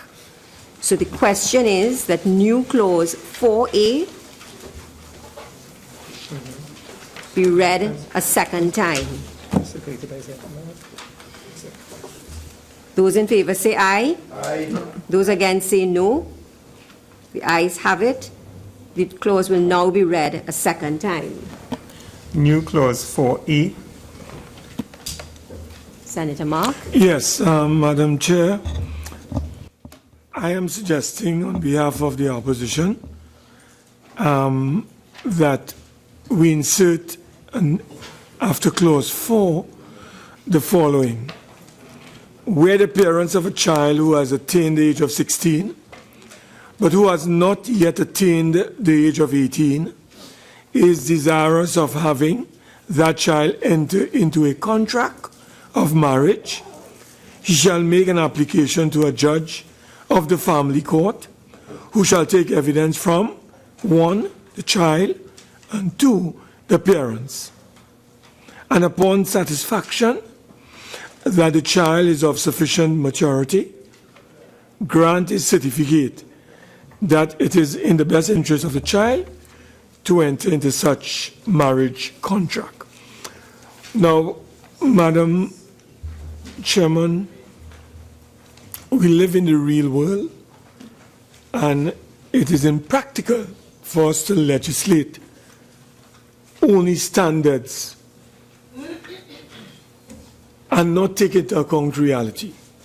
Hence the reason we have suggested an exception as it relates to circumstances that occur in our society. And we are calling on the Attorney General to take the appropriate action to have this measure effected and accepted, so that, for instance, children between the ages of 18 and just under, between 16 rather, and just under 18, with parental consent, judicial consent, the child or the children's consent, would be able to engage in a matrimony, into marriage, once that agreement is arrived at. And we think that is a very reasonable approach, given what exists in our country today. And I understand what the Attorney General said a short while ago, that our country is not mature for this kind of development because the institutions are not yet ready. The reality is that, yes, the institution may not yet be ready, but we have to take decisions in order, just as how we ratify. We sign, Madam President, into, when we go to the United Nations, we ratify, and then we have to domesticate into law those instruments. And we are asking the Attorney General to consider this particular new clause in light of prevailing realities, Madam Chair. Thank you very much. Thank you, Madam Chair. Madam Chair, I'm a little alarmed at the language proposed by the Honourable Senator. Perhaps it's in error, or if I'm wrong, I'd like the Honourable Senator to assist me. The language which is before the House, before the Senate, says, where the parent of a child who has attained the age of 16 but who has not yet attained the age of 18 is desirous of having that child enter into a contract of marriage, he, the parent, shall make an application to a judge of the family court, who shall take evidence from the child parent, and upon satisfaction that the child is of sufficient maturity, grant a certificate that it is in the best interest of the child to enter into such marriage contract. Now, that amendment is the exact opposite of what the government proposes, because it suggests, don't worry with the voice of the child, let the parent roll up at court, knock on the door of the court, say to the court, I want my child to be married. Consider the child being married, and the option of consent of the child isn't even reflected in the amendment. So maybe it wasn't transcribed correctly. I presume that that's the case, but I'm a little alarmed. So perhaps I should ask the Honourable Senator to clarify, lest I'm mistaken, as to what it says, and then I can give a response to the further points. That's my colleague. Madam Chairman, through you, we did not want to specify the circumstances in which such an application ought to be made, but we, in essence, we were listening to the concerns of the people and civil society, and what we are seeing, in essence, in circumstances such as pregnancy, for instance, the child itself is not the person to make the application before the court. The parent of the child makes the application, and the court hears from both the parent and the child. So the court hears both views, so the child can say, I do not wish to.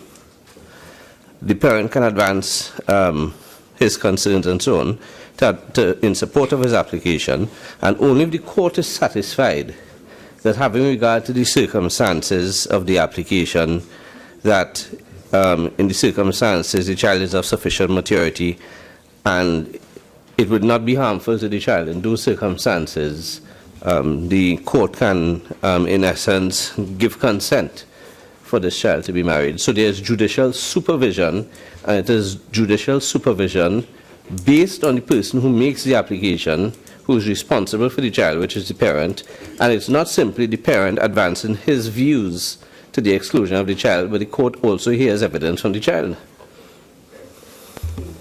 Madam Chair, I thank Honourable Senator for the explanation. If I catch the gist of it, the intention is to provide judicial supervision for the marriage to take place. Regrettably, the language of the clause as drafted doesn't put that. It in fact puts forward something which we would like to criminalize. We would like to criminalize forced marriages or marriages where the voice of the child isn't involved. So, well, where the parent of a child is desirous of having that child enter into a contract. I mean, one of the basic concepts of the contract of a marriage is that there must be consent of the person to be married. So I think that I understand the intention that the Honourable Senator intended. I don't think it's probably expressed in the correct manner, but I don't want to be pejorative and say that it's gone the wrong way. I catch the gist of what you're saying. If I can answer what I believe is the argument, the government's position as a policy in relation to the exception to marriage in the bracket 16 to 18, in whatever circumstance, with A, parental consent, and B, Madam. judicial consent, that is something which I think is a noble argument. I've acknowledged that it is something that is done elsewhere. The government's position is that we're not in a position to agree with that as a matter of policy because of some of the arguments put forward in wrap-up, in particular including the state and preparedness of where we are and how blurred the line of consent would be.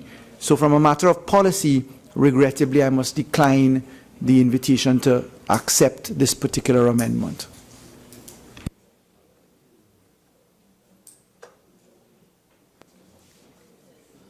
So, Honourable Senators, the question is that new clause 4A, as proposed and circulated by Senator Mark, be added to the bill. Those in favour say aye. Aye. Those against say no. No. I think the noes have it.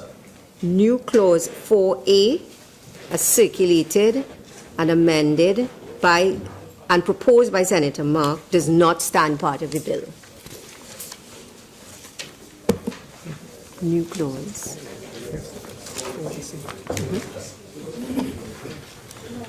New clause 4SE. The question is that new clause 4SA be read a second time. Those in favour say aye. Aye. Those against say no. The ayes have it. New clause 4SA will now be read a second time.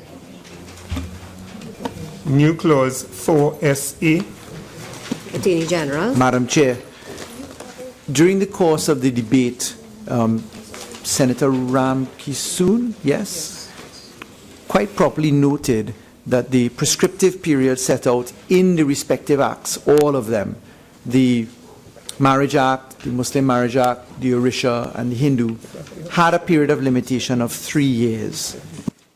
The new clause 4SA, which is replicated in new clause 5KA, even though we're not there yet, but I'll flag it, and new clause 6JA, deals with proposed amendments to Section 44 of the Marriage Act.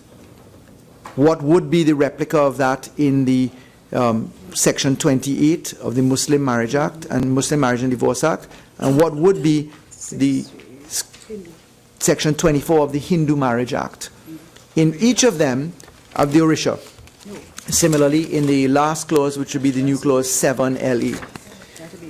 These combined proposed improvements, replicated in the 3 others which follow this particular consideration, are intended to take care of the prescriptive period moving from 3 years to 5 years. Now, obviously, the question on the table may be bifurcated. 1, why 3 years in the first place? What's the rationale? And 2, why move to another period being 5? If I could answer the first limb of that, I would say the marriage legislation, that is the 4 marriage acts, had a prescriptive period because the offense that one was seeking to prosecute 3 years ago was in relation to a marriage that would have been subsisting. And therefore, the chance that you were dealing with a husband and wife in a genuine relationship factored in the minds of the drafters in 1923, in 1945, in 1961, and in 1999, and apparently it did so equally.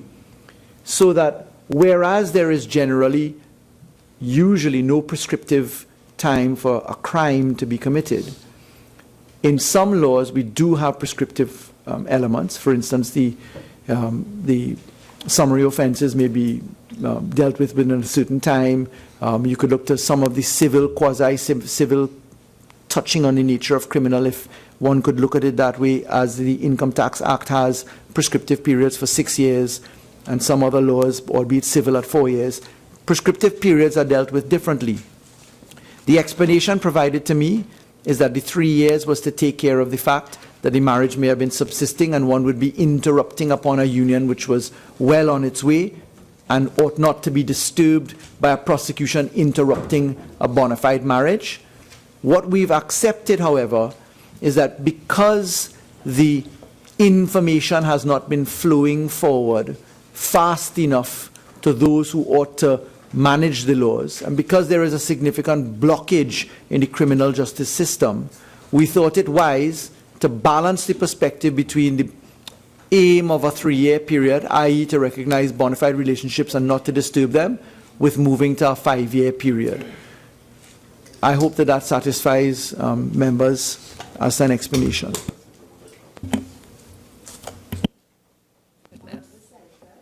Madam Chair, just to respond to the Honorable Attorney General on the modification to the section, I would like to support him on the change from 3 to 5. That is something that I didn't mean to change in my debate. The question is that new clause 4SE, as circulated by the Attorney General, be added to the bill. Those in favor say aye. Aye. Those against say no. The ayes have it. New clause 4SA, as circulated, now stands part of the bill.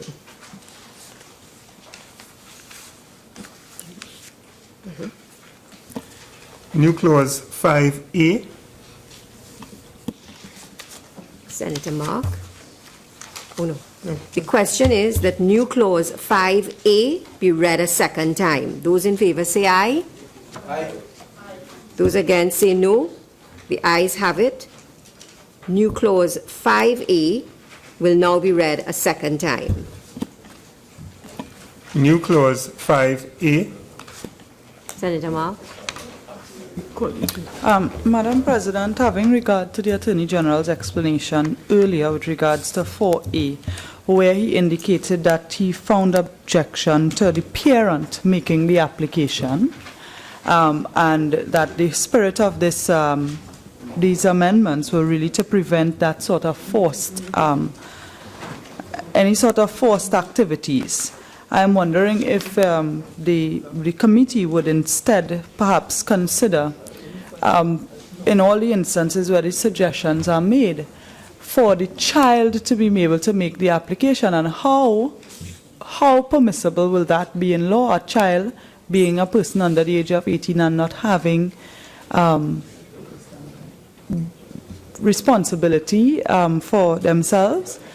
Well, Senator, so I'm wondering if that would be more acceptable in this case. Well, what we have before the committee at this stage is new clause 5A as proposed by Senator Mark. If it is that you wish to amend new clause 5A, that can be done. But what you are seeking now, that kind of deliberation at this stage, we are dealing now with amendments as put forward and circulated. No, well, before I make that suggestion, Madam President, I would want to know if that is something that, in terms of proposing that a child be made, because the Attorney General indicated earlier that he found objection to a parent making this application on behalf of the child. And I am asking if that is an objection, are you then suggesting that we consider the child making the application? Madam Chair, if I could be very tight in the response. I pointed out to the honourable senators opposite that the draft before us ran afoul of the voice of the child and purported for the parent to make the application. And then I went on to answer what I thought it probably intended to say as opposed to what it said. In answering that, I gave the government's position that we're not prepared at this point. But I'd just like to point out to Senator Ameen, in all the laws which permit currently before amendment the child marriages, it is always the child that makes the application, as Section 9 of the Muslim Marriage and Divorce Act, etc. So a child does have locus or capacity to go before the court in these particular instances, so it's not unusual for that to happen. That notwithstanding, however, the government's policy in relation to this is that we wish to keep it at 18 years old without exception for reasons previously articulated. Madam Chair, can I just indicate to the Attorney General, a child cannot make an application to any court. That is not the procedure. A child is under a disability in law to make any application to any court of law. An application on behalf of a child has been made by a next of kin or a next friend. That is fundamental civil procedure. Yeah, sure, Madam Chair. I was hoping not to enter into legalese.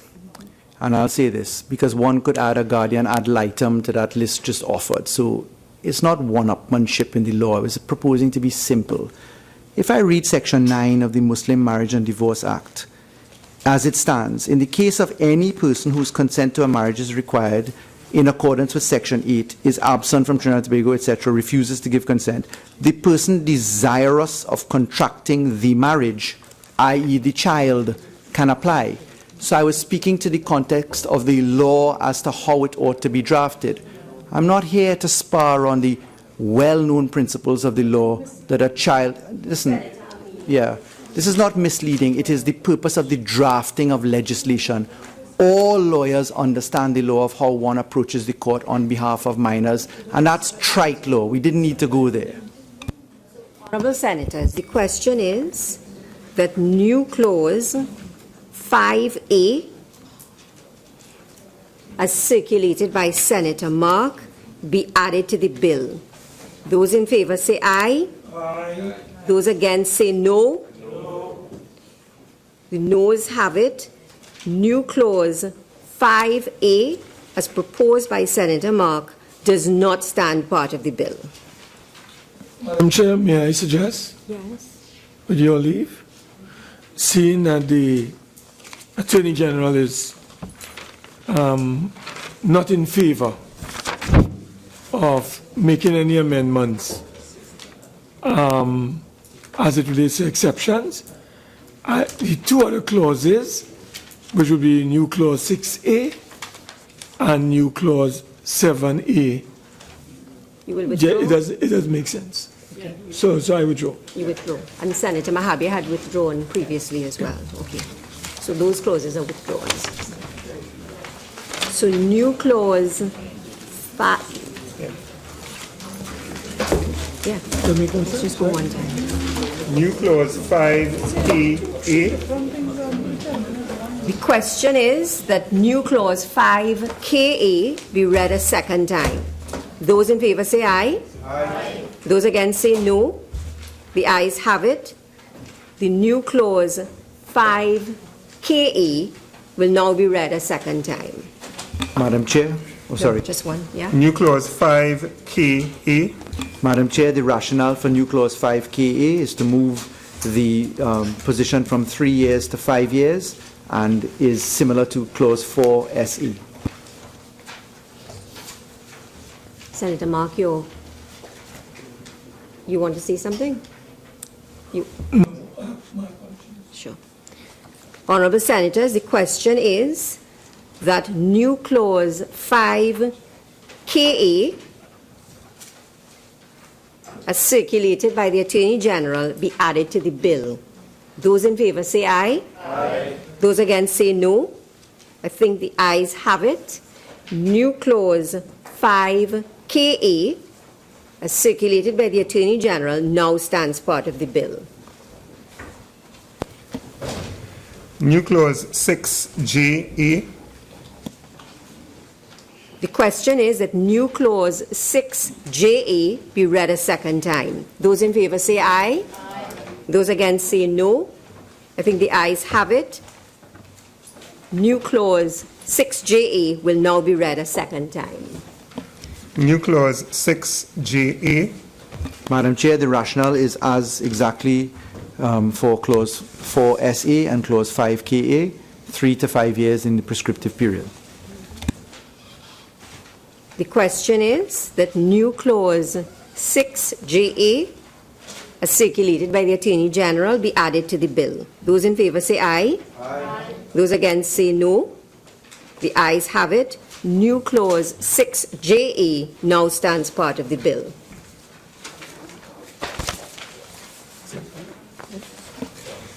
New clause 7LA.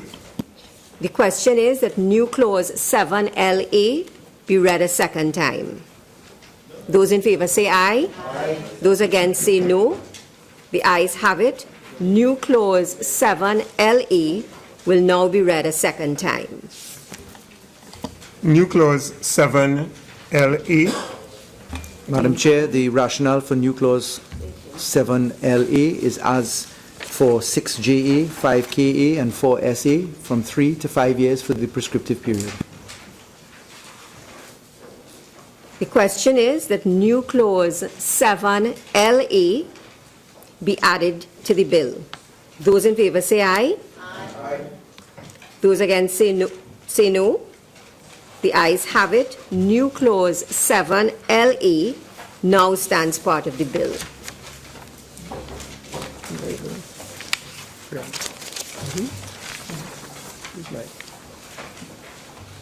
So, once it's been deleted, we'll say focus of all weakness and party says this is deleted. Okay. Yeah.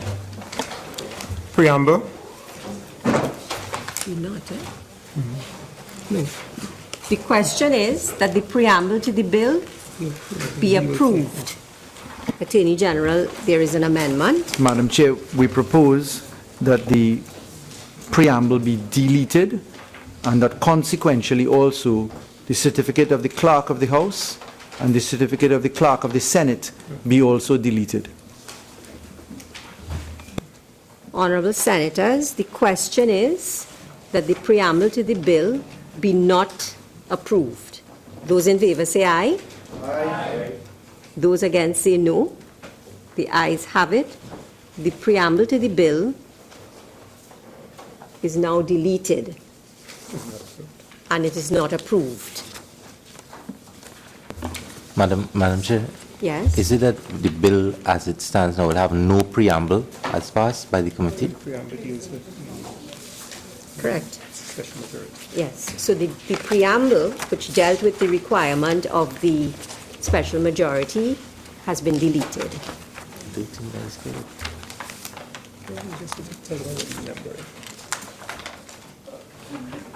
Honourable Senators, may I just mention that the deletion of clause 3 of the bill would result in consequential amendments and renumbering of the clauses 4 to 8 to be made. Okay? Just want to... yes. Those are consequential as well. Yes.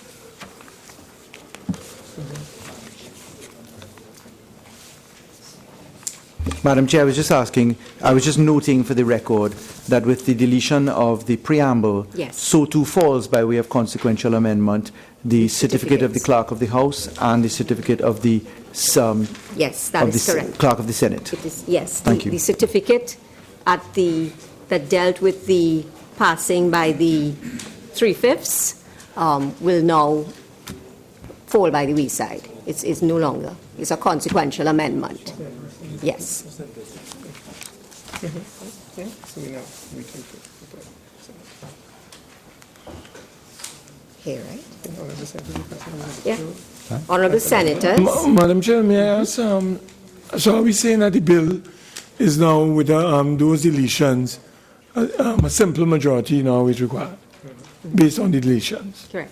And the Attorney General, as he said, tactically, he has done that because he doesn't foresee support in the other place. The question is that the bill, as amended, be now reported to the Senate. Those in favor say aye. Aye. Those against say no. The ayes have it. The bill, as amended, will now be reported to the Senate.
Honorable Attorney General.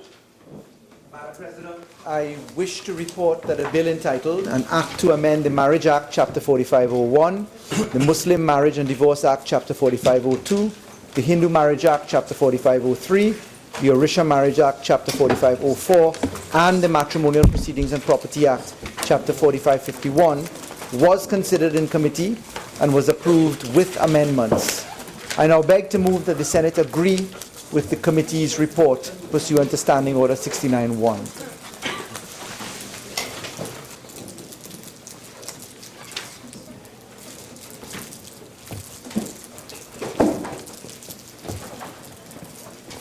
Honorable Senators, the question is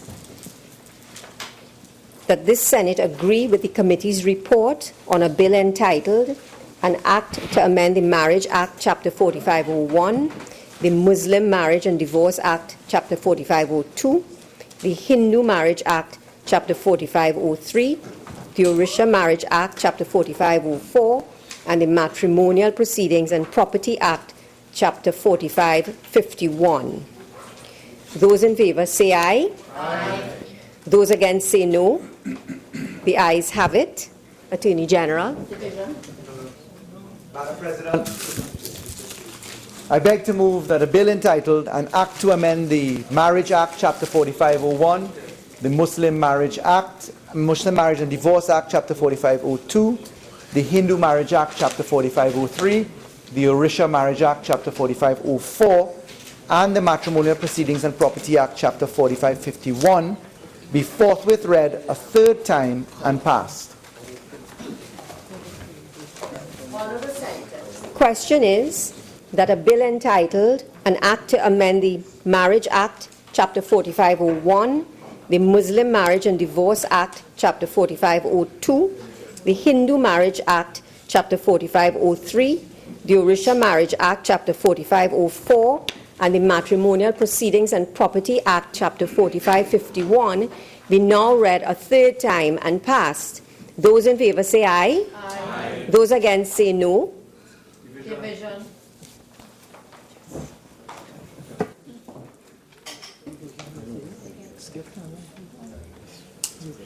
Mrs. Gopi Schoon. Yes. Mrs. Batiste Primus. Yes. Mr. Rambarat. Yes. Mr. Sinanan. Yes. Mr. Moses. Yes. Mr. Hussein. Yes. Dr. Henry. Yes. Mr. Singh. Yes. Mr. Coppin. Yes. Mr. Cummings. Yes. Mr. De Freitas. Ms. Bash. Yes. Mr. Dookie. Yes. Ms. Stewart. Yes. Ms. Romano. Yes. Mr. Mark. Abstain. Ms. Ameen. Abstain. Mr. Sturge. Abstain. Mr. Ramdeen. Abstain.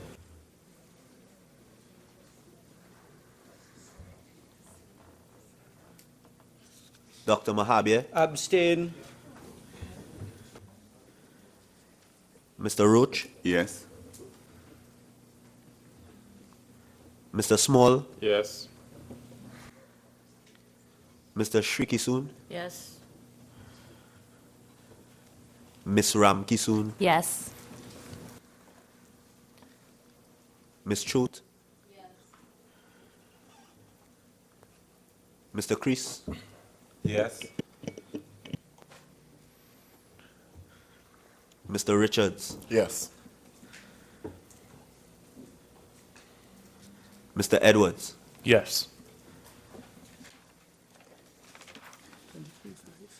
Right. 23. 5 abstentions. 5. Yeah. No abstentions. Yeah. 5. 5 abstentions. No votes against.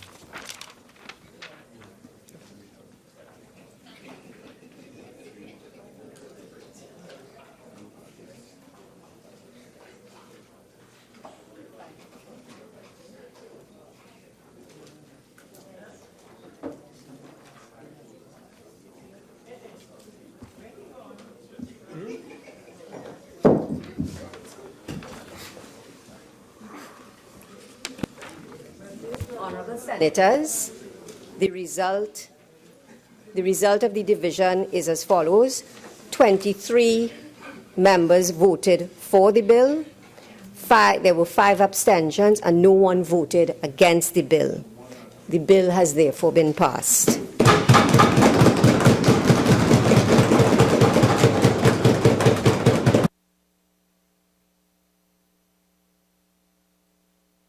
A bill entitled An Act to Amend the Marriage Act, Chapter 4501, the Muslim Marriage and Divorce Act, Chapter 4502, the Hindu Marriage Act, Chapter 4503, the Orisha Marriage Act, Chapter 4504, and the Matrimonial Proceedings and Property Act, Chapter 4551.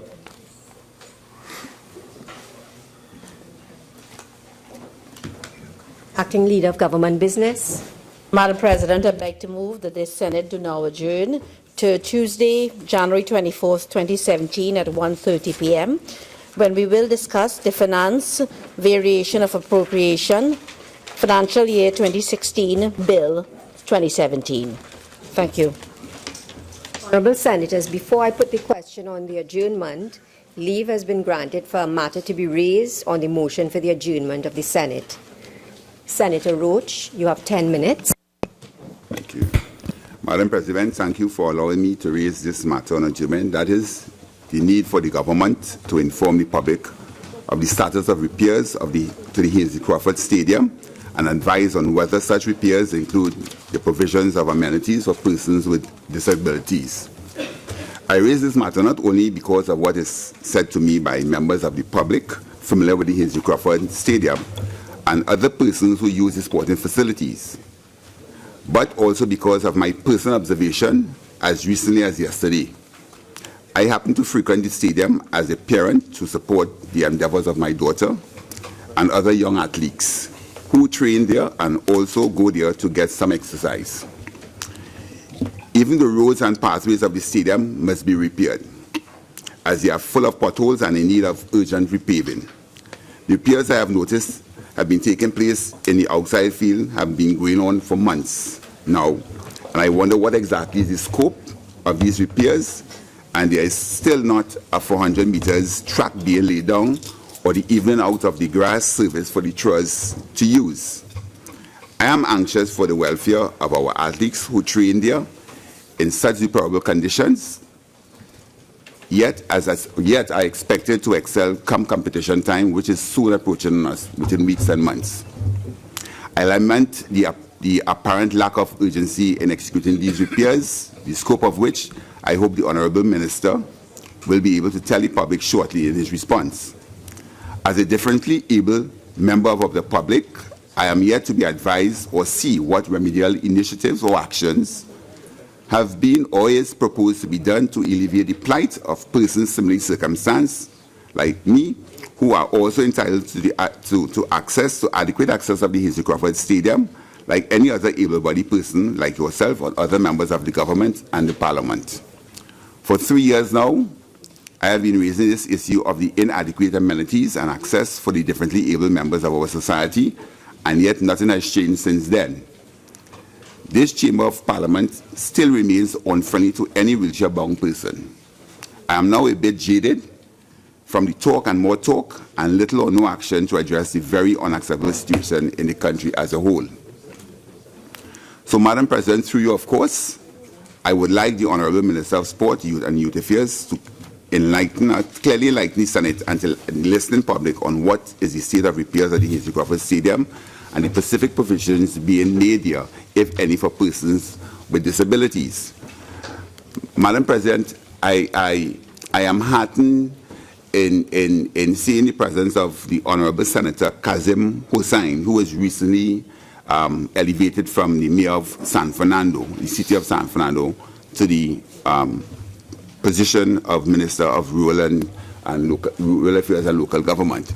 He had taken the initiative in making his mayoral office very user-friendly towards disabled persons, and that was very moving and welcoming.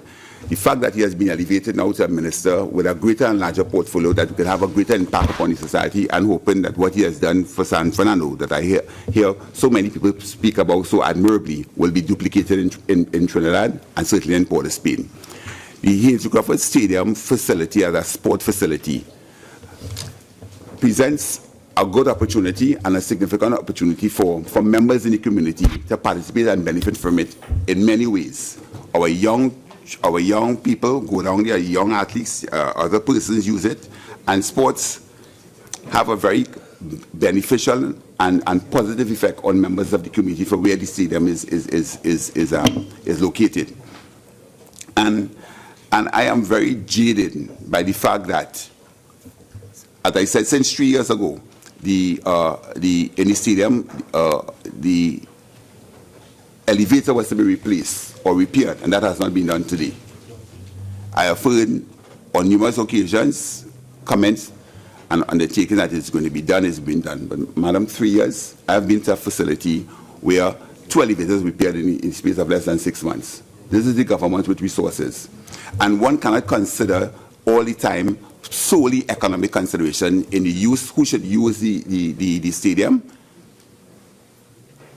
because there are much more non-economic benefits to the community as well, especially our young persons. And if there's a problem getting money for the Ministry of Sports to utilize, to do and make the stadium much more user-friendly for the very athletes that we are expecting so much from, they can take that from the Ministry of National Security, where a lot is being spent on national security and we're not seeing any benefit from it. And I'm being suspicious and I'm not being malicious about it, but I feel I'm very deeply concerned and hopeful, and very hopeful now that something will be done, that these repairs will be executed quickly, because 2017 is on us already. We are into 2017, and there are a number of international meets, as I said on the last occasion, to take place, one of which is going to be held in Trinidad. It's a regional, a very significant athletic meet is supposed to take place. And the repairs is shameful. Anybody goes down, I will invite the press to go down to the stadium tomorrow morning and take pictures. They will see how deplorable the condition is. I was down there up to yesterday, wheeling around doing exercise, and I'm telling you, it is shameful.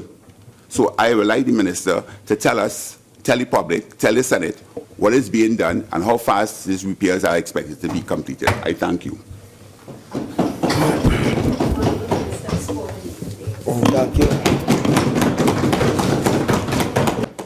Thank you, Madam Speaker. And the Madam President, sorry, it's a long day. Senator Roach is absolutely correct. Right, and I and the government take heed on his call with regards to not just the stadium, all facilities in Trinidad and Tobago is far behind with regards to having amenities for people with disabilities, and it's I've said from day one it's a marathon, not a sprint. We've been there 15 months. We have been 15, 16 months. We have been working with the Paralympic Committee with the opening of several facilities that have opened within the last year to ensure that they, for the first time, have been part of our process with regards to ensuring that these situations are taken care of. The Hazy Crawford Stadium and all the other stadiums which have been there for many years. As you know, the Hazy Crawford Stadium is almost 40 years old. And the maintenance of, not just those facilities, but most government facilities have something that has been put on the back burner for many years, and it has, under this government, been put on the front burner. You have heard me say in several of my discourse going through that this minister and this Ministry of Sport and Youth Affairs doesn't have to build anything new, and we'll be embarking on maintaining anything that we have. We just opened several new national facilities, the aquatic, the tennis, and the cycling, state-of-the-art facilities, and we are well built by the UNC, not a problem. And that is the level of maturity that we have on this side, Matsika. That it doesn't matter who built it, the people of Trinidad and Tobago, just like the Brian Lara Stadium that was left there for so many years, we will also complete that as well. Because at the end of the day, that's why they're on that side, they'll be on this side, Madam President, because we have a level of maturity to understand that when governments change, it's not a guillotine that just drops and we forget what's going on. But nevertheless, I won't be distracted by the other side, Madam President. Let me assure Mr. Roach, I've spoken to him on many occasions on this, after Senator Roach, sorry. We are working on that. We are working with the Minister of Finance to get financing right now to not just put these amenities in the Hazy Crawford and the GMP and get them repaired, but we have also, for the first time, embarked on several repairs to the facility, to the track, and you'll be surprised to know that we have some serious plans for this year and next year. As I said, it's a marathon, not a sprint. We're here for 5 years, 2020, and as we do, well, I keep it with regards to the thing. I won't be facetious and say that. So I guarantee him that we're working on it, and we have plans that we're putting in place to get financing. As you know, we are hemorrhaged with some challenges, and that we are working on looking at the overall plan to ensure that not just the Hazy Crawford and GMP, but all these sporting facilities, and I'm assuming that the ministers that are here and in the other place in the lower house are doing the same as well. Thank you, Madam President.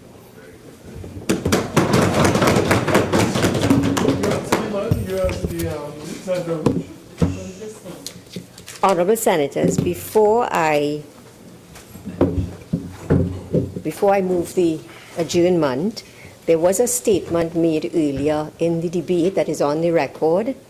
It was made by Senator Nadine Stewart, where she indicated that she has been recently married. And I think it is incumbent on all of us and on your behalf to wish Senator Stewart all the very best.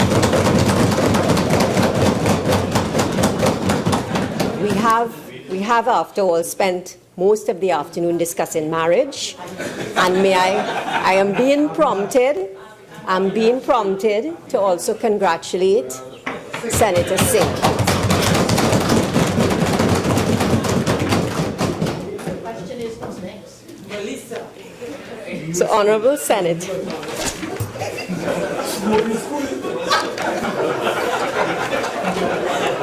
Honourable Senators, the question is that this Senate do now adjourn to Tuesday, January the 24th, 2017 at 1:30 p.m. All in favour say aye. Aye. Any against? The ayes have it. This Senate now stands adjourned to Tuesday, January the 24th, 2017 at 1:30 p.m.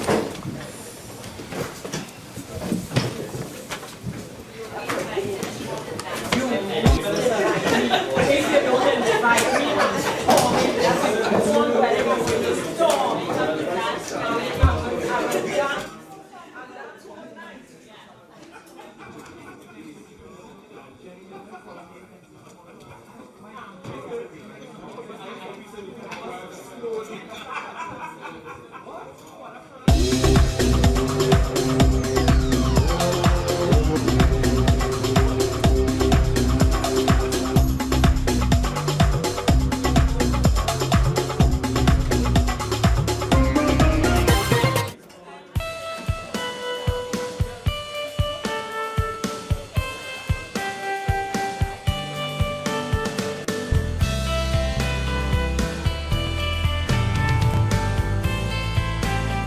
This has been a presentation of the Parliament Channel and Parliament Radio 105.5 FM.